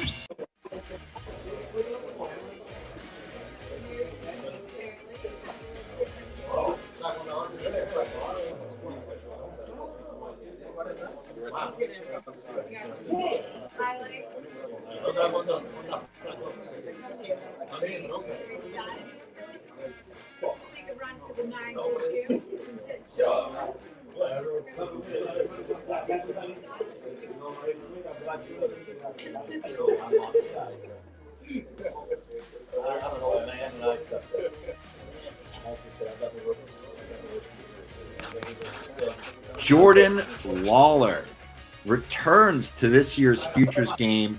He's one of the top hitting shortstop prospects in all of baseball, drafted in that historic prep shortstop class back in 2021. And honestly, he might be the most exciting guy among a bunch of potential all-stars in that group. He's got power, he's got speed, the ability to stick at shortstop, contact, on-base ability, and he's real young in Double-A, and he's showing out. Lawler's one of the names to watch this year. Well, it's hard not to have an intro like that. That's pretty good. Jordan Lawler here with us. He said you were the most exciting guy. He's obviously just very excited to see you play tomorrow. What are your thoughts? I mean, this is a big game. The best guys out there right now, all showcasing what they've got. Pressure. How are you feeling right now? No, I'm excited. I'm excited to be here in Seattle around the best. That's what you play for. It's what you dream of when you're a little kid. So you want to be out here facing the best of the best and put your best foot forward. The other thing that stands out to me is this, it doesn't feel like an hour ago for me, because I'm old, that we were talking about, it was the draft, and it was like, okay, where's Jordan going to go? Where's Marcelo going to go? Now we turn around, you guys are all here. But I also can't help but think of it's All-Star Week. There's another group getting ready to go through that. Exactly. You've gone through that. I have, yeah. What would you say to them? What is it that, like now that you've gone through it, what would your advice to them be about how to experience draft week when you're getting drafted? Yeah, I'd say just enjoy every moment of it. Be with your family, whoever you're with. Enjoy it. It's an unforgettable experience. I'm never going to forget the smile on my mom, my grandparents' faces when I heard my name from Commissioner Manfred. So just enjoy it. Don't stress out too much about it. It'll all work out. Do you have any family out here with you for the game? I do, yeah. I have like 10 people out here. 10 people, all right. So you're like, I'll have all the tickets you will give me. Yeah, it'll be busy. Now, you've been to Seattle before because you played the Tacoma Rainiers, right? Everett. Everett, excuse me, Yeah. against Everett. What's it going to be like being in T-Mobile Stadium, though? Like, have you thought about that a little bit? I haven't, but I've seen pictures of it, Yeah. and I'm excited, yeah. J-Rod seems to like it, so Yeah. I think I'll like it. Wasn't long ago he was at the prospect tag. Because again, that's the thing that stands out about this is a step, right? Like, and it's also a great validation, right? If no one's here that didn't earn a spot here, which is always great. But let's talk about your season so far. How have you felt like, if you look at, we're at the halfway point basically, what have you felt good about your season and what are you like, I'm going to do that better in the second half? Yeah, I'd say even you could split up the first half into two parts. The first couple months, just kind of getting my feet wet, learning, just being tested, going through some setbacks and struggles, which every player has to go through. It's part of the game. I've learned a lot from that, and then since the last 2 months, it's been really good. So I want to keep that steam going. I feel good in the box, feel good in the field. So just keep the momentum going and keep playing good overall baseball. The other thing I've been enjoying asking a couple of hitters is I'm not going to say who's the toughest guy you face, because then someone else may get mad. But I'll just ask you, who's a fun at bat? And I mean that not in a he throws meatballs up there and I can just wail, but like who's a fun at bat and like, okay, this guy's going to challenge me and it's going to bring out the best in me too. Yeah, we faced the Drillers actually. So everyone. Kyle Hurt, yeah. Yeah. It's pretty solid. River Ryans is pretty good. So yeah, you had to bring your. That rotation is sick. Yeah, that rotation bullpen whole team is. It's fun to play. It's a good week. Are there any players in the game tomorrow you're looking forward to playing with or seeing again, maybe if old teammates or anything? Or? Yeah, I want to see Bliss, obviously. Yeah. Ryan Bliss, Tink. I know he's in here. He's in here, I think. And then I want to see Jackson. So I want to see him play. I've never seen him play. So.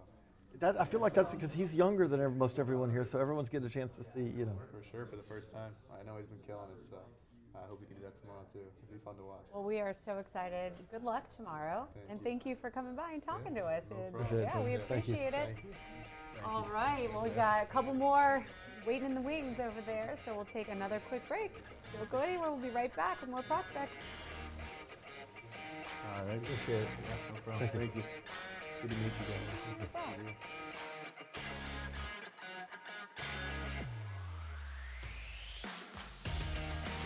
Ever heard of Vlad, Acuna, Bobby Witt Jr.? Sure, everyone knows them now, but we told you about them first. Ready to find out who's next? For more than 40 years, Baseball America has been introducing you to the best baseball prospects in the world. Nobody out there gives you more exclusive access and expert analysis. Log on to the all-new baseballamerica.com for an exclusive offer, a free bonus month for your first year. And you'll know the next big thing before anyone else. Baseball America, we invented this stuff.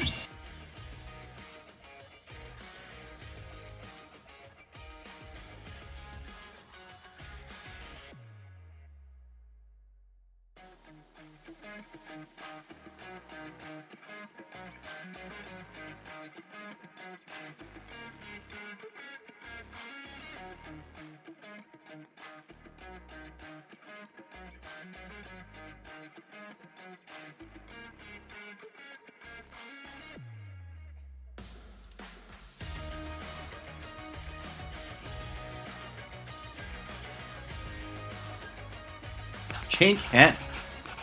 How can a guy named Tink not be exciting? I'll tell you, he is exciting. He's got an explosive four-seam fastball. He's got great secondary stuff and 2 different breaking ball shapes and an awesome changeup. Tink Hence is going to be one to watch in this year's Futures game. All right, we've got him here. Your name's come up a couple times since we've been in here. Jeff obviously just gave you this great introduction. Tink Hence, how's it going? Doing good, can't complain. Happy to be here. We're excited to have you here in the prospect pad. So it's a big day tomorrow.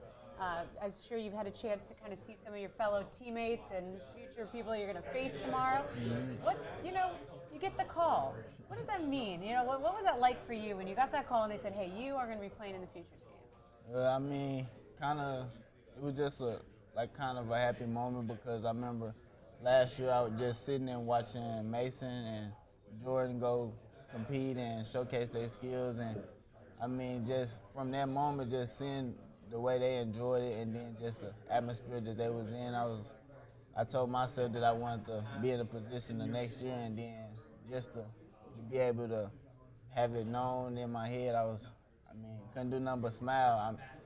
Actually, that day I was going, I ended up getting close to my pitch count because they kind of been keeping me pretty strict, and I was a little upset of coming out of the game early or whatsoever, and he gave me that news and put a smile on my face. Yeah, they got to cut you off because you got. Yes, sir. So, just excited.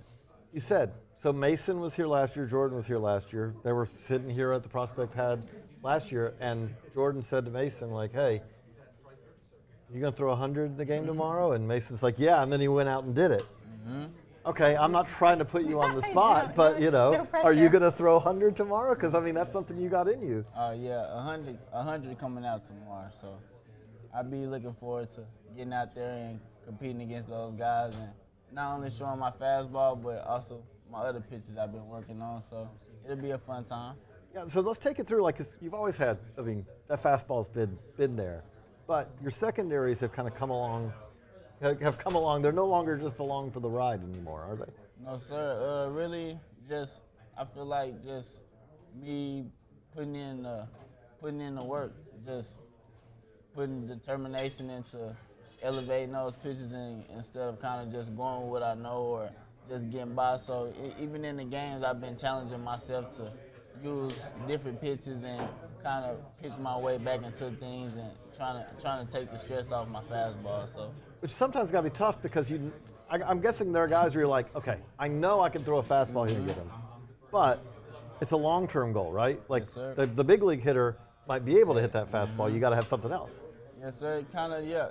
Even going through different levels, I'm kind of seeing the adjustments that the hitters make, like high, the fastball right there, or 2 in a row, and not getting by as easy as in low A. So just kind of just recognizing that and just going over that, and just the experience, I feel like is even making me stronger and just helping me with my confidence. So it's good. Now, have you been to Seattle before, or is this your first time? First time. So, Arkansas boy in Seattle, right? So, what has it been like to be here for All-Star Week? You're probably passing big leaguers in the elevator and all that. Like, what's that like for you? Just the whole setup is nice. First time being around a lot of this stuff and just seeing just the work that y'all put in too. Also the showcase and give out information and kind of just show us the love that y'all do. So just to be able to see the background of things is pretty awesome to me to see it eyes first. And have you thought about it? Because when we say this, right? If you think about where things kind of, is that first next step? Yeah, like what's that next? Yeah. Next step is, Ellie was here last year. Next step is okay, big leagues. Next step after that, be back for the All-Star game. Yes, sir. Definitely. That's another one of my goals that I had before I got into professional baseball. Everybody wants to go out and be an all-star. It's not easy, but I feel like as I go through the levels and continue to learn, that it's gonna eventually fall into place, and I'm just gonna have to keep working and hopefully I get blessed with the opportunity to be an all-star. Well, it's already started, but it continues tomorrow on that journey. We appreciate you joining us here. Look forward to seeing you in the game tomorrow. Good luck. It's going to be fun. Like I say, we heard 100 miles an hour, here we come. Yes, sir. Appreciate it, Tink. Thank you. Yeah, it's nice to meet you. Thanks so much. All right, Prospect Pad Live. We'll be right back.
everyone. We're back here at the Louisville Slugger Prospect Head Live, brought to you by Baseball America.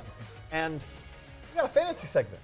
And so for that, we have Jeff is a prospect writer who also covers fantasy. Dylan White is our fantasy writer. Yes. But he's the guy you get advice from. Right. But, I can review a little bit. I got a clue. But I mean, Jeff's got more than a clue. But it is absolutely one of the things where Jeff also has been involved in fantasy for a very long time as well. So we're going to talk a little. We're going to do a little mid prospect pad live fantasy segment. And so, what do we know now? I'm going to put it this way. What do we know that you wish, that everyone, not just you, but everyone wishes they had known come February, March, when everyone was doing their drafts? I think that Louis Robert Jr., easy first rounder probably next year. Corbin Carroll, unfortunately, was injured last night, so we'll see how that plays out. But I mean, this is a top 5 to 10 player, depending upon your fantasy format right now. Adolis Garcia is a top 10 fantasy player right now. These are guys that if you targeted them even aggressively in your drafts, you would have been paying dividends right now. You're probably winning your league. If you've got Carroll, Adolis Garcia, and one of the sort of top guys, whether it's Ohtani or Acuna or Freddie Freeman, the consistent performers, those guys have been great. Christian Yelich has been back this year in a big way in terms of his fantasy production. He comes into the top 10 tool that I tend to use, the Razzball Player Rater. So we're looking at those numbers great. Nathan Eovaldi. I think what we're seeing is a lot of these early round pitchers aren't returning the value that a lot of these maybe 5 to 10 round guys are, and we're seeing a lot of the value there. So it's interesting how it's all worked. I'd say one of the early round pitchers that's actually performed up to snuff has been Spencer Strider, and just keeps on doing his thing. The other thing I feel like with this year is fantasy baseball is something that's always tempting to go too far in on rookies. Sure. This isn't that year, though.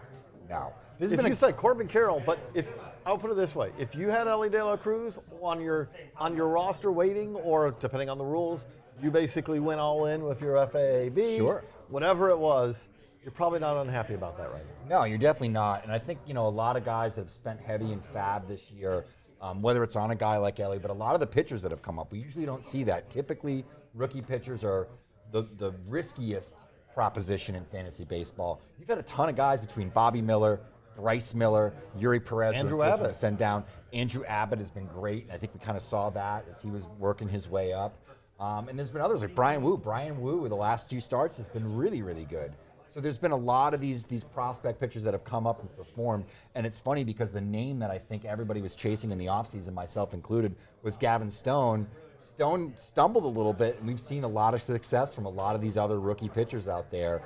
But the hitters, same deal, absolutely. And you have a guy like Yoshida, who's technically a rookie. There was a lot of debate and questions between what the projection systems were saying, what we were getting from scouting directors, and ultimately, he's been one of the better hitters this season in fantasy.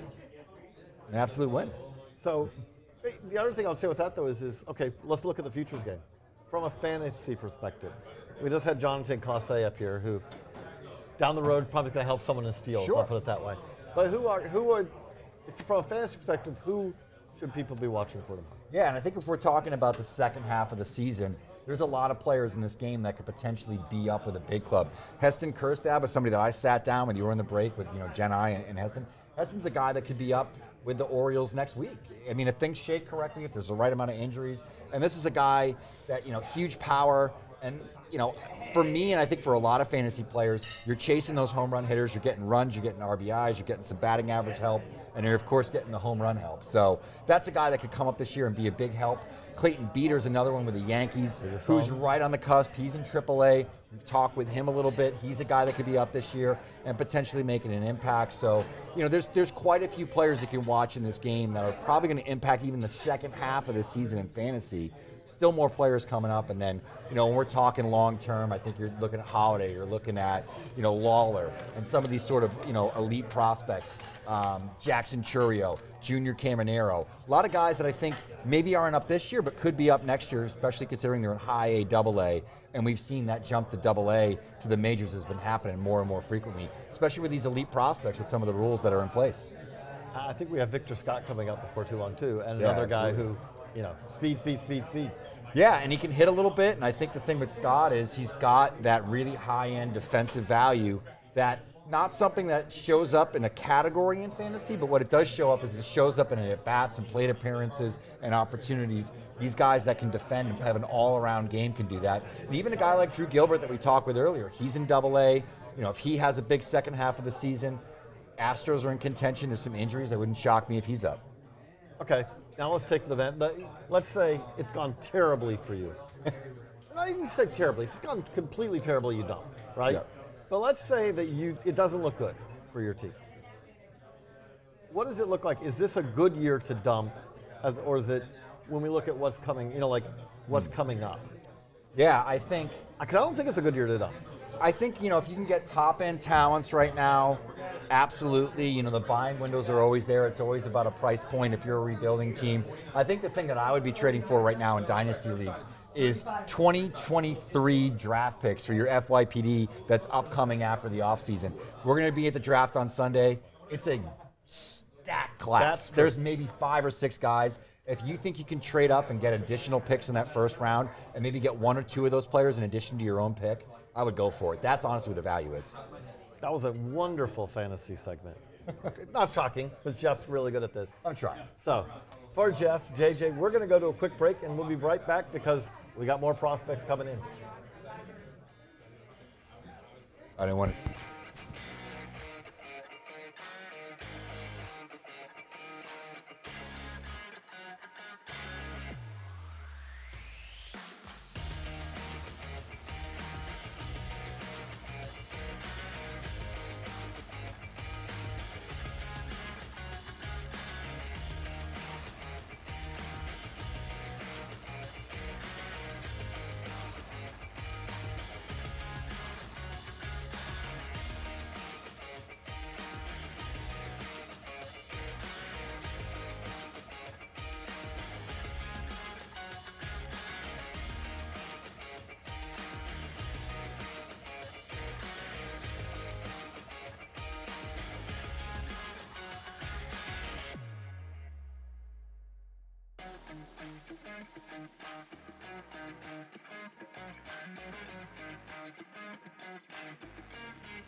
Jefferson Cuero.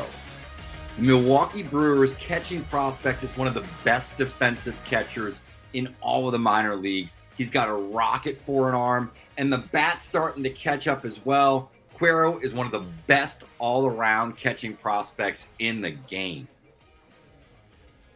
All right, welcome back into Prospect Pad Live. Welcome, Jefferson. How's it going? Bienvenido, ¿cómo te va, papi? Gracias, bien, gracias a Dios. I know what he said. Perfecto. So first time in Seattle, big game tomorrow. What did you think when you got called up and knowing that you were going to play in the game tomorrow? Gran juego mañana, primero en Seattle. ¿Qué tú pensaste cuando te dijeron que tú vas para el Juego Futura Estrella? No, al principio fue bastante emocionante, pero algo por lo que yo estaba trabajando. Sabía que esa llamada podía llegar en cualquier momento. Initially very exciting, but I know that that was something that I was working towards, and that call could happen at any moment, so I was ready for it. So, Jefferson, you've always been known reputation, excellent defensive catcher.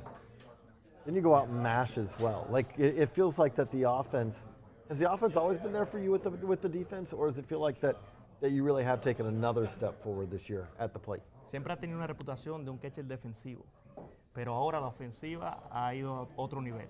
¿Eso es algo que tú entendías que siempre tenía o algo que ha progresado últimamente en esa área? No, yo siempre pienso que yo había tenido lo de mi bateo, pero como la posición de catcher es una posición defensiva, pues siempre el enfoque estuvo en la defensa y aquí estamos haciendo los ajustes en el bateo. Well, I felt like it's always been there, but the fact that the catcher position is so defensively minded, I feel like that was the focus. But we've been making the adjustments and the progression as we are, and here we are. And you've gotten to catch some great pitchers as well. You're on an organization that has a lot of great pitchers. How, as a catcher, what's the challenge of tomorrow going to be like, though? Because you're going to be catching guys who you're going to be meeting basically as you go out to the mound. How do you catch a guy that you've never seen before? You talk about it, for 2 minutes to know what he throws, or how do you work that through when you're working with a new pitcher who you've literally never seen before? Tú vienes de una organización que tiene muchos buenos pitchers.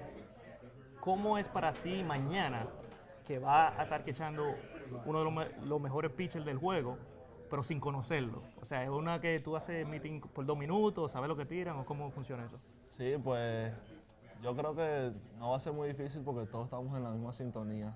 El pitcher y el catcher siempre estamos ahí en la misma sintonía y va a ser bonito, va a ser bueno esa batería pitcher y catcher mañana. I don't think so. I think we're here for a reason, and we're usually in the same frequency, pitcher and catcher. So it's going to be down to communication. I think it's going to be a lot of fun. Is there anybody that you're looking forward to, either in tomorrow's game playing with or seeing again? Maybe it's an old teammate or even a big leaguer you've run into, here in the hallways of the hotel. Anybody you really are looking forward to seeing? ¿Hay alguien que, ya sea un compañero de equipo antiguo o alguien que te gustaría conocer, ya sea de la Liga Menores o alguien grande liga que te gustaría conocer, ya sea en el hotel o en pasado? Pues me gustaría conocer y sabiendo que está aquí a Félix Hernández. Aquí.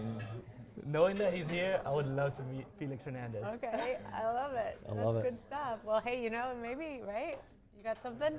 Yeah, I got something. I did want to ask you, we have a user question. We have a listener, a viewer question that wanted to ask Jefferson a question. So we're going to bring that up on screen, and when we do, we'll ask Jefferson. Te vas a hacer una pregunta. So David from Seattle asks, for any catching prospect, how is it adjusting to new pitchers among approaching the new levels? Kind of what we were talking about, Laura. It's kind of a follow-up to that. How do you learn your staff? How quickly, how long does it take to know new pitchers in your own organization when you kind of move up to another level? Okay, la pregunta es, ¿cómo es el ajuste de conociendo los pitchers nuevos cuando te suben a otro nivel? O sea, ¿cómo es ese proceso de conocer a los pitchers que están en tu equipo cuando te suben a otro equipo? Bueno, ahorita la tecnología nos ayuda mucho a la hora de ver los reportes de cada uno de los pitchers. Cuando tú ves los reportes y ya lo ves en persona, ya tienes una idea de lo que él trabaja, de sus picheos, de sus secuencias. Pues eso ayuda bastante los reportes. Technology has helped out a bunch. Once you get those updated reports and then you see it in person, it's a little bit of an easier adjustment. So that's been the biggest key. Once you see them, you're already on the same page. Last little question, right? Tomorrow, it's going to walk through into that stadium. What's that going to be like? T-Mobile Park. Última pregunta. Mañana va a entrar a ese estadio, Grandes Ligas, T-Mobile Stadium. ¿Cómo va a ser esa experiencia para ti? De verdad no sé cómo va a ser, pero lo que sí estoy seguro es que va a ser bastante emocionante. Bastante emocionante porque es un sueño que se está cumpliendo. I don't know exactly what it's going to be like, but it's definitely going to be exciting because it's a dream that I'm realizing now as a ball player. That's awesome. Well, good luck to you. Have a ton of fun tomorrow. Yeah, we really appreciate it. Thanks for coming by. Thank you. All right, we look forward to seeing you tomorrow. All right. We will be right back. We've got we've got prospects. Look at this. We got so many people here. You guys don't want to go anywhere. We'll be right back. We'll be right back.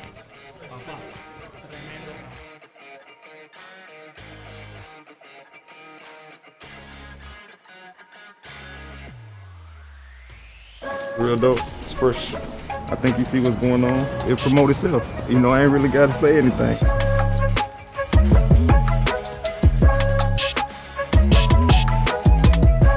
This probably be the one that I be rocking with. I'm very detailed with the colors, with the logos, just the way we make everything pop. On the south side, we just kind of black and white, kind of, plain Jane, but it's cool. So I kind of, added a pop of red. Red is one of my favorite colors. Add a little white in there. And all the colors are kind of bouncing off each other, so nothing really looks stopped up, if you understand what I'm saying. It looks good. Look at that glove. Here's everything. I always chose this well because I didn't want anything, kind of creeping through. I think it kind of keep the glove, as one. I kind of like that feeling. We do it every year, and it keep getting better. You obviously can't pitch with the camo, but I like to hunt and all that. We're able to put the hunting logo in the middle here. And then the gamer, We had the snake skin. We were able to make the pocket deeper, just no tipping pitches and making your hand bigger. It came out awesome. Love the color combo. It goes well with the uni too. It's a good day. Love how it looks, like how it feels. I can tell it's going to break in easy. So I would say within a couple days of throwing and some PFPs, they're usually good to go. Give it a little one of these, and then take the other side, give one of those, and then just try to make that nice shape. The snake skin really, I think, kind of helps make it stand apart a little bit. I think, one, it looks really cool, and then two, I think it holds the shape really well. I'm adding another child. So I have all my kids' initials right here, and I have a plus sign because I didn't know if it was a boy or girl, and I have a name. It's one of my favorite models, the D33, and then I like to put, obviously my finger sleeve in the middle. I like to have them stiff. I honestly like it being more close to brand new, just enough to catch a comebacker. I like it. He's never customized a glove in his life. Going through it, I'm like, whoa! That is good. Yeah. Oh yeah. Big fan of the Osso web. I feel like it gives me a little bit more structure. Got a little bit deeper pocket. Feel like I've got a little bit more room in there to kind of hide some pitches. This is a 12.5 inch, 12 and 3/4. This one's my favorite so far. Obviously, growing up playing first base my whole life, I love getting over there, but outfield got me to the big leagues, so whatever it's going to take, I'll play both. It doesn't matter. The leather's great, look great. Obviously kept it pretty subtle with the color scheme, but my favorite day of the year every year.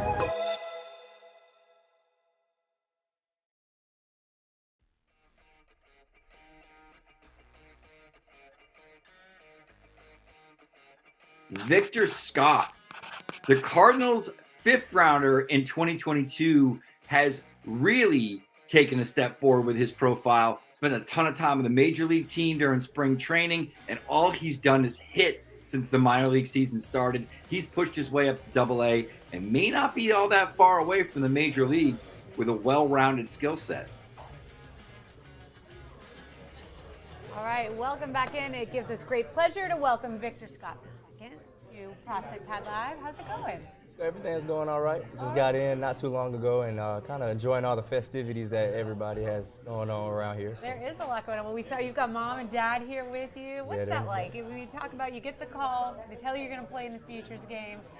Who's the first person you called? What'd you say? I called my mom first. Yep. So I called my mom, and then my mom happened to be with my dad. And then I gave him the call. I didn't have long to talk because I had to get back to practice.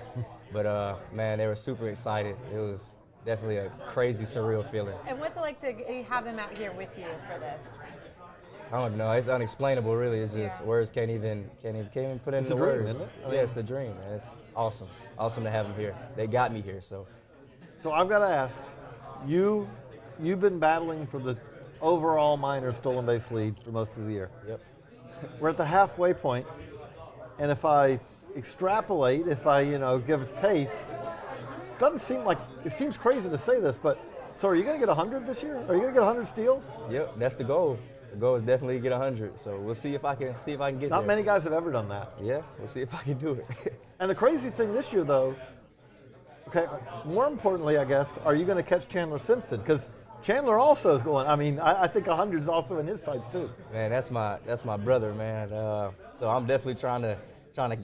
I was ahead of him, and then I'm trying to catch him now. He took the lead back. Tell us about that history then. How do y'all know each other? So we always kind of known each other through mutual friends, and then 2021 in the Northwoods League, we played together on the Fond du Lac Dock Spiders. So we always raced and everything. It was like, man, I'm the winner. I'm the winner. We always just go back and forth. So and then this off season we trained together, and then we always would talk about who's gonna steal 100 bases first. So now to see us both kind of at the top of the totem pole in that aspect, man, it's unbelievable. Is it a gentleman's bet, or we got some money riding on No, it? it's just a gentleman's bet, just for bragging rights. Just for bragging rights. Bragging rights are good. So. Yeah.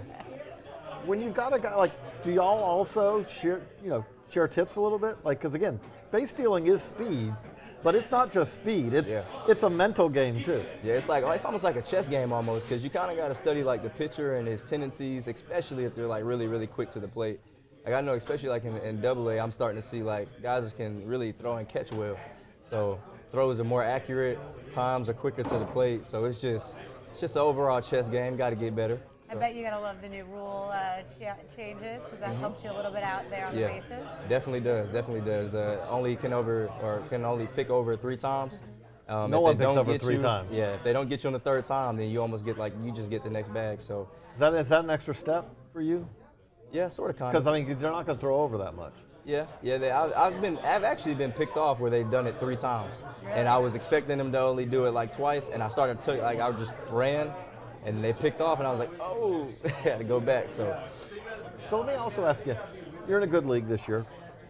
I'm not going to put you on the spot and say who's the best pitcher you faced, because then the next 3 will also get annoyed. But who's a guy that's really been fun to face because he's a guy who really does challenge you, a guy who you know it's going to be a really tough at-bat?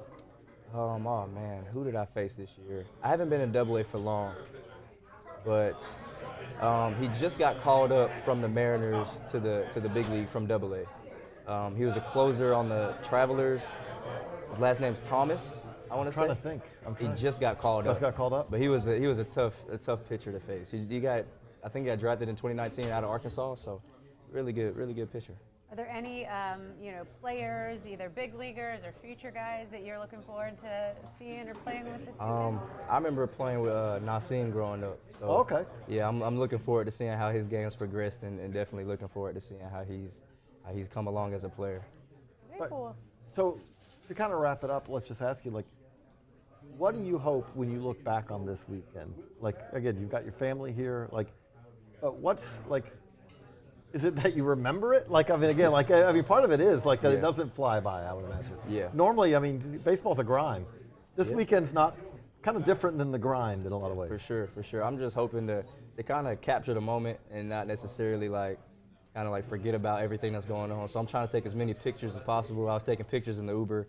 So I'm just trying to stay mindful of being in the moment for sure. Well, it's a big deal because you look at the progression. You don't start here, but this is a chapter in the book, so it's pretty exciting. Most definitely. We appreciate it, Victor. Thanks for stopping by. Good luck tomorrow. Good luck in the game. Yeah, very much. Thank you. All right. We will be right back after this. Don't go anywhere.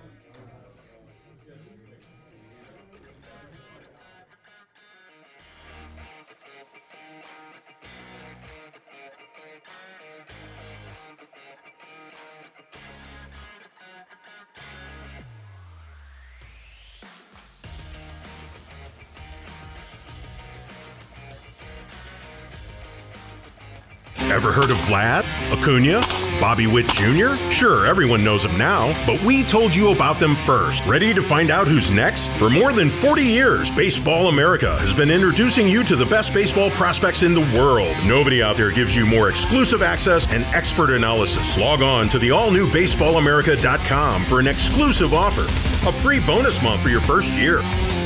And you'll know the next big thing before anyone else. Baseball America, we invented this stuff. Patrick Monteverde has been a revelation for a Marlins system that is in dire need of a nasty left-hander. Monteverde's fit the bill. He has been one of the most productive pitchers over the first half of the season with AA Pensacola as he's dominated Southern League competition. My dad does too. All right, joining us now, we got Patrick Monteverde. Did I say it right? Verde? Yeah, you did. Verde. All right. You guys are talking Steelers over here. They were before. Welcome. Yeah, thank you guys for having me. Congratulations. Yeah, Thank you. It's great to be here. So, you walk around. I assume, did you just get here recently? Yeah, about an hour ago. Okay, so you get in the elevator. You're making the round. You're going, what's this been like for you? Is it surreal? It's pretty surreal. Yeah. I mean, it's first and foremost, just the opportunity to be here. I'm so thankful and so blessed to, like I said, be able to be here, especially with my teammate Nas. It's meeting everybody, meeting all the new guys from different orgs, and just everything that comes along with it. It's great. But you've also got an ex-teammate here too, because we talked to Clayton Beater early. I missed him by a year. Oh, okay. Oh. Okay. Yeah, I was only at Texas Tech for 1 year. Okay. But I know him very well. Yeah. I've talked to him today. Okay. So, because so what is it? I mean, is it the same approach tomorrow, even though it's one inning, or is it a little different? Because it's not a start. It's a one inning, basically it's like almost like you're going back to showcase ball in some ways. Yeah, well, I've never played showcase ball. Oh. I didn't have an offer out of high school, so this is very new to me. This is. But Look at dude! Congratulations. I mean, I appreciate it. I mean, that's awesome. Thank you. It's been a long ride to get here, but. So take us through that. Yeah, take us through that. So out of high school, didn't have a Division I offer. I went Division III, played What pretty D3? well. Virginia Wesleyan University, or Virginia Wesleyan College at the time. Played pretty well, entered the portal. I think I got one offer after the first time being in the portal, and it was Seton Hill University, is Division II, about 45 minutes east of Pittsburgh, where I'm from. So, and that's where I wanted to go, entering the portal that time. So it was a no-brainer. Spent the next 3 years there, and then 2020, I graduated, and obviously COVID hit, and then entered the portal, and that time I was the highest recruited player in the country. So a long 5 years, a lot had changed, and then. Which had to be a pretty amazing thought at the time because it's like, wait a second, cool. they want me. Yeah, I would come home and my mom was like, "Did you get any more phone calls?" I was like, "Yeah, a couple." Wish it would have happened 4 years ago, but there's a time and a place for everything. But would you be the player you are now? Absolutely not. No, absolutely not.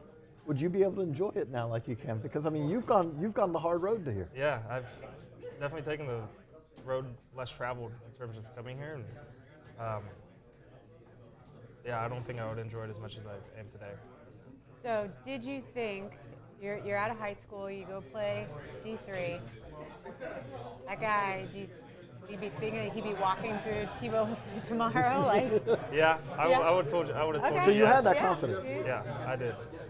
You just knew you needed the shot. Yeah, so both of my parents are the youngest of 12. Oh, wow. And I'm the youngest of 27. So we're 27 grandchildren. Okay. I'm I was going to say, wow, your parents are busy. Okay. Oh, come on in. We love it. The more the merrier here. But grab that microphone teammates, up there. See that? Yeah. Put that on. Sorry, keep going, but we got to see we have 3 of the joining youngest in a big family, so we're all pretty stubborn. We're all pretty hard-headed. So when we put our heads to something and say we're going to do it, we really believe that we're going to do it. I like it. Okay, so now we've got teammates up here. I know, Nassim. I'm going to put both of y'all on the spot. Thank you, Nassim, for joining. Congratulations. Thank you. But I'm going to put both of you on the spot. Okay, so, you guys are out there together. So I'm going to start with you, Nassim. What is it that makes what makes Patrick good? What makes it why he's here? And then I'm going to flip it so you get to prep a little bit. Okay. He's a dog. He's a dog on the mound. He wants to win every time he goes out there.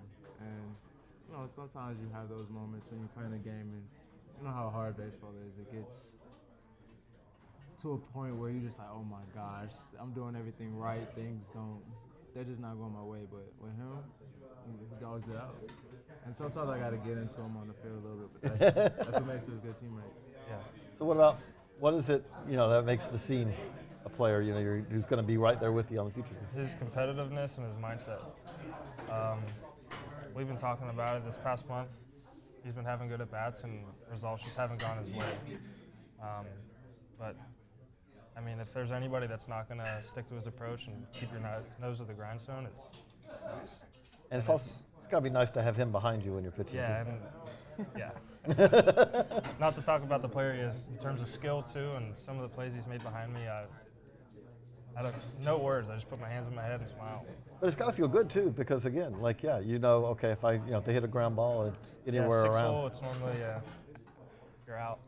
Don't hit it there. Don't hit it there tomorrow. Thanks, right? Yeah.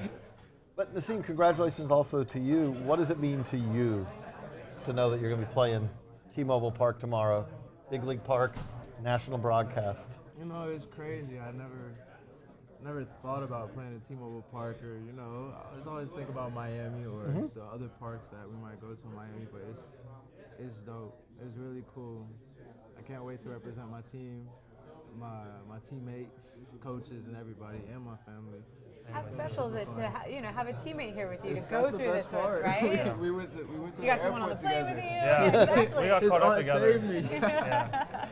Yeah, his flight got canceled this morning. Yeah. Oh, wow. So his aunt saved me. So. Well, we're glad you're We're here and you made it. Family. But we have a couple of those, because also we got B.J. Burry and P. Crow Armstrong, our teammates too. They're roommates. So in their case, it was like, wait, so we're both going. That is a good point. Yeah. But we got a user question. We got a viewer question that we want to ask also. So, okay, this one's If you could choose, if you could, yeah, go ahead, Jen. Oh, you want me to? No, All go right, ahead. Will from Baltimore wants to know if you could choose, oh, this is a good question. If you could choose one celebrity to watch you play, who would it be and why? You go first, man. One celebrity? Or player. Is there a player you grew up that you were like, hey, you know, that was Probably Kutch, just being from Pittsburgh and a Oh, Pirates okay, fan. yeah. And he's back there this year, and it's pretty cool. That's. So off the top of my head, yeah, I'd say Andrew McCutcheon. All right. One celebrity to play baseball? Or it could be celebrity too. It could be go celebrity. anyway, Yeah. any To watch us play? Yeah, to watch you play. Any celebrity. Oh, to watch us play. Yeah, watch you play. Oh. Yeah, like who would you want in the stands? And you're like, oh, that's cool. Look, it's. Oh. I read that question totally. Yeah, watch you play. I want to make sure I was reading it right. Okay, we got family over here. Does anybody want to weigh in on what we think they should say? We got. All right, is that Mom? I would say. Oh, really? Makes sense. I would say Nas. the rapper. Okay, Nasir cool. Jones. And then after that, I want him to perform. Oh. Nas is Hey, like- who wouldn't want him to perform? That'd be awesome. Mom said, I want to say, I don't think people could hear. Mom said said Zendaya. Zendaya. I want to just make sure that we got that on the record, too. I wouldn't be upset. I would, if she didn't yeah. That makes sense. That makes sense. Are you sticking with Kutch? Yeah, I'll stick okay. with Kutch. Oh, Kutch. Okay. Awesome. Well, So yeah, just to kind of wrap it up, what will it be like tomorrow as y'all walk off that field? It's like, hey, teammates, like we just did that. I mean, there's really no words until you get to do it, right? Mhm. Yeah, it's a better question to ask you tomorrow, but we'll ask you tomorrow after the game. Find you I afterwards. think going into tomorrow, I think we're both going to be competitive about it, but we're also going to have a lot of fun. Enjoy We're it. going to enjoy the moment. We're going to be where our feet are, and we're going to live it up. And at the end of the day, hopefully we have some cool stories to tell about for years to come. There haven't, I mean, think about it. There's been 22 of these now. There aren't that many players in the world who can say they're ever a Futures gamer. Yeah. And some of them that do, it's like Mike Trout and, you know, Ronald Acuna, Ellie De La Cruz. Now, tomorrow you guys join that list. We wish you best of luck tomorrow. Thank you guys for coming by. thanks for coming by and talking to us. thank you. All right. Thanks for I having us. appreciate it. Good luck tomorrow. I appreciate you guys. All right. We got Let's go more. Steelers. You have the Steelers. Yeah. Oh, yeah. It's pick it year 2. You know, we're going to pick it up. More Prospect Pad Live coming back in just a minute. Thank you guys. Thank you. Appreciate it again. Yeah, have a good one. Ever heard of Vlad, Acuna, Bobby Witt Jr.? Sure, everyone knows them now, but we told you about them first. Ready to find out who's next? For more than 40 years, Baseball America has been introducing you to the best baseball prospects in the world. Nobody out there gives you more exclusive access and expert analysis. Log on to the all-new baseballamerica.com for an exclusive offer, a free bonus month for your first year. And you'll know the next big thing before anyone else. Baseball America, we invented this stuff.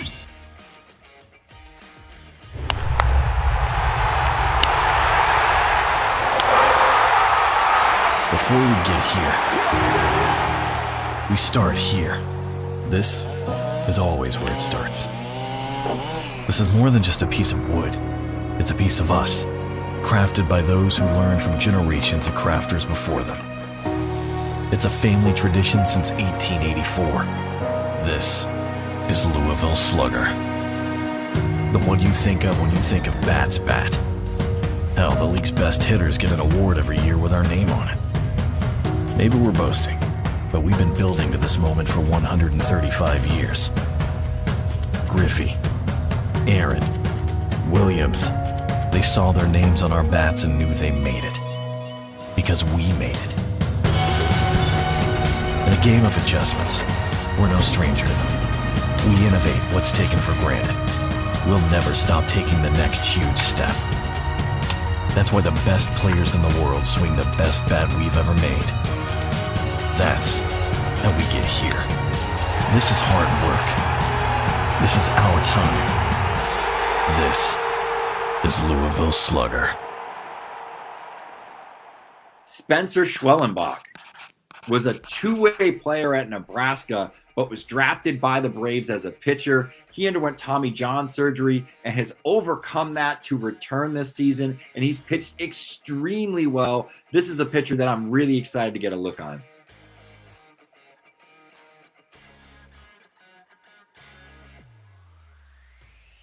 He's here with us right now on the Prospect Pad Live. Spencer, how's it going? Congratulations. Welcome. Yeah, congrats on the Futures game. What went through your mind when you got that call, or you were told? My coach in Augusta brought me over like during pregame and was like, "Hey, I've been invited to the Futures game." I was like, "What?" I'm in low A and just trying to get back to pitching and stuff. So when they told me that, I was really shocked and really blessed. But you've got a fascinating story because, like you said, you're just getting back to pitching because that part is the credit. Okay, there's a lot of pitchers who could say, oh yeah, I went through, I had an arm injury, I had to recover from that. But yours is a little different story because this is really also, correct me if I'm wrong, the first year that you've been out there full year that you are a pitcher. Yeah. And not a guy who hasn't pitched before. Yeah. But I always remember you as a shortstop, through your college career and all that. I went to college to do both, and my first 2 years I just played shortstop. My arm was bugging me, and just decided that it was probably better for me to just play in field so I could, play and not injure myself even more. And then when I was drafted and they wanted me just to be a pitcher, I took that on and was excited for the opportunity. And it took 20 months off from throwing after my surgery, and I'm back and feel good, and it's really good to be able to play again. So. Is it different? Do you appreciate it more now after having that long of a grind? Because you say 20 months off, but it's also 20 grueling months in many ways, is it not? For sure. I really missed the game. Found myself watching the Braves every night, in the dorm room. But once I got out there and started pitching again, I felt like it came back a lot easier than I thought it was going to. And just the competitive nature, in the game. You lose that for a couple of years that you're out, but I felt like it was right there when I came back and started playing. You said this is your first time in Seattle. It's a big weekend. There's lots to see and do. I don't know if you get to stick around after the game, but is there anything that's on your must-do list before you leave? I'm gonna have to look up some stuff on Google or ask my girlfriend maybe what. Is she here? She's a big travel freak, so she'll. What about any of the players? Is there anybody you're looking forward to hopefully seeing, meeting, talking to? Yeah, Justin Henry Malloy and I were drafted together with the Braves, and I'm really excited to see him again. It's been probably a year since I've seen him. Right, because now he's a Tiger. Yep. But, so, as you said, do you feel like now, like when we go out there tomorrow, are we seeing 100% back to everything that, as a pitcher that you are, Spencer Schwellenbach, or is it still a process that you're getting back to that? It's definitely still a process. I feel like my arm is back to 100%. Right. But like I said, being off for 20 months. The feel, I would imagine. Yes, exactly. The feel for all four pitches, kind of the command for all four pitches, and just like being able to read swings again. Like when you don't do it for so long, you kind of forget, I throw this pitch, how did the batter swing, how did he look? And I'm still trying to get back into the feel of that. So, and I'm enjoying asking this, but I try to ask it in a way, I'm not saying like who's the best you face, because then everyone else you face is going to be like, well, why didn't you name me? But who's a hitter you faced this year that was a fun at bat because really good hitter who just he's going to make you be your best because they're going to give you their best. Yeah, Moises Ballesteros. Mm-hmm. Yeah, Myrtle Beach. Every time I face him, he doesn't want to strike out. He doesn't want to get out. 3-2 count every time, following stuff off. Would you hate that as a pitcher? Yeah, you loved it when you were a hitter, yeah. but now you hate it as a pitcher. Yeah, so he's given me some tough at bats. I think I've walked him more times than I haven't, just because he puts up tough at bat and follows stuff off and makes me throw my best stuff.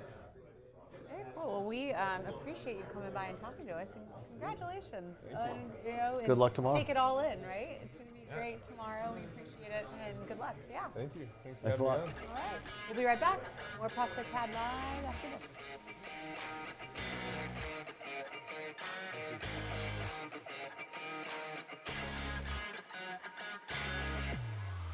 Ever heard of Vlad, Acuna, Bobby Witt Jr.? Sure, everyone knows them now, but we told you about them first. Ready to find out who's next? For more than 40 years, Baseball America has been introducing you to the best baseball prospects in the world. Nobody out there gives you more exclusive access and expert analysis. Log on to the all-new baseballamerica.com for an exclusive offer, a free bonus month for your first year. And you'll know the next big thing before anyone else. Baseball America, we invented this stuff.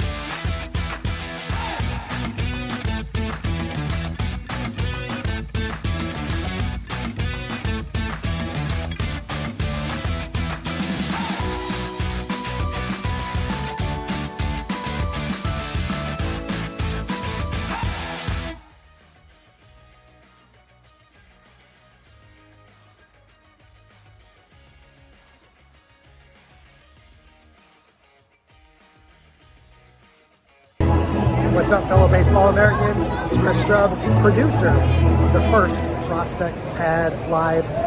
Joint game here at Truist Park on a Sunday afternoon. But for now, it's time to send it back to Seattle to your hosts, Jenn Brown and JJ Cooper. Cheers. We're throwing it back to Jenn and JJ, but hey, JJ's here. Jenn's taking a quick break. We got Savannah, we got Carlos. It's not the magic of TV. They were at T-Mobile, but now T-Mobile is not very far from here. Yeah. So we welcome you guys back. Quick lift back. Thank you. Yeah. We're happy to be back here. Carlos and I spent the morning together, so Yes. why not do another segment together? Absolutely. Yeah, the high school baseball game was good, and now time to talk some We're gonna mock. talk mock draft. I will get okay. So one guy from the high school American game, you're like, well, that was really impressive.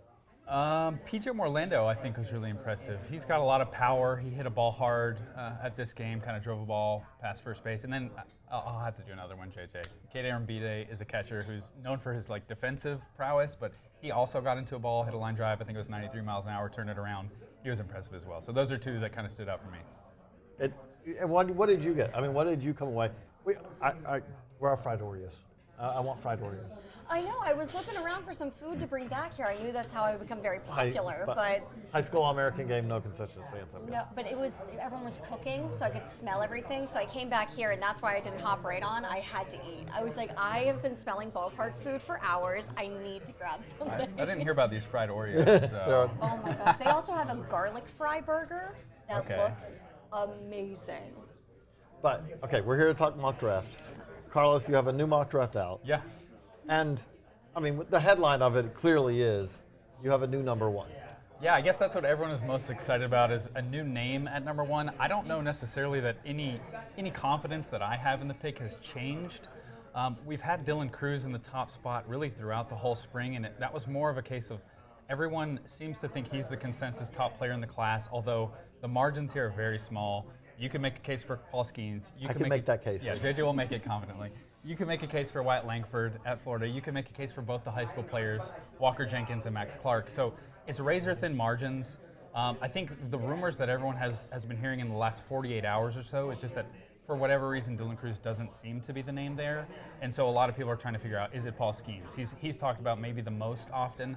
Wyatt Langford is still talked about quite a bit. Max Clark is still talked about quite a bit. The Pirates a few years ago took Henry Davis 1-1 at a very significant underslot deal. So it's certainly possible they do that. They're holding the keys to the draft, and I think it's interesting. Every year there are a few days, I'd say 2 or 3 days before the draft, there's a lot of chatter, there's a lot of buzz.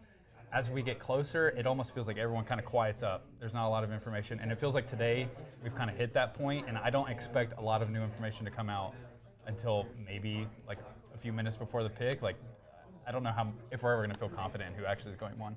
And the thing about this is that does make sense also. Yeah. Like if we just actually pull it back and think about it, if you're the Pirates, there's a talent component of this, but it's also a talent balanced with price, right? Absolutely. If you think someone's clearly vastly superior, Yeah. well then it becomes an easy decision. If you think there's like an Adley Rutschman at the top and a clear separation after that, maybe you're just taking take the best guy. Yeah, but if you can't, if either you think everyone is pretty equal or the margins are so slight that the money makes a difference, then it can make some sense. If you're saving $1 million on one guy versus another guy who's not going to sign for that, you could get some value there. There are going to be picks later on in the draft. You could send that Or money to. 1.5 even. Like, Exactly. I mean, if you said, I could almost think of it like a trade almost, right? Like if you said, hey, would you trade this player for this player?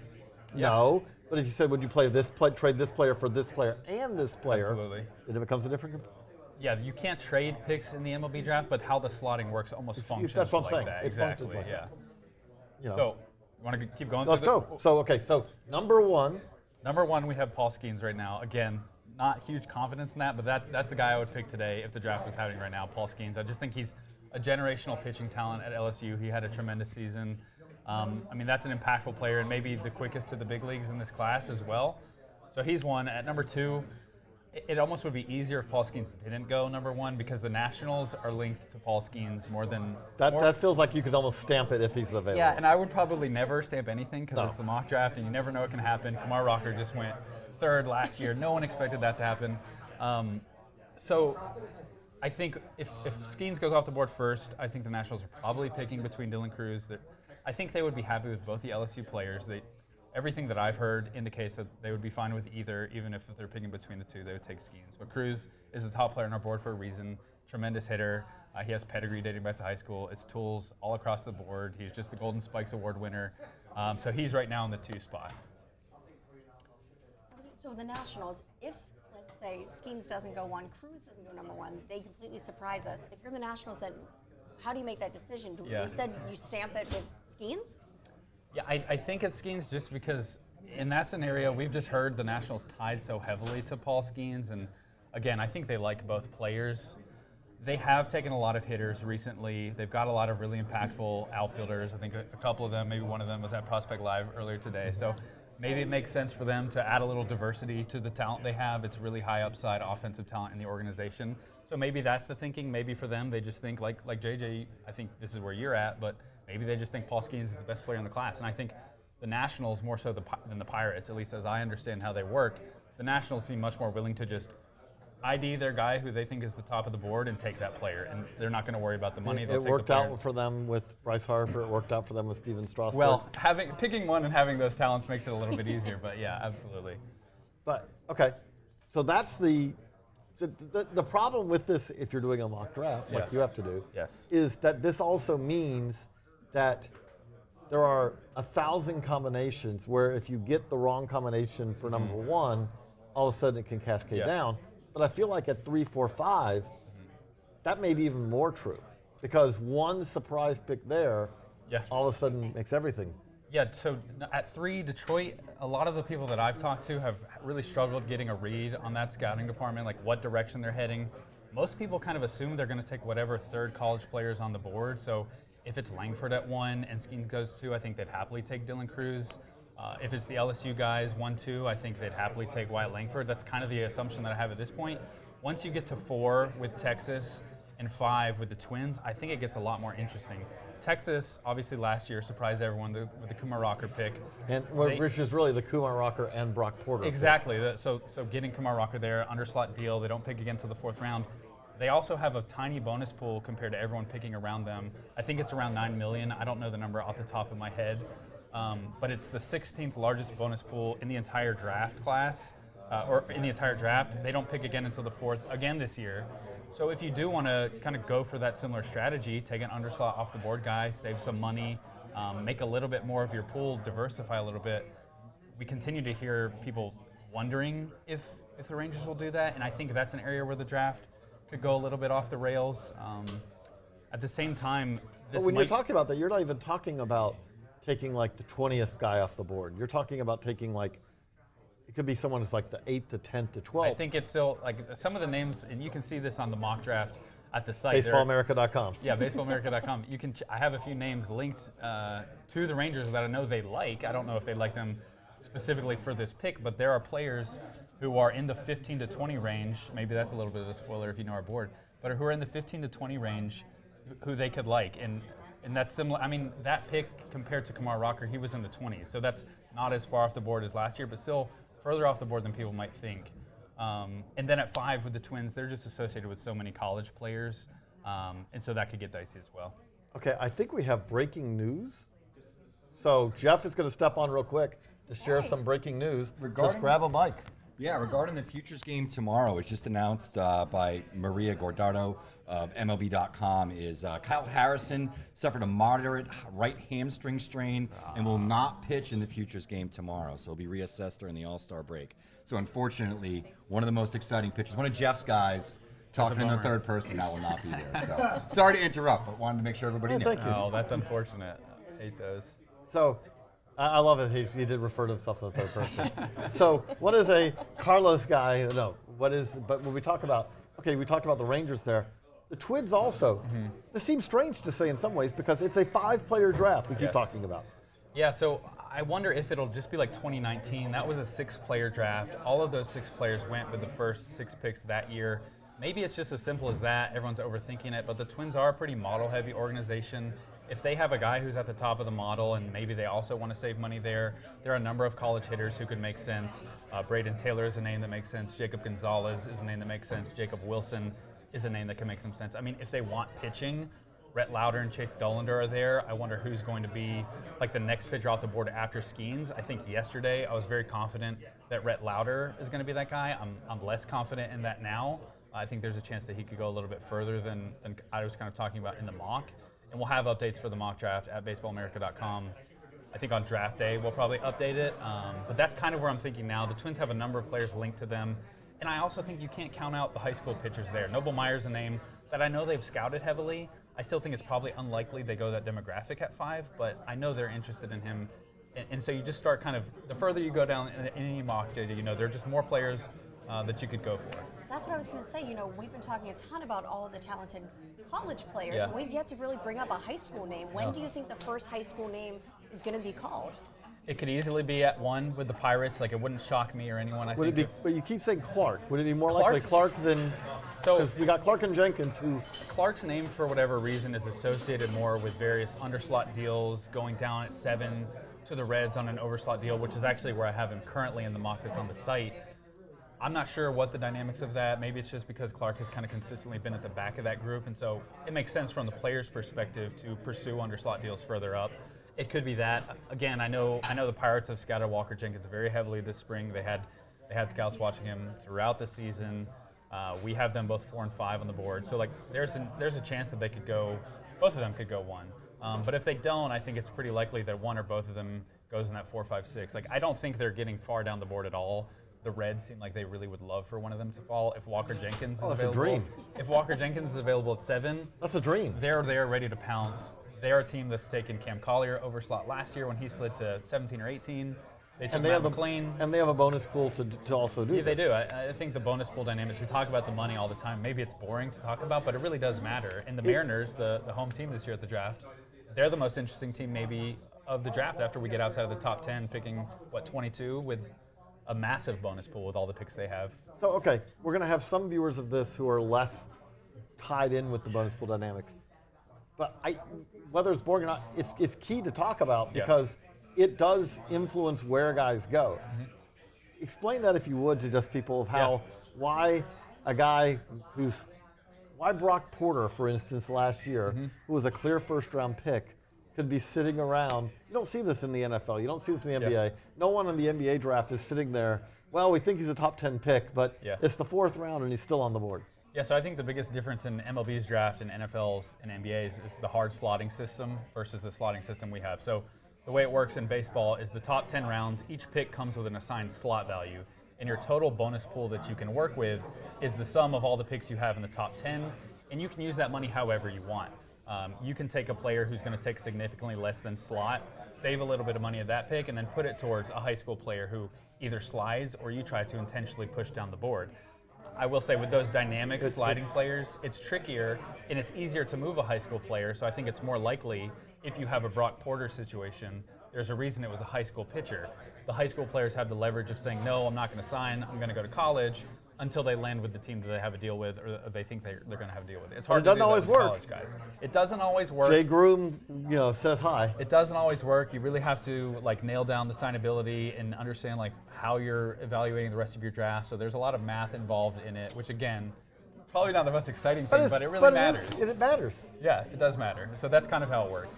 That's why these teams have these analytical departments, and they sit there in war rooms set up because they're doing the math and they're also scouting. There's a lot that goes into this. It's not just this guy is the number 1 overall, we're going to take him. There's so much that goes into this. Absolutely, and I think one of the things area scouts maybe don't get as much credit as they should for a lot of these things, but a lot of the homework and the makeup and the in-home visits they're doing, they're trying to ID okay, how much does this guy want to go to pro ball? Is he really intending on going to college?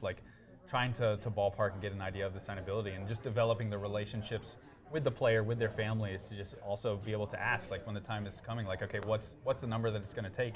Can we do that or not? And just knowing, okay, we're not going to be able to afford this player based on our evaluation or what we have to work with in the pool. So all of that is super important. Okay. Who are a couple of names from your mock or that you talked about in your mock, maybe they didn't, but who are a couple guys who could go higher than maybe a lot of people expect? One name I think that is good for this is Adrian Santana, who is a high school shortstop out of Florida. He's a guy that we have kind of in this back mix. There are a lot of high school shortstops that we have as back of the first round talents, supplemental round talents, early second round talents. His name has just come up with a lot of teams. I know, I think the Royals are one that I mentioned that really like him, but there are a lot of teams throughout the first that like Adrian Santana. And so if there's a lot of interest on a player that you don't necessarily think, this on talent, Adrian Santana is the player we want here, but you want him enough that you'll take him there if he'll sign for an underslot deal, get your guy, get some savings and come back. I think he's a name that's been mentioned a lot. Cole Emerson, along those same lines, is another high school shortstop, this one out of Ohio. He gets associated with a lot of players, and I think for Colt specifically, he's extremely young for the draft. A lot of model-heavy teams are going to be on that profile. It's bat-to-ball skills, it's very young, it's shortstop defense. So those are two players that wouldn't shock me if they went even close to 10, which I don't know if they've been mocked at that range in the past, and I think most people kind of assume they're 20-plus talents, but there's always a surprise. A few years ago, I think the most notable one was Frankie Mazzucato, left-handed pitcher who the Royals took, and the Royals are picking 8 this year, and they're also associated with a lot of underslot deals. So those are a couple names, JJ, that might answer that question. What about Braden Taylor? Braden Taylor it's similar in some ways because I feel like he has a ton of suitors who really like him. It's a very well-rounded profile. He's a very polished hitter. I think for me it's one of the best approaches in the draft class. He never chases out of the zone, makes a lot of contact. He hit a career-high home run. I think it was 23 home runs this spring, and that was kind of the critique with him entering the year is it's a third base profile. He hasn't hit for a ton of power, but you look up now, and it's double-digit home runs each season, even before the home run-happy college year we've had this year. I think he's in play as high as 5, and I think throughout 15. If he doesn't go somewhere in that range, I would be shocked because almost every team in that range, it feels like they're in on him. He's a guy they like, and I think it's just a profile that is appealing to teams regardless of your philosophy. Okay, now flip it. Yeah. Who's a couple of guys who we may see on the board later than we expect? Yeah, that's a good one. I think the obvious place to go with this question is the high school pitchers. I think in general that's a demographic that can slide a little bit because in the opposite case of Braden Taylor, it seems like front offices, ownership, GMs, they're all confident and happy to take a college hitter. That's not always the case for a high school pitcher. It's a much more risky demographic. The ETA is typically a lot longer. So I think Noblemeyer and Thomas White, those are guys who, and I think the second part of this too, is this draft is so deep on hitters, both on the college side and on the high school side. When you have that, teams just really like getting elite hitters at the top. And so even if teams like the talent of these high school pitchers, you could end up in a situation where they just start sliding. And I think this draft class is maybe put together pretty well for that to happen. And there are some landing spots. Again, I talked about how it's easier to slide a high school player. If the Mariners want to take a Noblemeyer if he falls there, or Thomas White, if you get to the supplemental first round and you're taking this pitcher with your next pick, we often see high school pitchers signing for overslot deals after the first round. So there's still money to be had there. Robbie Snelling is a good example from last year with the Padres. They took Dylan Lesko, they took Robbie Snelling. We had them as both first-round talents pretty close to each other on the board. So I think that demographic is probably the obvious one to look at and say they could slide a little bit, and don't be surprised if they do. Now, kind of zooming out on the draft, we mentioned Noah Meyer. He's going to be at the draft. Yeah. Does that give us any indication? This isn't like the NFL draft or the Yeah. NBA draft where everyone is going to be there, all the top Yeah. talents. There's going to be 7 or 10 guys here. Does that give us any indication that he's talked to a team, he thinks he's going pretty early, or is that just he's excited to be here and let's take advantage of this opportunity?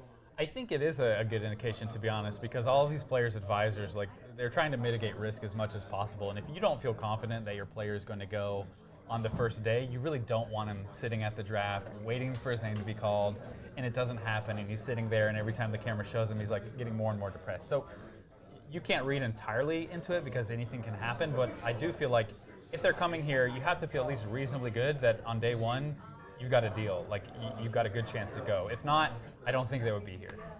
That's okay. So what are some examples of that where it's like, oh, it's not useful information if you're predicted to go to the top 5. No. But that's useful information if you're going to go a little later. Like Jerron Watts-Brown is a name. He's coming to the draft. He's not a guy that we've heard a ton of buzz on in the first, but I think the element with Jerron Watts-Brown that's interesting, he's an Oklahoma State right-handed pitcher. One of the weaknesses of this draft class, which otherwise is really strong all around, is the college pitching in the second tier. Once Paul Skeens goes off the board, Chase Dollander, Rhett Lauder, Hurston Waldrop, there's a pretty big... There's a canyon. Yeah, there's a pretty big gap between the next guys. Who's the next guy? Maybe Ty Floyd at this point with LSU. He's a right-handed pitcher who, I mean, I guess go to the site and check out the mock draft. He's there somewhere. He had a phenomenal College World Series start, struck out 17 batters in 8 innings. And made himself some money. And he also has a fastball that has really elite carrying characteristics that a lot of model-heavy teams are going to like. So he's a guy who could be moving up. Joe Whitman at Kent State is another left-handed pitcher who's really finished the season well. And college left-handed pitchers, there are not a lot of them in this year's draft. So that could be a guy who moves up. But for Jerron Watts-Brown, I think he could be appealing if a team just really wants a college pitcher and there's not a lot to pick from. He's posted, he's athletic, he's got a plus slider. There are some things to really like about him, and I kind of expected him to push his way into the first this spring. That didn't really happen. But the fact that he's here and the fact that the demographic is fairly weak for college pitching, I mean, supplemental first round, early second, that wouldn't surprise me at all. You mentioned an LSU player. Again, it seems like we continuously you're talking about them. How many A lot of LSU these players? guys. LSU. Yeah, right there. LSU. How many of them can we expect could go in the first round? I think that 3. Okay. 3 is probably the most we'll see. I'm trying to think of who the 4th would be. Trey Morgan's probably not going the first round. Yeah, that would be surprising to me if that happened. He feels like more of a second, third round pick. But I think realistically 3, and we haven't had a lot of drafts that have had 3 players from one single team. I think Vanderbilt is maybe the most recent. Florida maybe had a team in recent years. That's a good trivia question. Yeah, where's Matt Eddy when you need him? I know he knows the answer to this. He told me. He'd probably be mad that I can't cycle off all the teams that have done that. But yeah, LSU is on top of the world at this point. Jay Johnson, their head coach, he's going to be at the draft breaking it down. So And not only that, but you all were at the high school All-American game, and who's the number 1 prospect in that game? Connor Griffin. Where's he going to school? LSU. If he goes, probably not going. Yeah, probably not going. You're not getting these top guys. Yeah. Like Dylan Cruz is maybe the outlier there. It's rare to get those elite talents to school. So. Well, thank you guys for this segment. We have a whole bunch of historical clips from prior Prospect Pad years. We have one with Savannah from last year. We're actually going to play a clip here with Gunnar Henderson. Nice. And then we'll be back here shortly. So thank you guys, and we'll see you in a couple minutes. You have been tearing it up, for lack of a better term, this year. Has there been any change, or have you just really found your groove? I felt like last year's struggles that I went through really helped me into this year, just really finding out what clicks for me and just trying not to do too much and just take what the pitcher gives me in a sense. So I felt like I really did that well this year and hopefully keep it going. And I mean, you are 21 years old. You're in AAA. Have you noticed anything with your age versus the level that you're already competing at? From a young age, I always played up for my age, and I just felt like it's going back to what got me here. Just being myself and continuing to play the game the way I've always played it. So I go into each and every day with that mindset, just trying to get be the best player I possibly can. Well, we actually have some video for you. This is you in 2018. Let's play it. You're taking some swings here. Take me through this. What's changed since you here versus now?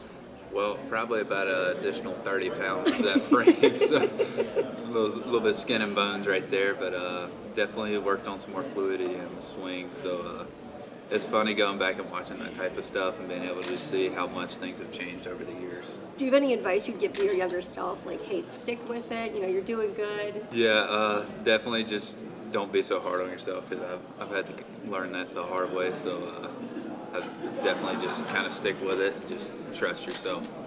Mainly, just trust yourself, because that's what I tell myself today. Just trust all the work that you put in throughout the off season and pretty much my whole life. So.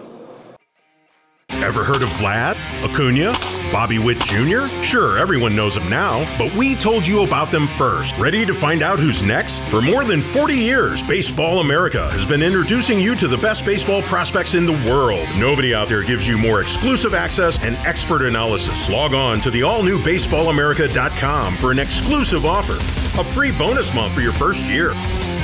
And you'll know the next big thing before anyone else. Baseball America, we invented this stuff. Hey everyone, we're back here at the Prospect Head Live, Louisville Slugger Prospect Head Live, brought to you by Baseball America. And I just want to take a minute as we're sitting here in the final hour of this. And we've done 5+ hours. We were just already. talking about it. It's pretty spectacular. It's crazy. But basically, I did want to take a minute to just talk to our Baseball America viewers, our Baseball America subscribers especially. And just partly to say thank you. I mean, it's really kind of cool that we get to do this. I have my dream job. I don't know another way to say it. I have the job that if you'd asked me as a kid, well, okay, I would actually rather play in the Prospect Pad game and then be on an All-Star game and all that. But, close second. But in reality, I was a realist, and so I would say that you've asked me, this would be what I want to do. And I get to do that because of Baseball America subscribers. And so I say this a lot, but I really do mean it. It is something where we can't do this without Baseball America subscribers. I feel like I'm becoming Jerry Lewis and it's a telethon, which is also aging myself by saying that. But yeah, we cannot do this without Baseball America subscribers. We are a subscription-based service. That is what drives what we do. That is what allows us to do something as cool as this, where we've just rolled through a ton of the top prospects in all of baseball. We're going to talk to some more. I think we still have another couple of very nice names coming before this wraps up. But the other thing I would say with that is you know, we have a new website, and we've had a couple of little hiccups with that, I'll say this first week. And trust me, I know, because I've been trying to help fix them. But at the same time, we have a beautiful new site that is a lot faster, is a lot better than what we had before. But more and better is to come. We have the draft this week. We have the Futures game. These are tentpole events for us. But we want to make sure that every week of the year, when you come to Baseball America, there's going to be more stuff to enjoy than you can possibly enjoy. And we know that that's kind of our goal. We have a high standard. Alan Simpson, the founder of Baseball America, did an amazing job, because he did this at a time where I don't even know how you could do it. No internet, anything like that. One guy out of a garage basically founded a baseball magazine that covered all levels of baseball, something that really even Sporting News had never done before. Sporting News covered the minors. It didn't cover the draft. It didn't cover college baseball. It didn't cover high school baseball, all that. So that's what Alan did. That is the legacy that we are still trying to make sure that we uphold every single day. And if you aren't a Baseball America subscriber, we'd love to have you join us. And that's www.baseballamerica.com. Click subscribe now. If you subscribe, because we're doing Prospect Live right now, if you subscribe today, you get a free additional month if you're a year subscription. And on top of that, you get really cool stuff, potentially. Because we're going to give away this Wilson Nines glove, which is very sweet. We're giving that away to someone who subscribes today or renews, and we're giving away Prospect Pad Live autograph page, which... I'm like, Chris, bring it in. I'll Vanna White it. And here we are. Oh. And here we are. So like that. Look at that. That's probably, we need to probably just stay like this for the rest of the show. Then you don't have to see me. But, so yeah, so basically what we're saying is thank you if you subscribe to Baseball America. If not, thank you for considering to subscribe to Baseball America, because that's what allows us to do what we do. And I think that, Jen, that kind of sets us up nicely for kind of a little history lesson. Well, a little history lesson, because I would be remiss if we weren't in Seattle and we didn't talk about Ken Griffey Jr., right? I mean, so when I say, first let's just do a little fun game. When I say the kid, what comes to mind? The swing. I mean, immediately, there are not many players. I would say Ted Williams, Ken Griffey Jr. I mean, there's others, but those are the ones who, if you just say their name, you think of that swing because it's so beautiful.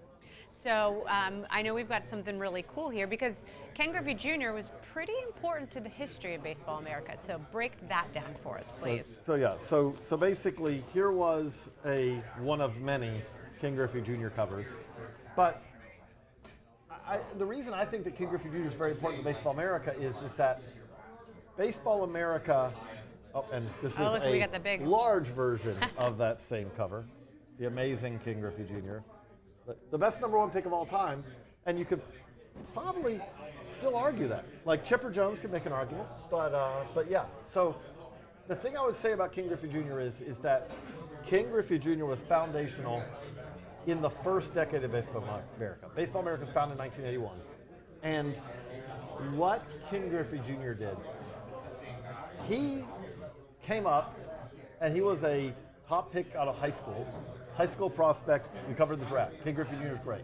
Although, if you read the draft coverage, it's like, are they going to take Ken Griffey Jr. or not? They made the right choice. But then he flew through the minors.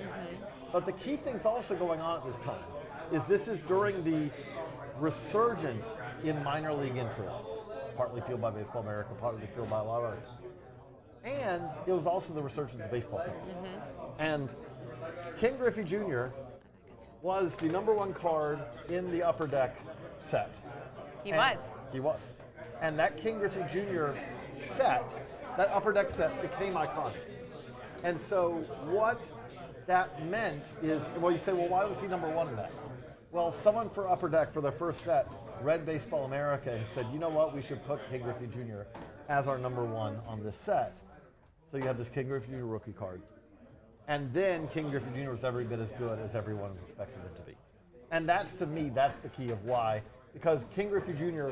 was one of the guys in that first decade of Baseball America he was the prospect who showed, oh, Baseball America knows what they're doing.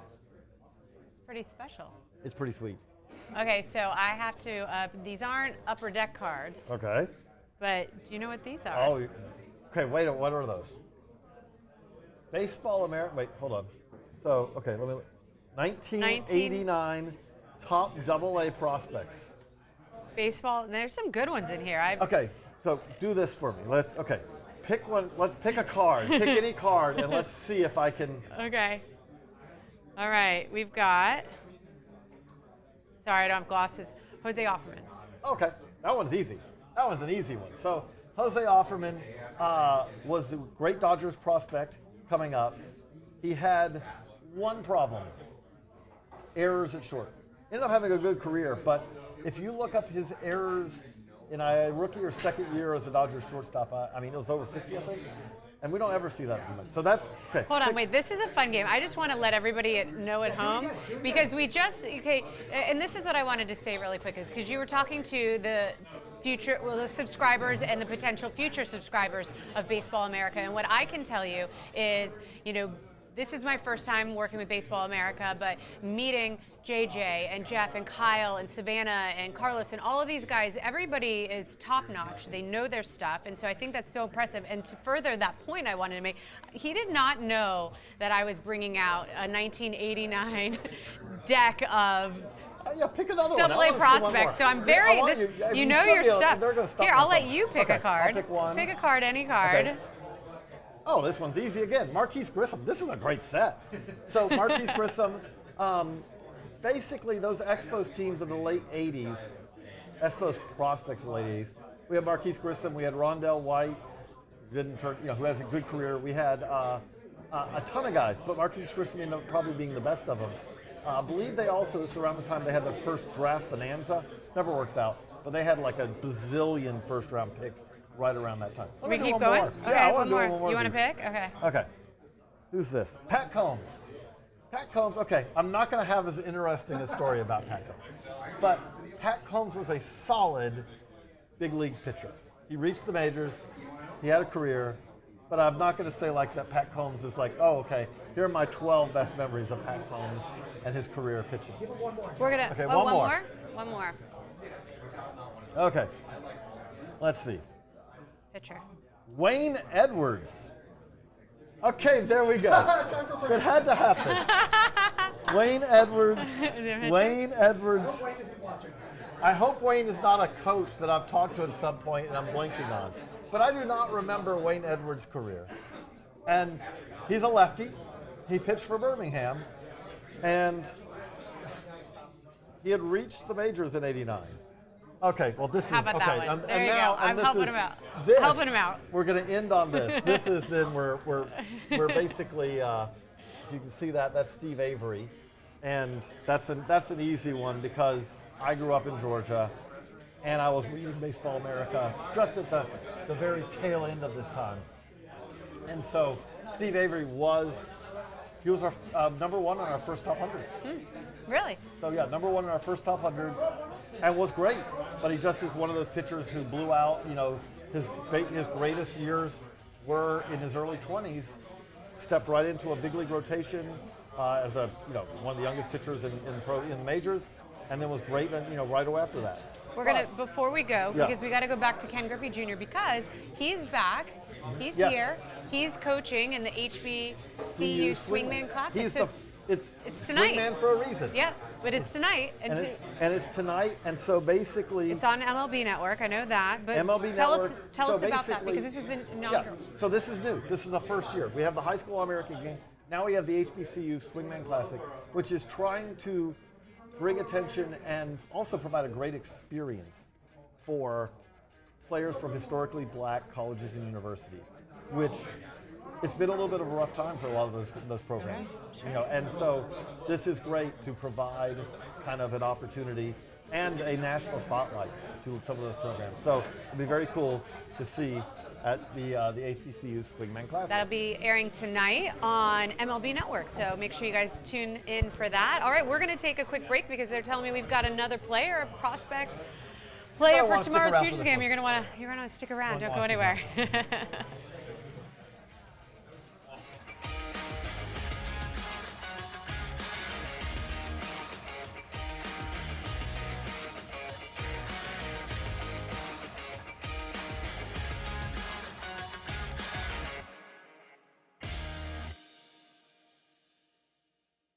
Ever heard of Vlad, Acuna, Bobby Witt Jr.? Sure, everyone knows them now, but we told you about them first. Ready to find out who's next? For more than 40 years, Baseball America has been introducing you to the best baseball prospects in the world. Nobody out there gives you more exclusive access and expert analysis. Log on to the all-new baseballamerica.com for an exclusive offer, a free bonus month for your first year. And you'll know the next big thing before anyone else. Baseball America, we invented this stuff.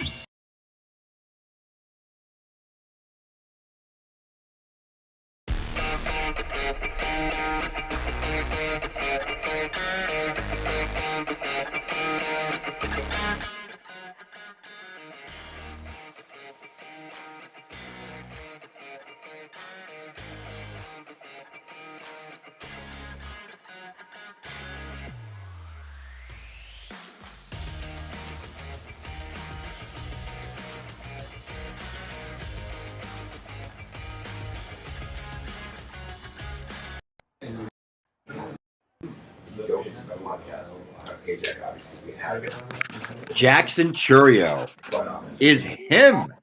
This is the guy that broke out last season. We were all over it.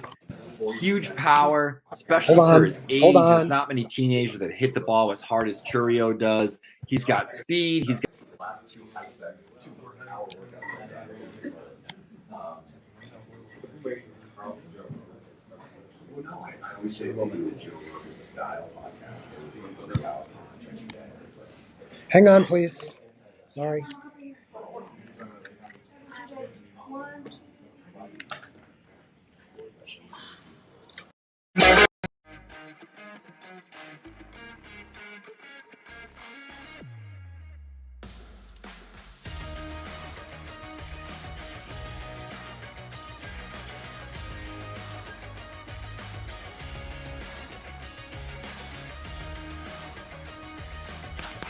Jackson Churio is him. This is the guy that broke out last season. We were all over it. Huge power, especially for his age. There's not many teenagers that hit the ball as hard as Churio does. He's got speed. He's got the ability to play center field. He is one of the top 5 prospects in all of baseball and arguably the most exciting player in this year's Futures game. Well, welcome back into the Louisville Slugger Prospect Pad Live, presented by Baseball America, and he is with us. We've been waiting for you. We've been waiting for you to come through. Jackson Churio joining us now. Welcome. Te estamos esperando. Bienvenido, Jackson. Gracias, gracias. All right. Welcome back. Thank you. How is it different, Futures game the second time? Last year you were basically a half season, a full season ball. Does it feel a little different this year? ¿Cómo se siente año 2 comparado al primer año? El año pasado tenía media temporada más o menos, esta es tu segunda oportunidad aquí. ¿Cómo se siente? La verdad que me siento súper agradecido, contento de estar aquí y nada, vamos a disfrutar al máximo este momento y nada. Grateful, I'm happy, and no, we're just gonna enjoy this moment to the fullest. When you think about the guys that are playing, tomorrow, are you friends with any of them? Have you been giving any advice? Is there anybody you're looking forward to playing with? Con los peloteros que va a jugar mañana, ¿hay alguno de los peloteros que ya eres amigo de ellos o quieres verlo o te han dado algún tipo de comentario? No, la verdad que no, pero la verdad que sí estoy muy emocionado por conocerlos a todos. No, not yet, but I'm just very excited to meet them all. So how would you talk about, when we talk about your season so far this year, if you're in the Southern Leagues, got the special baseball, the tacky baseball. Last night I know you had, I think, a couple of stinging line drives. But how are you feeling like about how you're swinging the bat now? How are you feeling about your season so far? La liga que está, obviamente la pelota es un poquito diferente, pero anoche parece que hice un par de líneas durísimas. ¿Cómo te sientes ahora mismo como está haciendo swing? La verdad que estamos bien. Últimamente estamos trabajando en mejorar la zona de batear para así hacer mayor contacto y esperar resultados positivos. I feel good. Right now we're working on the zone that we're trying to attack to increase the contact, but we're very positive right now about that. If you could, let's see, we go with this with a lot of the players. So if you could say there's one thing that you want to take away from the game tomorrow as a memory, right? Is it walking into the stadium? Is it playing with the different prospects? What's the one memory that means the most for you tomorrow? Si tú te pudieras llevar un recuerdo de la experiencia mañana, ¿qué sería? ¿Sería ya entrando al estadio o compartir con tus compañeros, jugar otro estadio de Grandes Ligas? ¿Qué sería? Yo creo que compartir con mis compañeros. La verdad que eso se siente súper bien. Estar ya rodeado de todas esas futuras estrellas, la verdad que es increíble. I think just being with my teammates, like being able to be a part of this with all the other future stars, that's something that I'm definitely going to take with me. So last year, Ellie was also at this game with you. Now Ellie's doing what Ellie's doing in the big leagues. Also, Ellie's currently our #1 prospect. I don't want to put you on the spot, but does that matter to you? Do you want to be the #1 prospect in all of baseball? Is that important to you, or do you just not care? That's just noise. El año pasado Eli estaba aquí contigo. Obviamente ahora Eli está haciendo lo que está haciendo y ahora mismo lo tienen como el prospecto #1. ¿Eso es importante para ti, ser el prospecto #1 o algo que en verdad no te importa? La verdad que trato de no darle mucha mente a eso, simplemente hacer lo mejor de mí en cada momento para siempre esperar cosas positivas. Okay. Not really. It's not something that I think about. I just focus on doing what I need to do in the present to get the positive results. Along those lines, what do you think you have left to do before you're big league ready? ¿Qué tú crees que te falta a ti para hacer para que estés ready para las Grandes Ligas? Controlar más la zona de batería. Control the strike zone, being able to control that as a hitter, and that's about it. That's about defense. You feel good, I imagine. He knew that in English. He had no problem with that. How's that coming along? I mean, is it a spot or is it just recognizing pitches and knowing what how pitchers are trying to attack it? ¿Cómo va ese proceso? ¿Es alguna zona o simplemente reconociendo los picheos tempranos? Más que todo reconociendo los picheos en bola. Okay. O sea, tratar de no hacerle tanto swing al picheo malo, más en el bueno. Okay. Mostly pitch recognition, just making sure that I'm swinging that balls inside the zone and avoiding the ones outside the zone. And that's kind of tough for you, isn't it? Because you can a lot of times hit the balls outside the zone, but you can hit it even better inside the zone, I imagine. Eso es difícil para ti porque tú no tienes problema haciendo contacto fuera de la zona. Sí, lo sé, pero a veces es mejor conseguir un poquito más de base por bola y cosas así. Yeah, but there's value in getting more based on balls and stuff like that. So, being that's your second futures game, you're looking back and you want to give advice, right, to the guys that are playing tomorrow, or even yourself. Like, what would you say to yourself last year, about what to expect for tomorrow? Ya estando en tu segundo juego de Futura Estrella, ¿qué consejo tú te darías a ti el año pasado o a los peloteros que están por primera vez aquí que tú quisiste hubiese sabido? La verdad que esta es una experiencia muy bonita y que hay que disfrutar esto al máximo porque uno nunca sabe cuándo puede ser la próxima vez. This is a beautiful experience and you have to enjoy it to the fullest because you never know if this is your only opportunity to do this.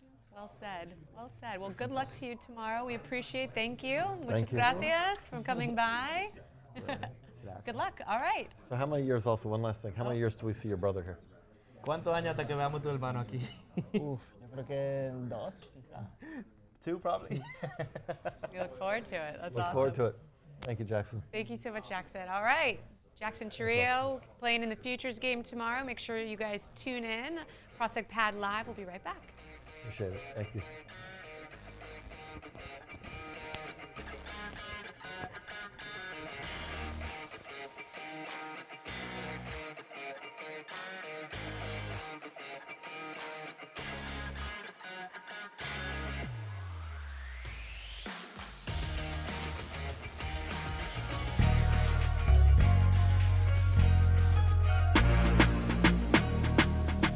Pinky side is actually right here, so you can put the 2 finger in easier. Okay. And this one comes down this way and comes down this way, so fit very well here. Okay. This side.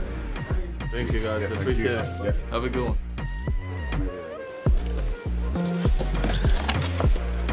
And this is really nice too, but this was using his knowledge to help me design the glove, and we came out with something really nice. I feel really happy about it. I cannot wait for use it in the season. To have the ability to basically my design, we asked that it's going to be out there for kids, and they're going to have basically what I feel is the best. They feel really secure, really good in my head. This glove definitely made me feel comfortable and secure back there in the outfield. It was exactly what I was hoping for also, and I started working on kind of a different palm, kind of just a slightly more like shock absorbent palm in here, and then he added some like extra soft double leather to the palm too, so that ball hits in there, it's gonna stick a little bit more, less likely to shoot out the top. Most likely this one will be my gamer, this will be my pre-game glove. Unless this one has more strikeouts in it, then I'll start using this one. I've only used this my whole career. I usually flare out a little bit of both sides, but I kind of just want a square pocket. I'm pretty even on both sides, but I just kind of want it pretty symmetrical. There's not a lot of teams where you can get your actual team color in the glove, so it's pretty unique. A lot of the times I let my kids design them. Like this one right here, my son designed that himself. I think we got a really good team in this clubhouse, and guys that really mesh well together, and just excited to get going.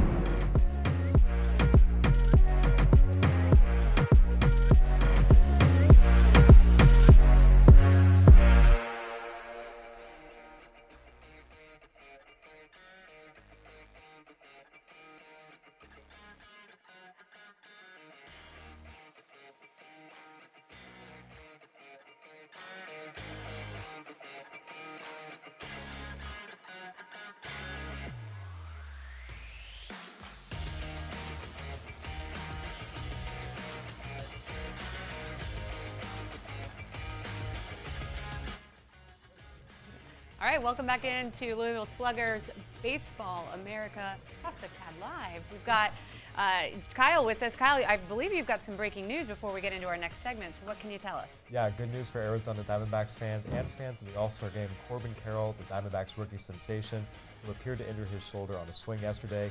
MRI came back clean. He is in the starting lineup for the Diamondbacks tonight, and he was voted as a starter in this year's All-Star Game. He's a Seattle native. This was a happy homecoming for him.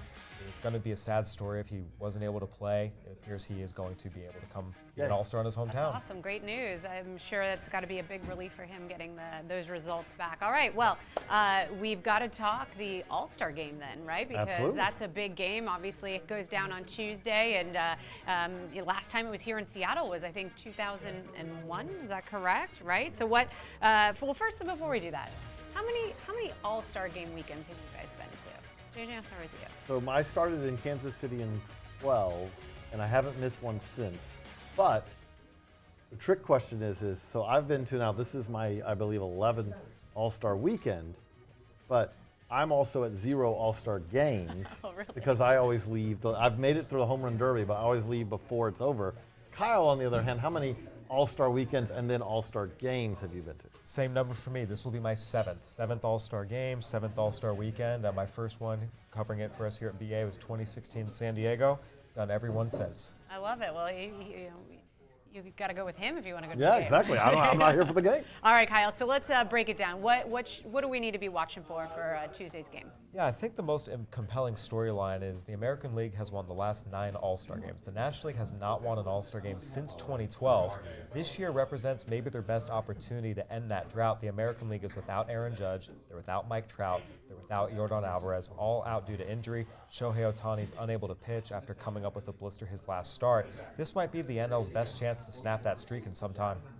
Let's talk about Acuna, right? We talked about Ohtani, but what can you tell us about him for the game and what to watch for? Yeah, Shohei Ohtani and Ronald Acuna Jr. were the 2 highest vote getters in All-Star voting this year. And as I talked about with JJ earlier, Shohei Ohtani gets all the attention, and he absolutely deserves it. Ronald Acuna Jr. is on pace for a historic season himself. No player has ever had a 40 home run, 75 stolen base season. Ronald Acuna Jr. is on pace to accomplish that for the first time in Major League history. Oh, by the way, he's batting .337. And oh, by the way, he's second in the National League with 7 outfield assists from right field. This has a chance to be, if Ronald Acuna goes out and plays like he has all year, this could be the Ronald Acuna National Showcase game. And again, everyone knows him. He was a Rookie of the Year. He's been the star for the Braves, who are a tremendous team. But he missed the 2021 World Series. So in some ways, this could be the first chance he has national audience to showcase his skills in a way that he hasn't yet before. Now, Arizona's got 2 rookies playing in the game, correct? 1 rookie. Oh, one rookie. Corbin Carroll. Oh, so it's okay, got it. So Corbin, because now he was dealing with an injury though yesterday, right? Right. So how's that? Well, like we said, as we talked about coming on here, the MRI came back clean. And that's where, it's a really, really just heartwarming story. He's someone who played here in Seattle, grew up in the area, and there was an expectation he'd be good this year. He was the number 2 prospect on the BA Top 100. He hit well at AA and AAA last year, came up, had a really good Major League debut. But what he's doing this year is beyond even what anyone expected. He's on pace for a 30-30 season as a rookie, has completely electrified the Diamondbacks lineup, one of the fastest players in baseball, and already in a lot of ways is the face of the franchise in a way they haven't had from position player really since Paul Goldschmidt. And there's an argument that he might be their biggest face of the franchise type since Luis Gonzalez, who, by the way, won the Home Run Derby the last time the All-Star game was in Seattle in 2001. Gotta love the Home Run Derby. Okay, let's go to another rookie, Josh Young. Yeah, Josh Young, the Texas Rangers, again, he's on pace to have a great season.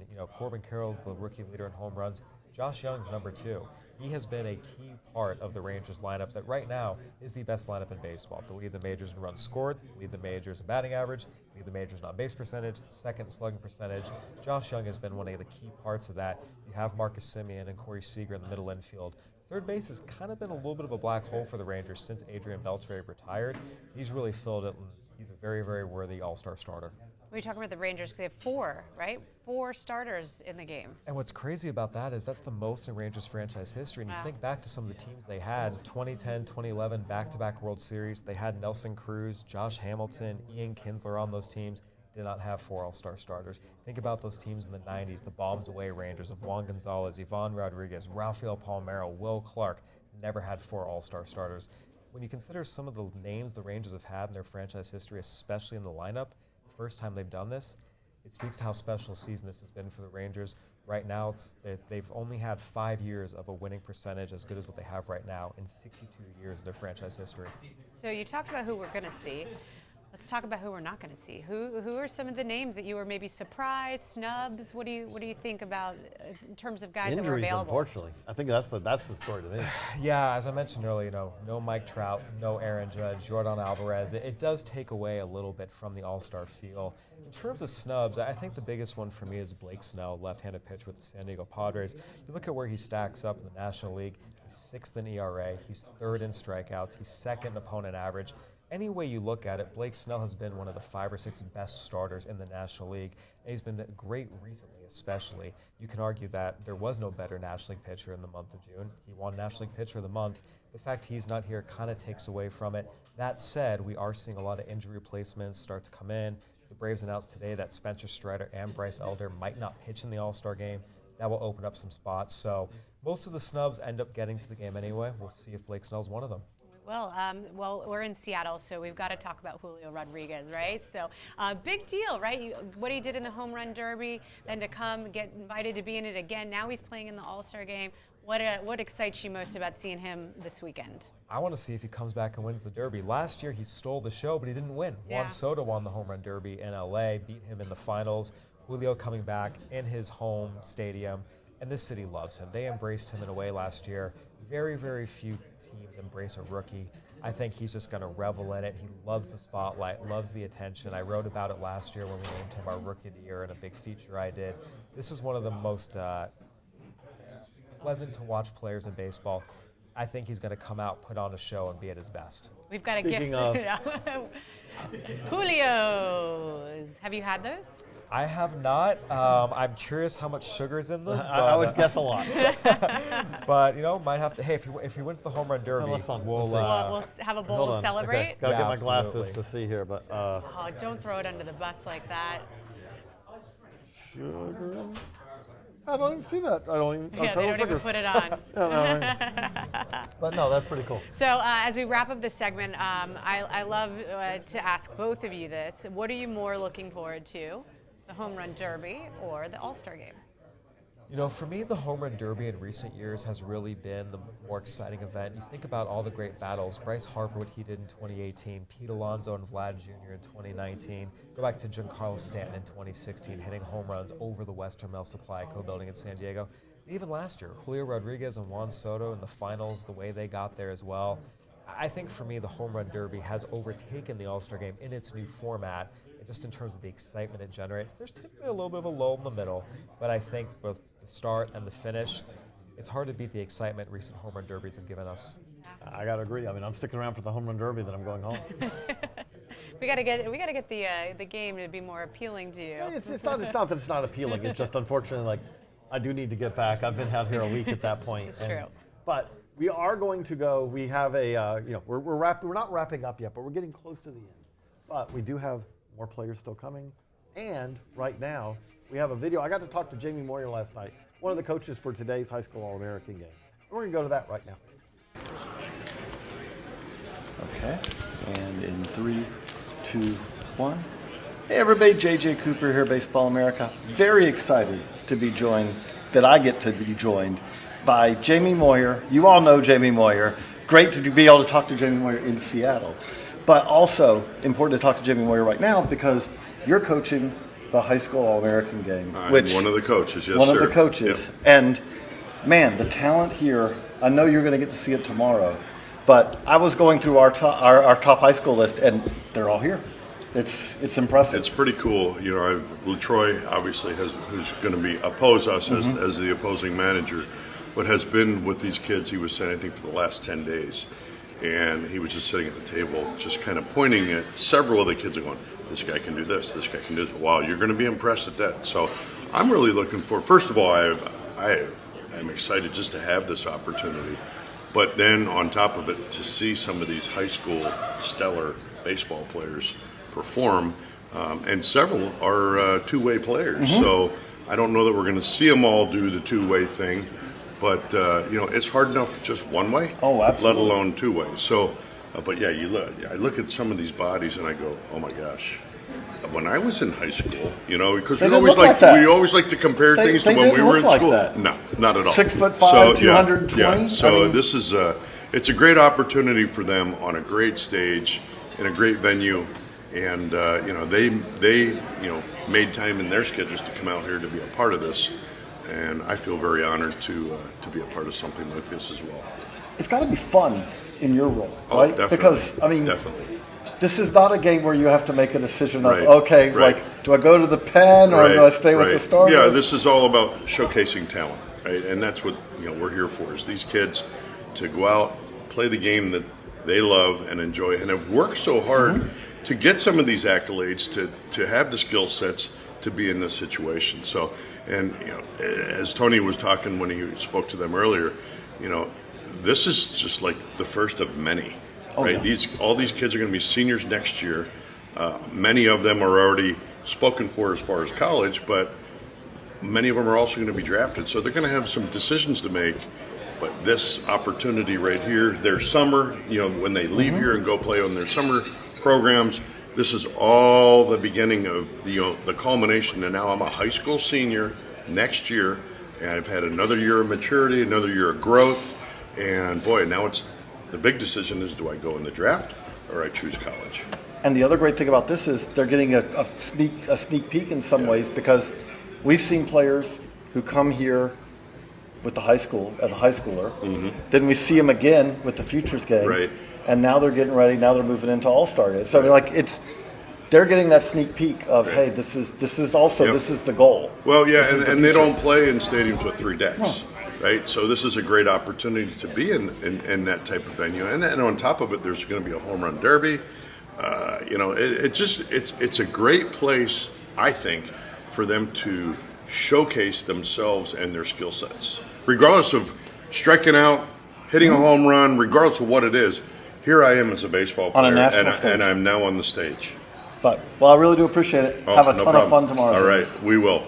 Thank you. That's Jamie Moyer here on the Baseball America Prospect Pad Live.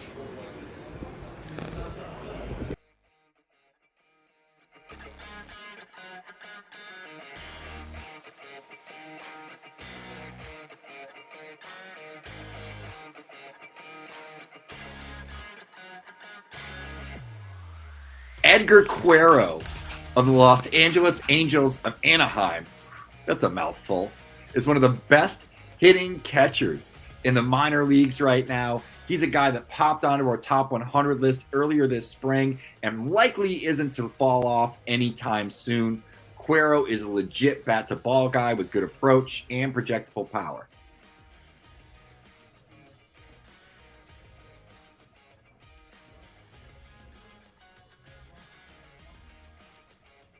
All right, joining us now, we got Edward Cuero. How are you doing? Welcome. Bienvenido.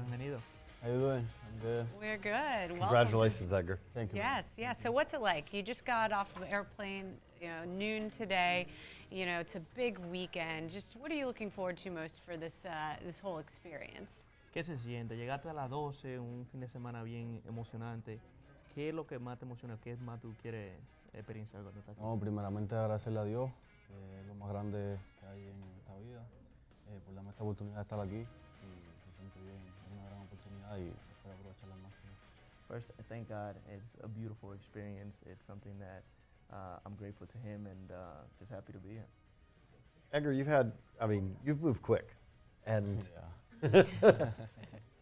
we keep talking about one of the youngest players in, one of the youngest players in, but it's not just that. I mean, it's something where one of the youngest players who's also performing, and doing it at the toughest position probably to do it. As a catcher, how do you balance that? Okay, your main job is working with the pitcher. Your main job is being a catcher, but you've got to be able to contribute at the plate as well. How do you balance that? How do you balance the getting your swings in, but also catching all the pens, doing all the other things? No nada más eres joven, estás subiendo súper rápido, pero sino que estás haciendo el trabajo y estás poniendo los números. ¿Cómo tú balanceas, trabajar con los pitchers, enfocarte defensivamente y al mismo tiempo coger todos tus swings y meter mano en el área ofensiva también. Es un trabajo que es más mental porque es algo que tienes que trabajarlo día a día. Tienes que enfocarte bien en eso porque, como bien dice, es un poco difícil porque tienes que hacer dos funciones. Tienes que estar detrás del plato, o sea, guiando a tu pitcher, a todos tus compañeros y a la vez producir al bate. O sea, es un poco complicado y tienes que ser fuerte de mente para poder lograr esa situación. It's a job, but it's more mental than anything. It's something that I understand that day in and day out. I have to not only perform behind the plate, but offensively as well, get my swings and all that stuff. And while it's challenging, it's more of a mental game than anything else. When you think about the game tomorrow, we've talked about this with the other catchers that have come through. I mean, usually you're with your same pitchers that you work with, and these are going to be different guys, each inning. What's that like, and does it excite you? Is it something different, or what's your thoughts about, having to catch so many different, pitchers throughout the game? Hemos hablado con los otros que han pasado por aquí, pero ¿qué se siente mañana? Que le va a tener que echar a pitcher que tú nunca has visto, tú estás usualmente con tu compañero, mañana es algo un poquito diferente. ¿Eso te excita o es algo que te sientes al pensar eso? Es algo como que te pone a prueba a sí mismo porque te vas a dar cuenta si verdaderamente estás preparado para recibir a ese pitcher porque es un poco más complicado porque son pitchers que nunca han sido compañeros tuyos de equipo, nunca la han recibido la mayoría, quizás algunos sí, pero es un poco complicado y entonces ahí es donde se va a demostrar si verdaderamente estás preparado. I see it as a test. That's to see if I'm really up for the task or ready, right? It's pitchers that I'm not familiar with, but I think it's a good opportunity to see how my preparation is going, and but something I'm looking forward to as well. So Rocket City, there's been a couple of guys who've gone straight from there to the majors. That's got to be pretty exciting as a teammate, but also as someone who knows, hey, that means you can jump straight from here to the majors. What's that been like? Ha tenido un par de compañeros que de Rocket City van directo a Grandes Ligas. ¿Qué se siente? O sea, puede ser una oportunidad para ti. O sea, ¿estás feliz por tu compañero, pero...? Sí, estoy feliz por todos los compañeros míos que este año han logrado dar el salto a las Grandes Ligas. Creo que es un buen sitio para llegar a las Grandes Ligas de ese nivel en mi organización. Se fijan mucho en los prospectos en el que estamos jugando allí.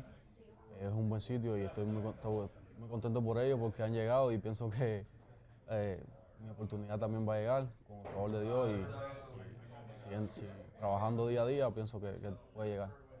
Now, first of all, I'm happy for my teammates, but I feel that's a great place to make the jump from Rocket City. Well, I'm happy that I also see that could be an opportunity for me as well. So I'm ready for it. Well, we are so excited to watch you. Good luck in the game tomorrow. Yeah. Thanks for joining us. Thank you. Yeah, make the most of it. Enjoy. Thank you again. All right, we are very close to wrapping up here. I think we have maybe one more prospect to join us and, last little surprise to end the show. So we'll be right back. Don't go anywhere. Yeah.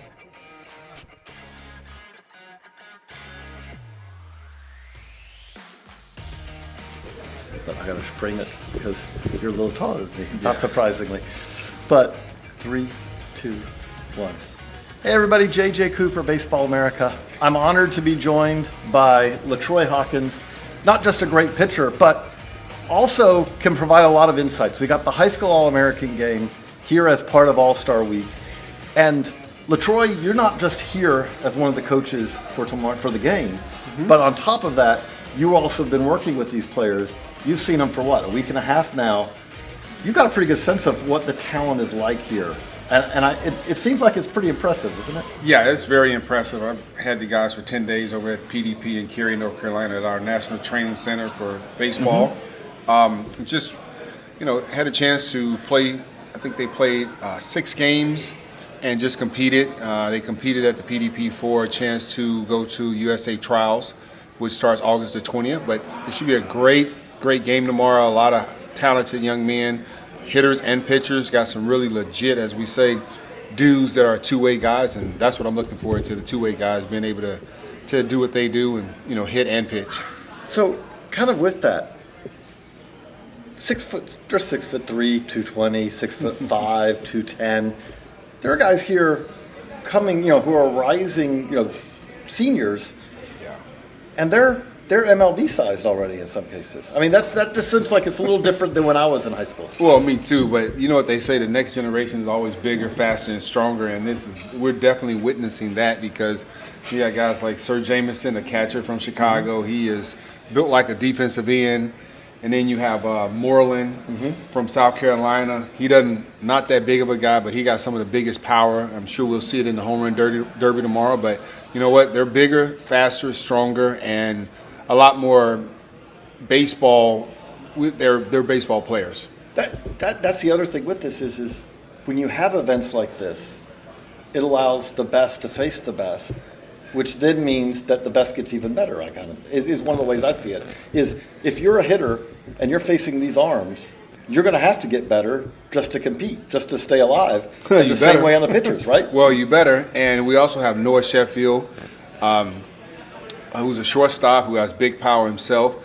But you're right. You got to play you got to beat the best to be the best, and I'm sure that's their mentality going into a showcase like this. And like I said, they had a chance to face a lot of really good pitching. The pitchers had a chance to face a lot of good hitters last week in Cary, North Carolina, and everybody showed up, and it was difficult, the first couple of days just because, everybody's good at their PDP, and then the cream started rising to the top towards the middle of the week and the end of the week. With that, who are a couple of the pitchers who really have stood out leading into this, from PDP and kind of as we get headed into this? That's a lot, I know. It's so much because I was doing the meetings with our coaches and I was doing the meetings after with the national team coaching staff. We got so many. We got Chase Mobley, Connor Griffin, who was a legit two-way kid out of I think he's out of Alabama. Our number one. He's our number one. Reclassified. He's reclassified to the class 2. If I remember right. Oh, cool. Because he was going to be a 25, and now he's a 24. Oh, he's 6'4". He can run like a deer. He got power. Throws 95 off the mound. That's just 3 of them to name a few. Can't name. You can't name everyone. Yeah, because I was in charge of all 50 pitchers I think we had. So all the names start to run together. But hey, it's going to be a lot of fun. I appreciate it. Good luck out there. Enjoy. Thank you. I'm looking forward to it. Thanks a lot. That was LaTroy Hawkins here as we get ready for the high school All-American game. Is probably and the as we go hardest back to thrower in Prospect this year's Futures game. This guy's been up to 102 on my gun. Nasty slider. We'll mix in a changeup. He's got a few different fastball variations. This is some absolute nasty back end of the bullpen type stuff, and he might be up with the Blue Jays before you know it. We're back here at Prospect Pad Live with Jasper Zuleta. Congratulations on your return to the Futures game. Bienvenido y felicidades a tu retorno al Juego de Futura Estrella. Muchas gracias. But I say, I'm looking forward to this year because if you don't remember, Jasper did get to pitch in the game last year, but it was a very brief outing. More than one pitch this year? We're going to see a little bit more? Was it really just one pitch? What was that like? Que te quiero ver pichar un poquito más largo, que nada más tiraste un picheo. ¿Cómo fue esa experiencia para ti? Fue bonita la experiencia, ¿no? Y contento de estar aquí otra vez este año. Pero sí, espero tirar más de un picheo este año y poder más disfrutar de lo que es el juego en el terreno. Beautiful experience last year, and it was great, but I do hope to be able to throw more than one pitch and actually be part of it. So the other thing with that is I'm looking forward to seeing you throw more than one pitch, because you've got some of the best stuff in this game. Okay, I've been asking a couple of guys. Tink earlier is like, yeah, I'm going to throw 100. Are you looking at the radar gun? Do you want to know how hard you're throwing tomorrow, or is it just another outing? Mira, le hemos preguntado a Pablo Pelotero, sabemos que quiere pichar más, pero tú tienes uno de los mejores picheos de Grandes Ligas. Cuando tú estés tirando, ¿tú vas a estar prestando atención al marcador a ver qué tan duro tú tiras o no te importa eso? Sí, yo pienso que eso es algo que es inconsciente, que todos los pitchers, cuando saben que tiran una buena recta, siempre miran. I think it's subconscious. Like when a pitcher knows he had the right mechanics on a pitch, he'll sneak a pick and see how hard he threw it.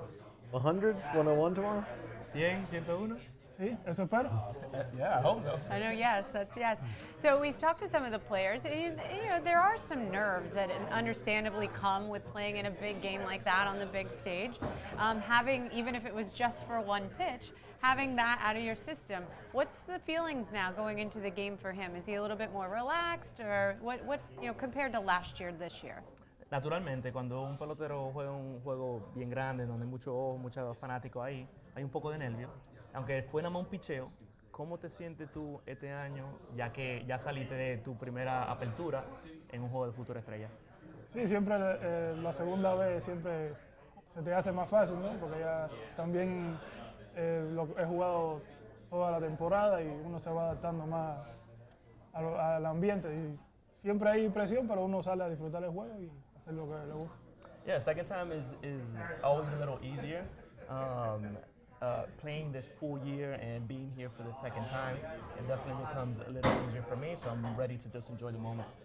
So I got to ask you, not the toughest hitter you've faced this year, but who's one of the guys you've had the most fun facing? Because you knew they were going to challenge you. They were going to give you a really tough at-bat. No el bateador más difícil que te has enfrentado, pero sino quién ha sido uno de los turnos que más divertidos han sido, porque tú sabes que va a ser un turno fajado ahí. Darren Baker. Why Darren? ¿Por qué Darren? Porque es un bateador de mucho contacto, es difícil. Cuando lo tienes en 2 strikes o siempre te saca muchos picheos. Because he's a contact hitter, especially when you get him to 2 strikes, that's when he really makes you throw some pitches. Well, we hope that you get to throw more than one pitch tomorrow. We're very much looking forward to it. Thank you for coming and joining us, and good luck. We really appreciate it. Good luck tomorrow. Yeah. Thank you. I'll go for it. Thank you so much. All right. Gracias. We got one more segment to go. We're going to take a quick break. We're going to let him get off, and we'll be right back. Don't go anywhere.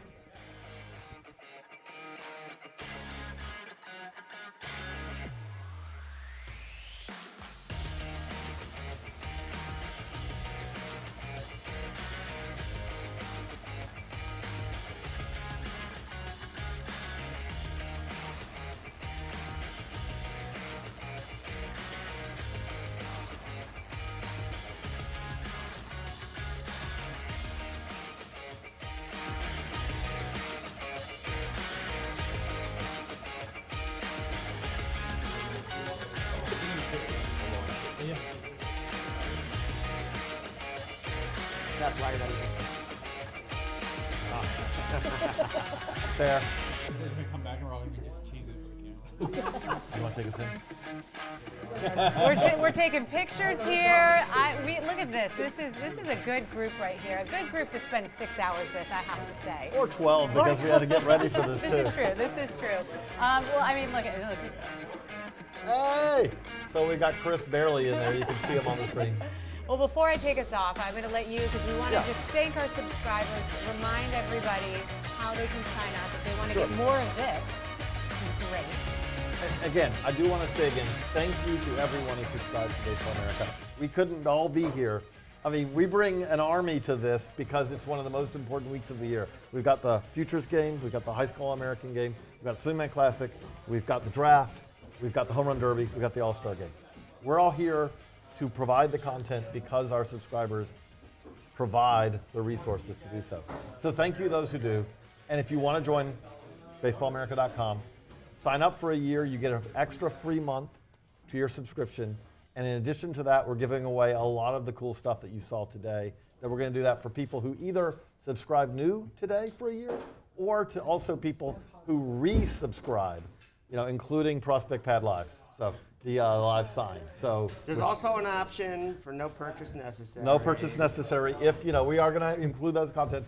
If so. All right. But yes. So we wanted to thank you all. I can't believe that we actually did this. I can't believe we've done Prospect Pad for a ton of years, but we haven't done Prospect Pad Live, which is a massively different thing.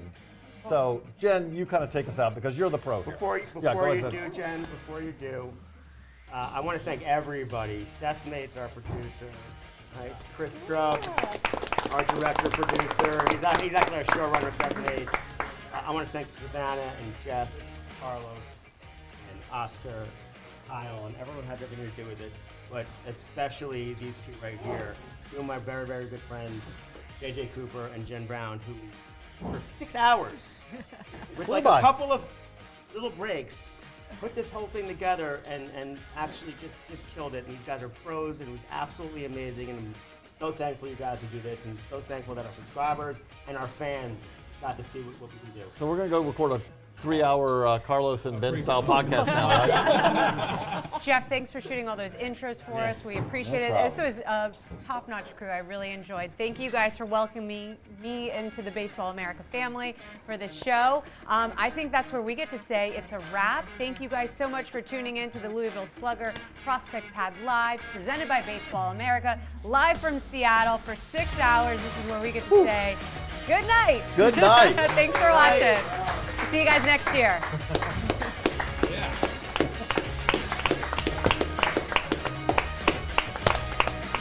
We did that, guys. We did that, guys. We did that.